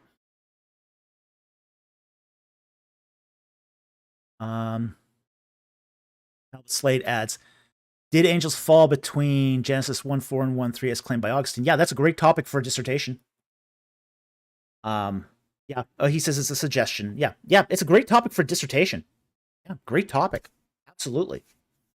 I mean, in that case, you've got a comparative there between, say, potential of when angels are. You can explore the origins of angels, and then you can explore the church fathers' comments as well. So it sort of falls as a patristic study on, say, Genesis, and I think that's a fantastic topic for a dissertation. So, yeah, absolutely. I think this is an excellent topic. I think it's I mean, there's no end to good topics for Genesis 1 to 3, no end, and that's why there's tons of literature published on this on Genesis 1 to 3 every year. It's not complete. We're still learning about it, and that's exciting. It's really exciting. Anytime we can learn more, it's exciting. It just tells us how little we know. So, absolutely fascinating. Love that question on dissertation topics for Genesis 1 to 3.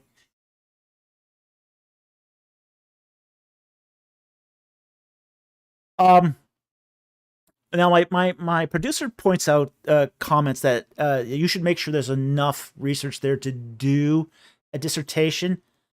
I slightly disagree with her on this, because one of the things I've noticed is it's really hard to find a topic so narrow that you run out of research.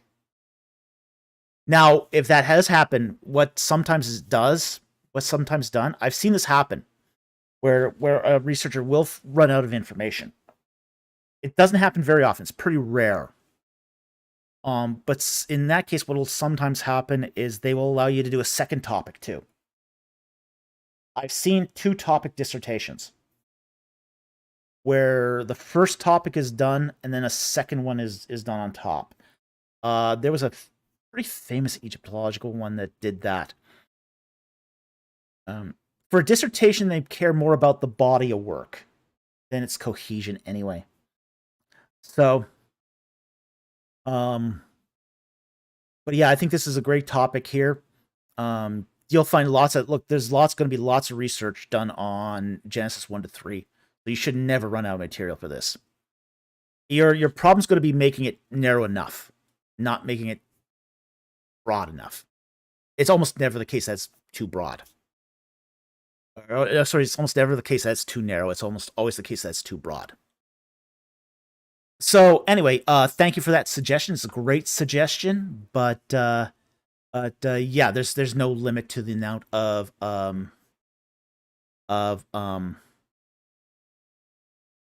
yeah, okay, take this comment too, and then we'll start. A friend just told me his mathematics dissertation was 50 pages. Guy's PhD. Yeah, that's very common in mathematics and in sciences. Yeah. Yeah, this is very, very common in the sciences. Sciences often have very, very short dissertations. And a lot of that is because whatever they're working on can be explained in a very succinct way. We have to understand that dissertations what they are is a substantial contribution to the field. And every field is going to have a different definition of what constitutes as substantial. In sciences, you can make a substantial contribution in a very short space. Like I think Albert Einstein's dissertation on the photoelectric effect was 32 pages, but he covered it. You cover it completely, you get your PhD. In the humanities, they tend to go for 350-page dissertations. But that's also because you're expected to cover the breadth of the scholarship in a complete manner. And so you don't have to cover every detail, but it has to be done in a way that shows a substantial contribution to the field and completeness. So humanities dissertations tend to be a lot longer. Yeah, people don't. My producer's right here. People don't argue so much in math. Bon adds the comment here. Shortest PhD dissertation in the world is a math dissertation that is only 9 pages long. But if he covers that 9 pages completely, that's a perfectly valid dissertation. Yeah, that's interesting. From MIT by Roy in 1966. Yeah, that is very interesting. But then again, too, what did he contribute? If it's an important piece of work, then yeah, it's perfectly acceptable. But then again, too, in mathematics, you're trying to do proofs and formulas and that sort of thing. And if you can do the proof in 9 pages, and math dissertations are all about proofs. You've got a problem in math, and you can prove it in 9 pages, you're good. Albert Slate, 7 years to write it too. Yeah, that doesn't surprise me either. Yeah. Well, I mean, my dissertation was 750 pages, and it took me 2 years to write. 1 year to get it through the process, but it took me 2 years to write 750 pages. So, BC, take that, Bembridge scholars.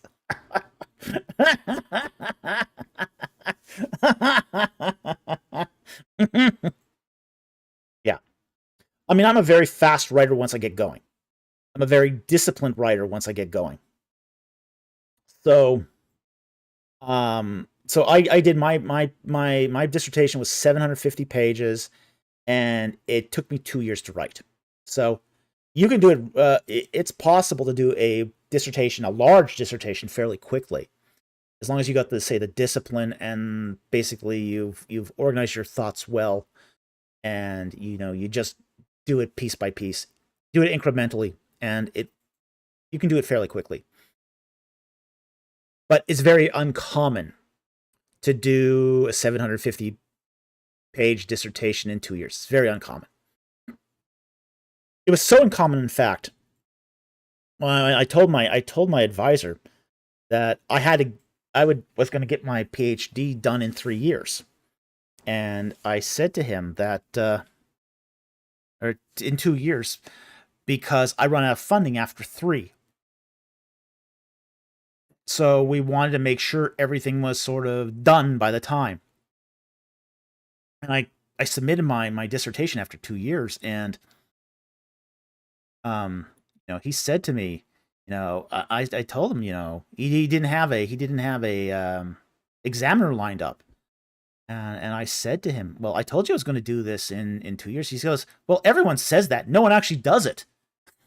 It's like, well, thanks. Yeah,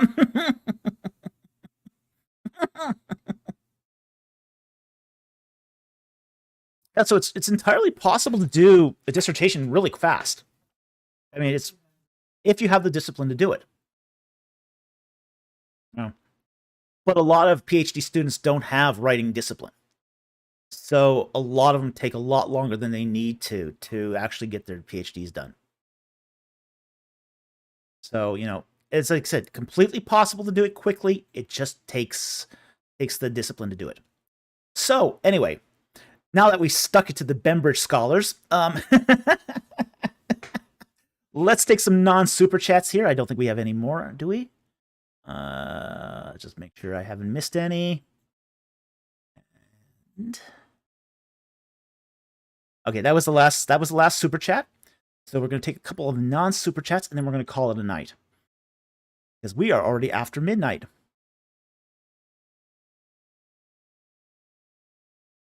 Bonbon, take my mummy question. Maybe, I'll see. All right, let me go up, scan it.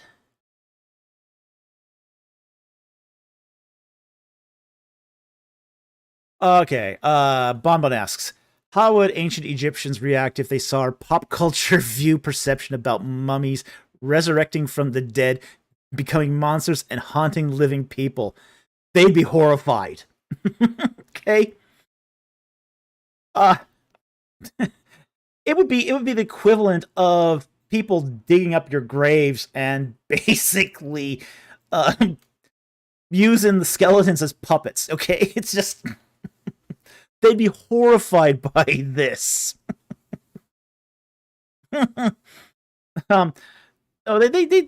They saw mummification as something you do that's positive for your loved ones. This was the opportunity to mummify your loved one, was essentially to give them a proxy body that they could come back and communicate with you and interact with the world of the living. Yeah, you came back as yourself. So the whole idea of mummies coming back and turning into monsters would not have sat well with them. They didn't view things like that at all. Okay, so it's a good question, but they'd be absolutely horrified by our perception of mummies as monsters.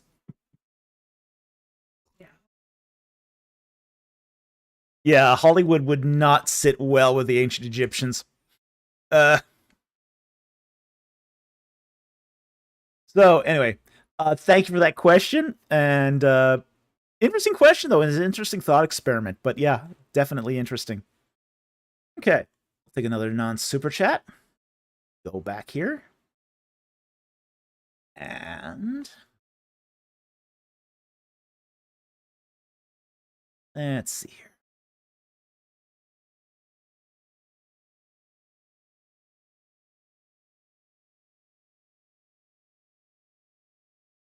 Okay, more. Let's see, more non-super chat time.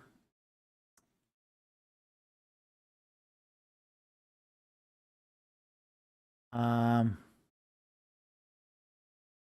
see a question from Darkblade here, but I don't understand the context of it. So we'd have to go on.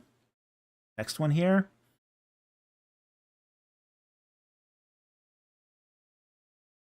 Here's one from Haystack. What? Oh, that is actually an interesting question. We'll go back to the beginning here because that was actually an interesting question from 501 Mobius. Okay. Because there is an explanation to that one. Go back all the way to the beginning here. 601, you said? 609. Okay, let's go all the way back to the beginning. Oh, come back. 501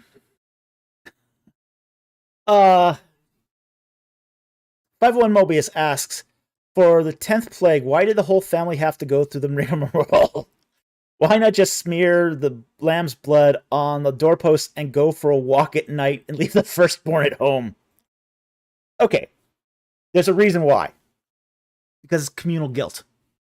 Okay, it's communal guilt. So, it wasn't enough just to leave the firstborn at home. Because the punishment is not against the firstborn. It's against the family. Okay? The plague is against the family unit, not the firstborn. Okay? So, it wouldn't be enough to just leave the firstborn at home. That wouldn't protect him. The whole family has to be involved in this. Now, I sometimes wonder if some enterprising secondborn decided to go take a walk in the middle of the night. Just to stick it to the firstborn and take his place. Although I guess that wouldn't make you very popular with the family. It would make Christmas dinner, or sorry, Passover dinner a little uncomfortable the next year.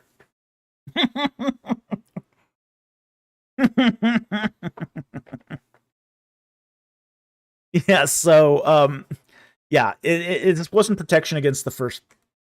This wouldn't have offered any protection to the firstborn. The whole family group had to be involved with this. The whole household had to be involved with this. So, now people were from outside were allowed to come into the household, and share a lamb. That was permitted, and that allowed basically households too small to have a lamb to be protected by the Passover. But if the whole family wasn't involved with this, particularly dear old dad, then it could, it was a communal sort of guilt. So dad definitely had to be inside the doors. And most of the family had to be as well.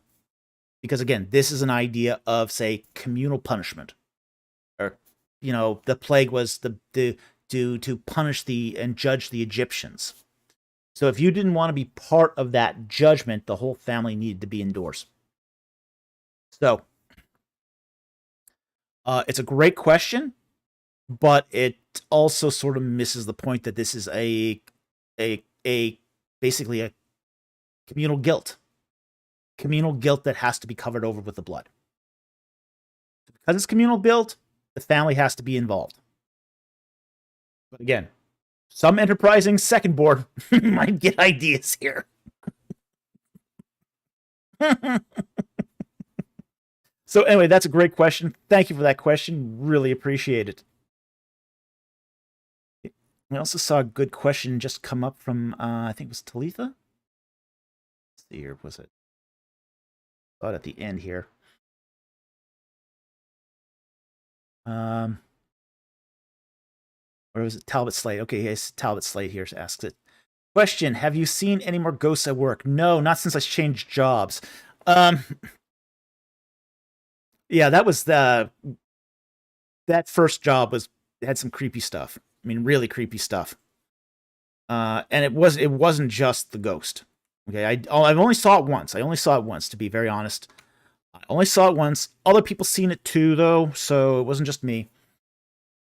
And the voodoo doll was a bit off, to be honest. Finding the voodoo doll underneath one of the stacks was kind of creepy too. But the place I work at now, no, this place doesn't have a history of ghosts. It's a new building. The last place I worked, the building was over 100 years old, so it had history. It had some real history to it.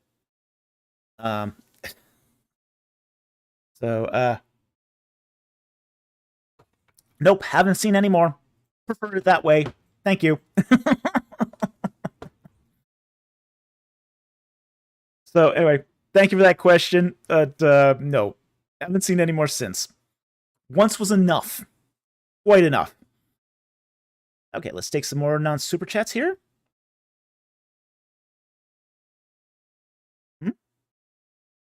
Yeah, one or two more. And one or two more, and then we're going to call it a night. Because it is after 12:20 already.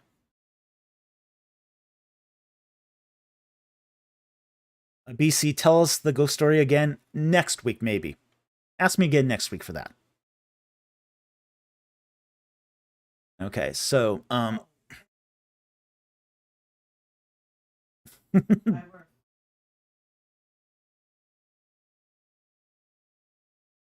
ooh, that is bad.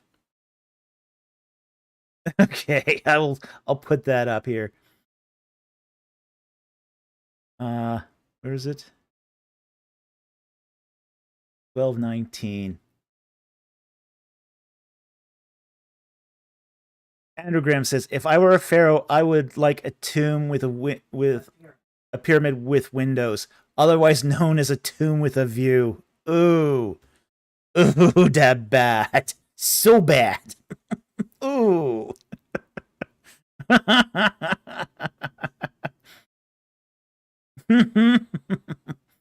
Okay.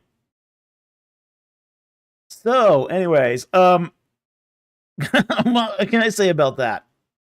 I'm going to take a couple more non-super chats, and then it is going to be a night. I'm going to go right to the top here and work my way from the top down this time. So,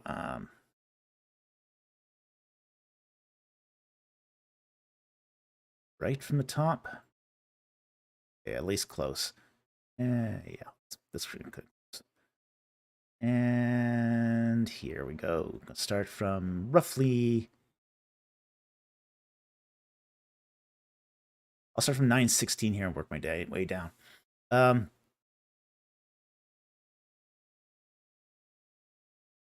take this from Dark Blade.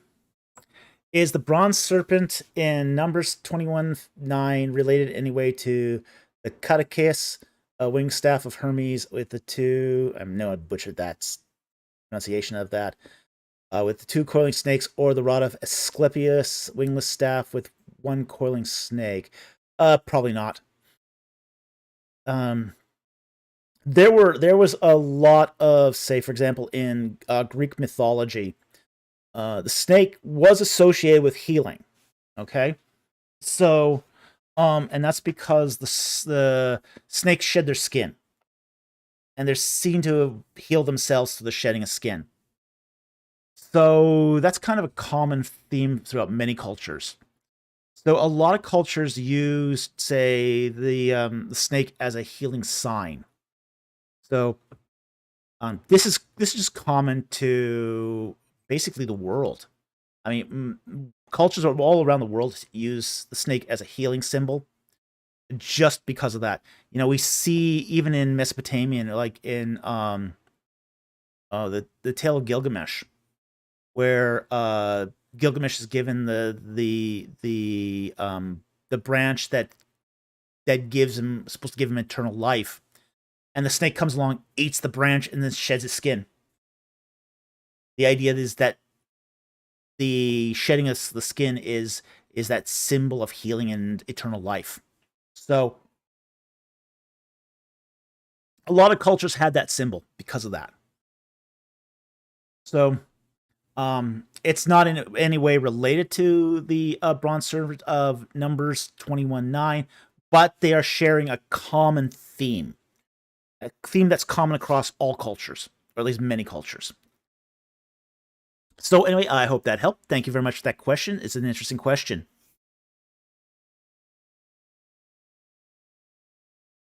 Okay.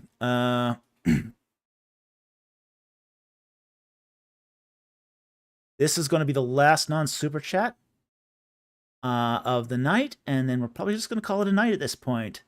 So I'm just looking for a nice little interesting one here to end off the day. And let's see what we got here.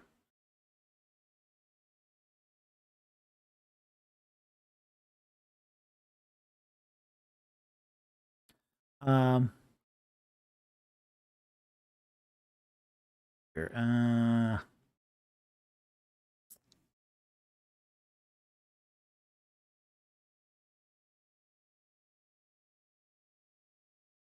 go down here.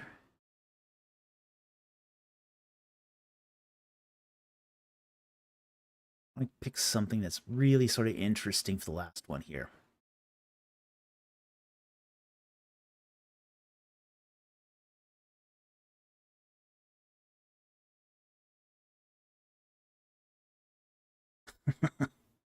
Will it be a bonbon victory? Probably not.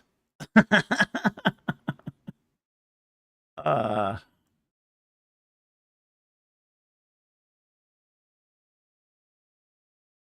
what did you see? See something interesting? Okay. I'll take this one from Dylan Biggs. Yeah, this will be our last non-super chat of the night.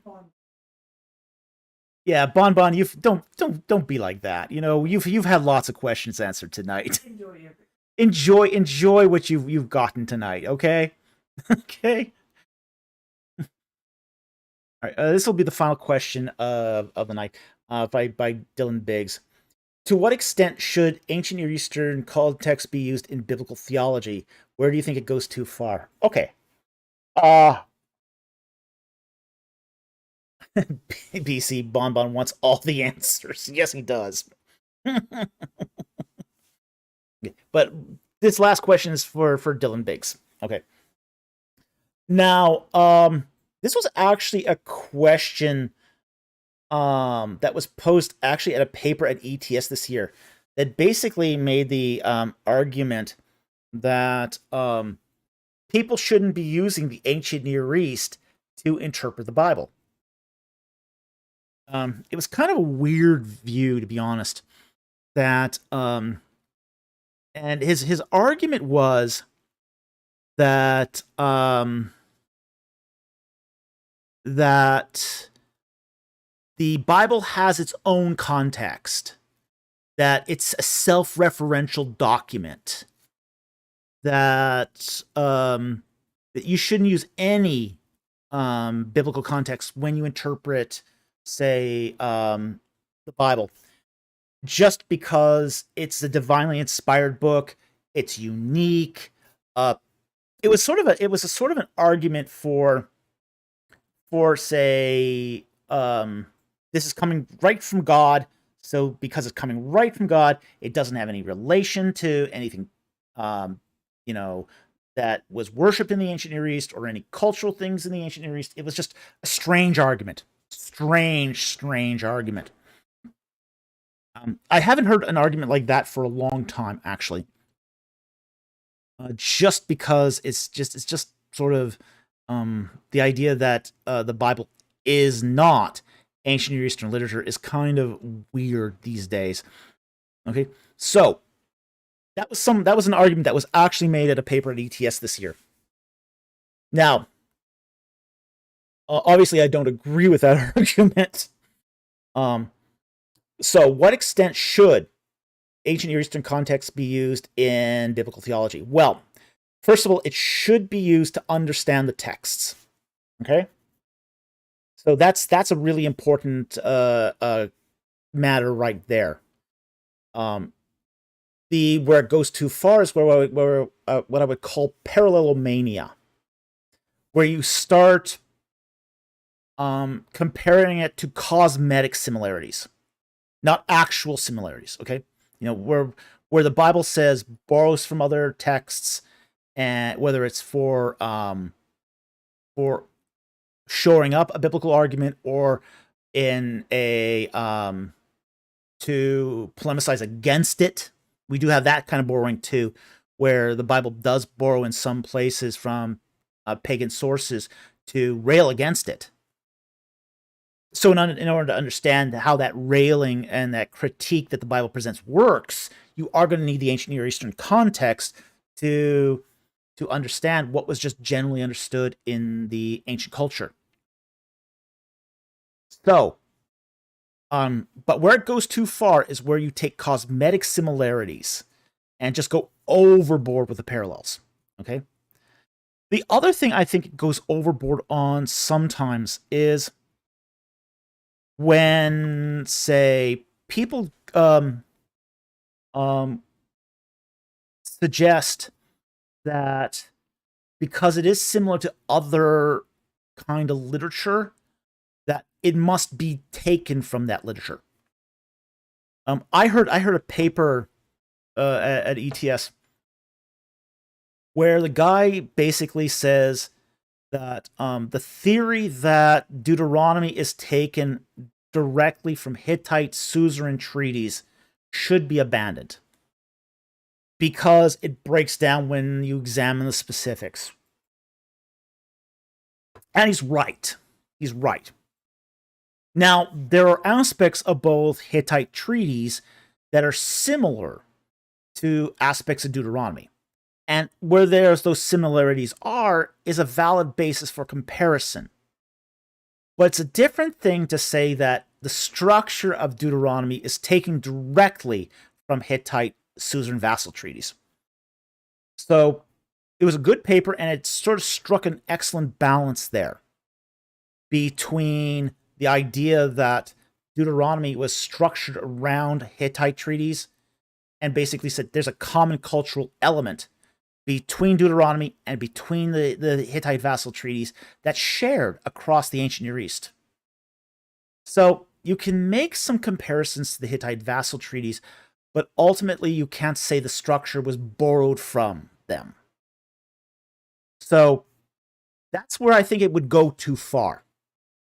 Okay, so you don't want to get into that idea that first of all, that parallelomania, where you take cosmetic things, hodgepodge throughout a culture and say, okay, this is where it comes from. You also don't want to go to the extreme of saying just because there are actual similarities that there's borrowing. Correlation does not equal causation, essentially. Okay? So just because you have a correlation of texts doesn't mean that one text caused the other. So again, that's sort of the abuse. That's where it goes too far. But where you can take this, though, is once you've interpreted the texts properly and contextually, then you can build your theology on that. So, and that's actually the proper process of doing theology. You don't want to just say, okay, avoid the whole textual aspect. So you're not going to be going into an Enuma Elish, pulling a theology from Enuma Elish and saying this is a biblical theology. You're not going to do that. That's not a proper way of doing biblical theology. What you're going to do is you can compare, say, a text, some portion of the text maybe from Enuma Elish and say Genesis, and say, okay, this is how we can understand the text in its broader cultural context as maybe polemic against Enuma Elish, and then once you understand the text of Genesis, then construct your theology from that. So that's how the proper reflective process of building theology works. Is you understand the text. You read the text. You understand its immediate context within the biblical passage. Then you apply the cultural context. And then once you have ascertained the proper reading of the text, then you can imply or infer or deduce your theology. I'll take that. I guess last. So I will wrap up this here, and basically says it's a balance. It's really a balance. It's a balance between what we would expect the context of the passage to be, but not take it to a ridiculous extreme either. So anyway, thank you very much, Dylan, for that question. We really appreciate it. I'll take that last question, follow-up question from Albus Slate, and then we'll call it a night. So Talbot Slade has the last question of the night, and then we are calling it quits. Would you agree Deuteronomy is a treaty? No, I wouldn't. It is a collection of, say, texts that are used in treaty texts, but the structure of Deuteronomy is not a treaty. Now, I will say this. I think Exodus is. Okay? So, there's portions in Exodus that are definitely patterned after treaties, like the Sinai Covenant. Definitely patterned after a treaty. It's got stipulations. It's got curses. It calls it a treaty. It calls it a covenant. Okay? So Exodus, like the Ten Commandments, is patterned after a treaty, and you have to find the stipulations a little after the Ten Commandments. But it is patterned after a treaty, and it's called a treaty. So you definitely see this in Exodus. You don't so much see this in Deuteronomy. So this is where the things kind of fall apart for this, the idea that Deuteronomy is a treaty. Deuteronomy is a law code. It's definitely a law code. But it's not based on, say, any sort of treaty structure that we know of. And this is where one area where I would disagree with, say, Kenneth Kitchen. Kenneth Kitchen thinks that Deuteronomy is based upon a pattern of a treaty.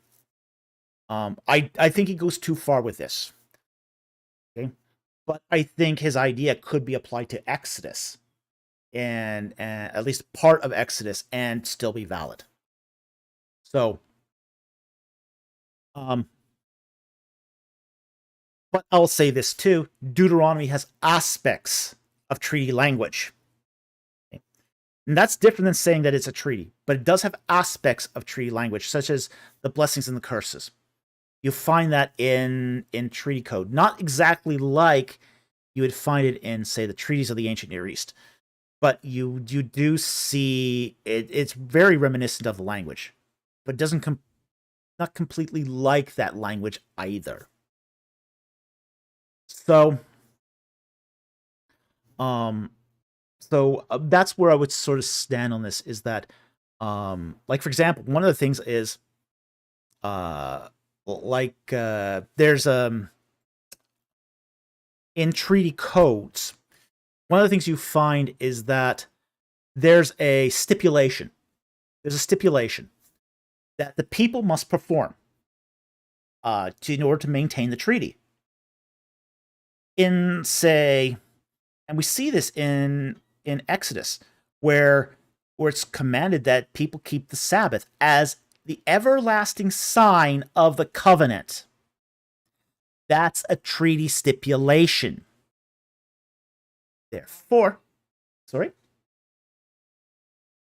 Yeah, well, we're not under the covenant, Sinai covenant anymore, but that's for the old covenant, the Sinai covenant. That's the sign that people were keeping the covenant, that they were keeping the treaty. And in a covenant and treaty are synonymous terms. So, so there was so in order to keep the everlasting covenant, which is the whole ritual law, the Israelites had to keep the Sabbath. Okay, but Christ is in the new covenant. Christ is the fulfillment of the ritual law. So the covenant is fulfilled, even though we are not necessarily bound by that treaty stipulation today. So, with that said, that's going to be the final question for the night. I hope that answered that question. It's actually a really good question, though. It's a really, really good question because so many scholars today talk about Deuteronomy in terms of being a Hittite suzerain treaty, and I don't think it really qualifies as that. So, with that said, we are going to call it a night at this point. We want to thank everyone here who joined us tonight for this live stream, a very long live stream. We went 4 hours and 40 minutes here, so a very, very long time. So we're going to take the half hour for next week. No, just kidding.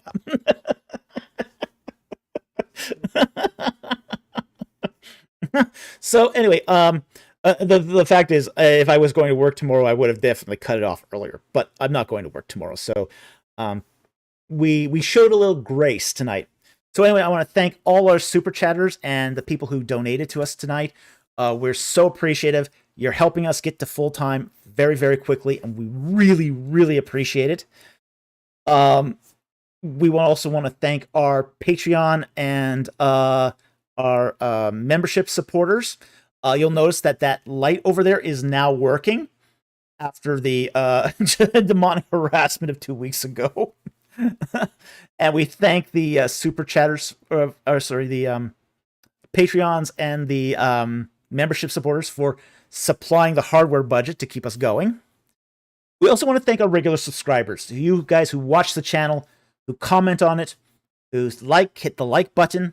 And if you're not a subscriber already, please hit that like button and subscribe button and, show us your support through regular viewing so you don't miss any of our content.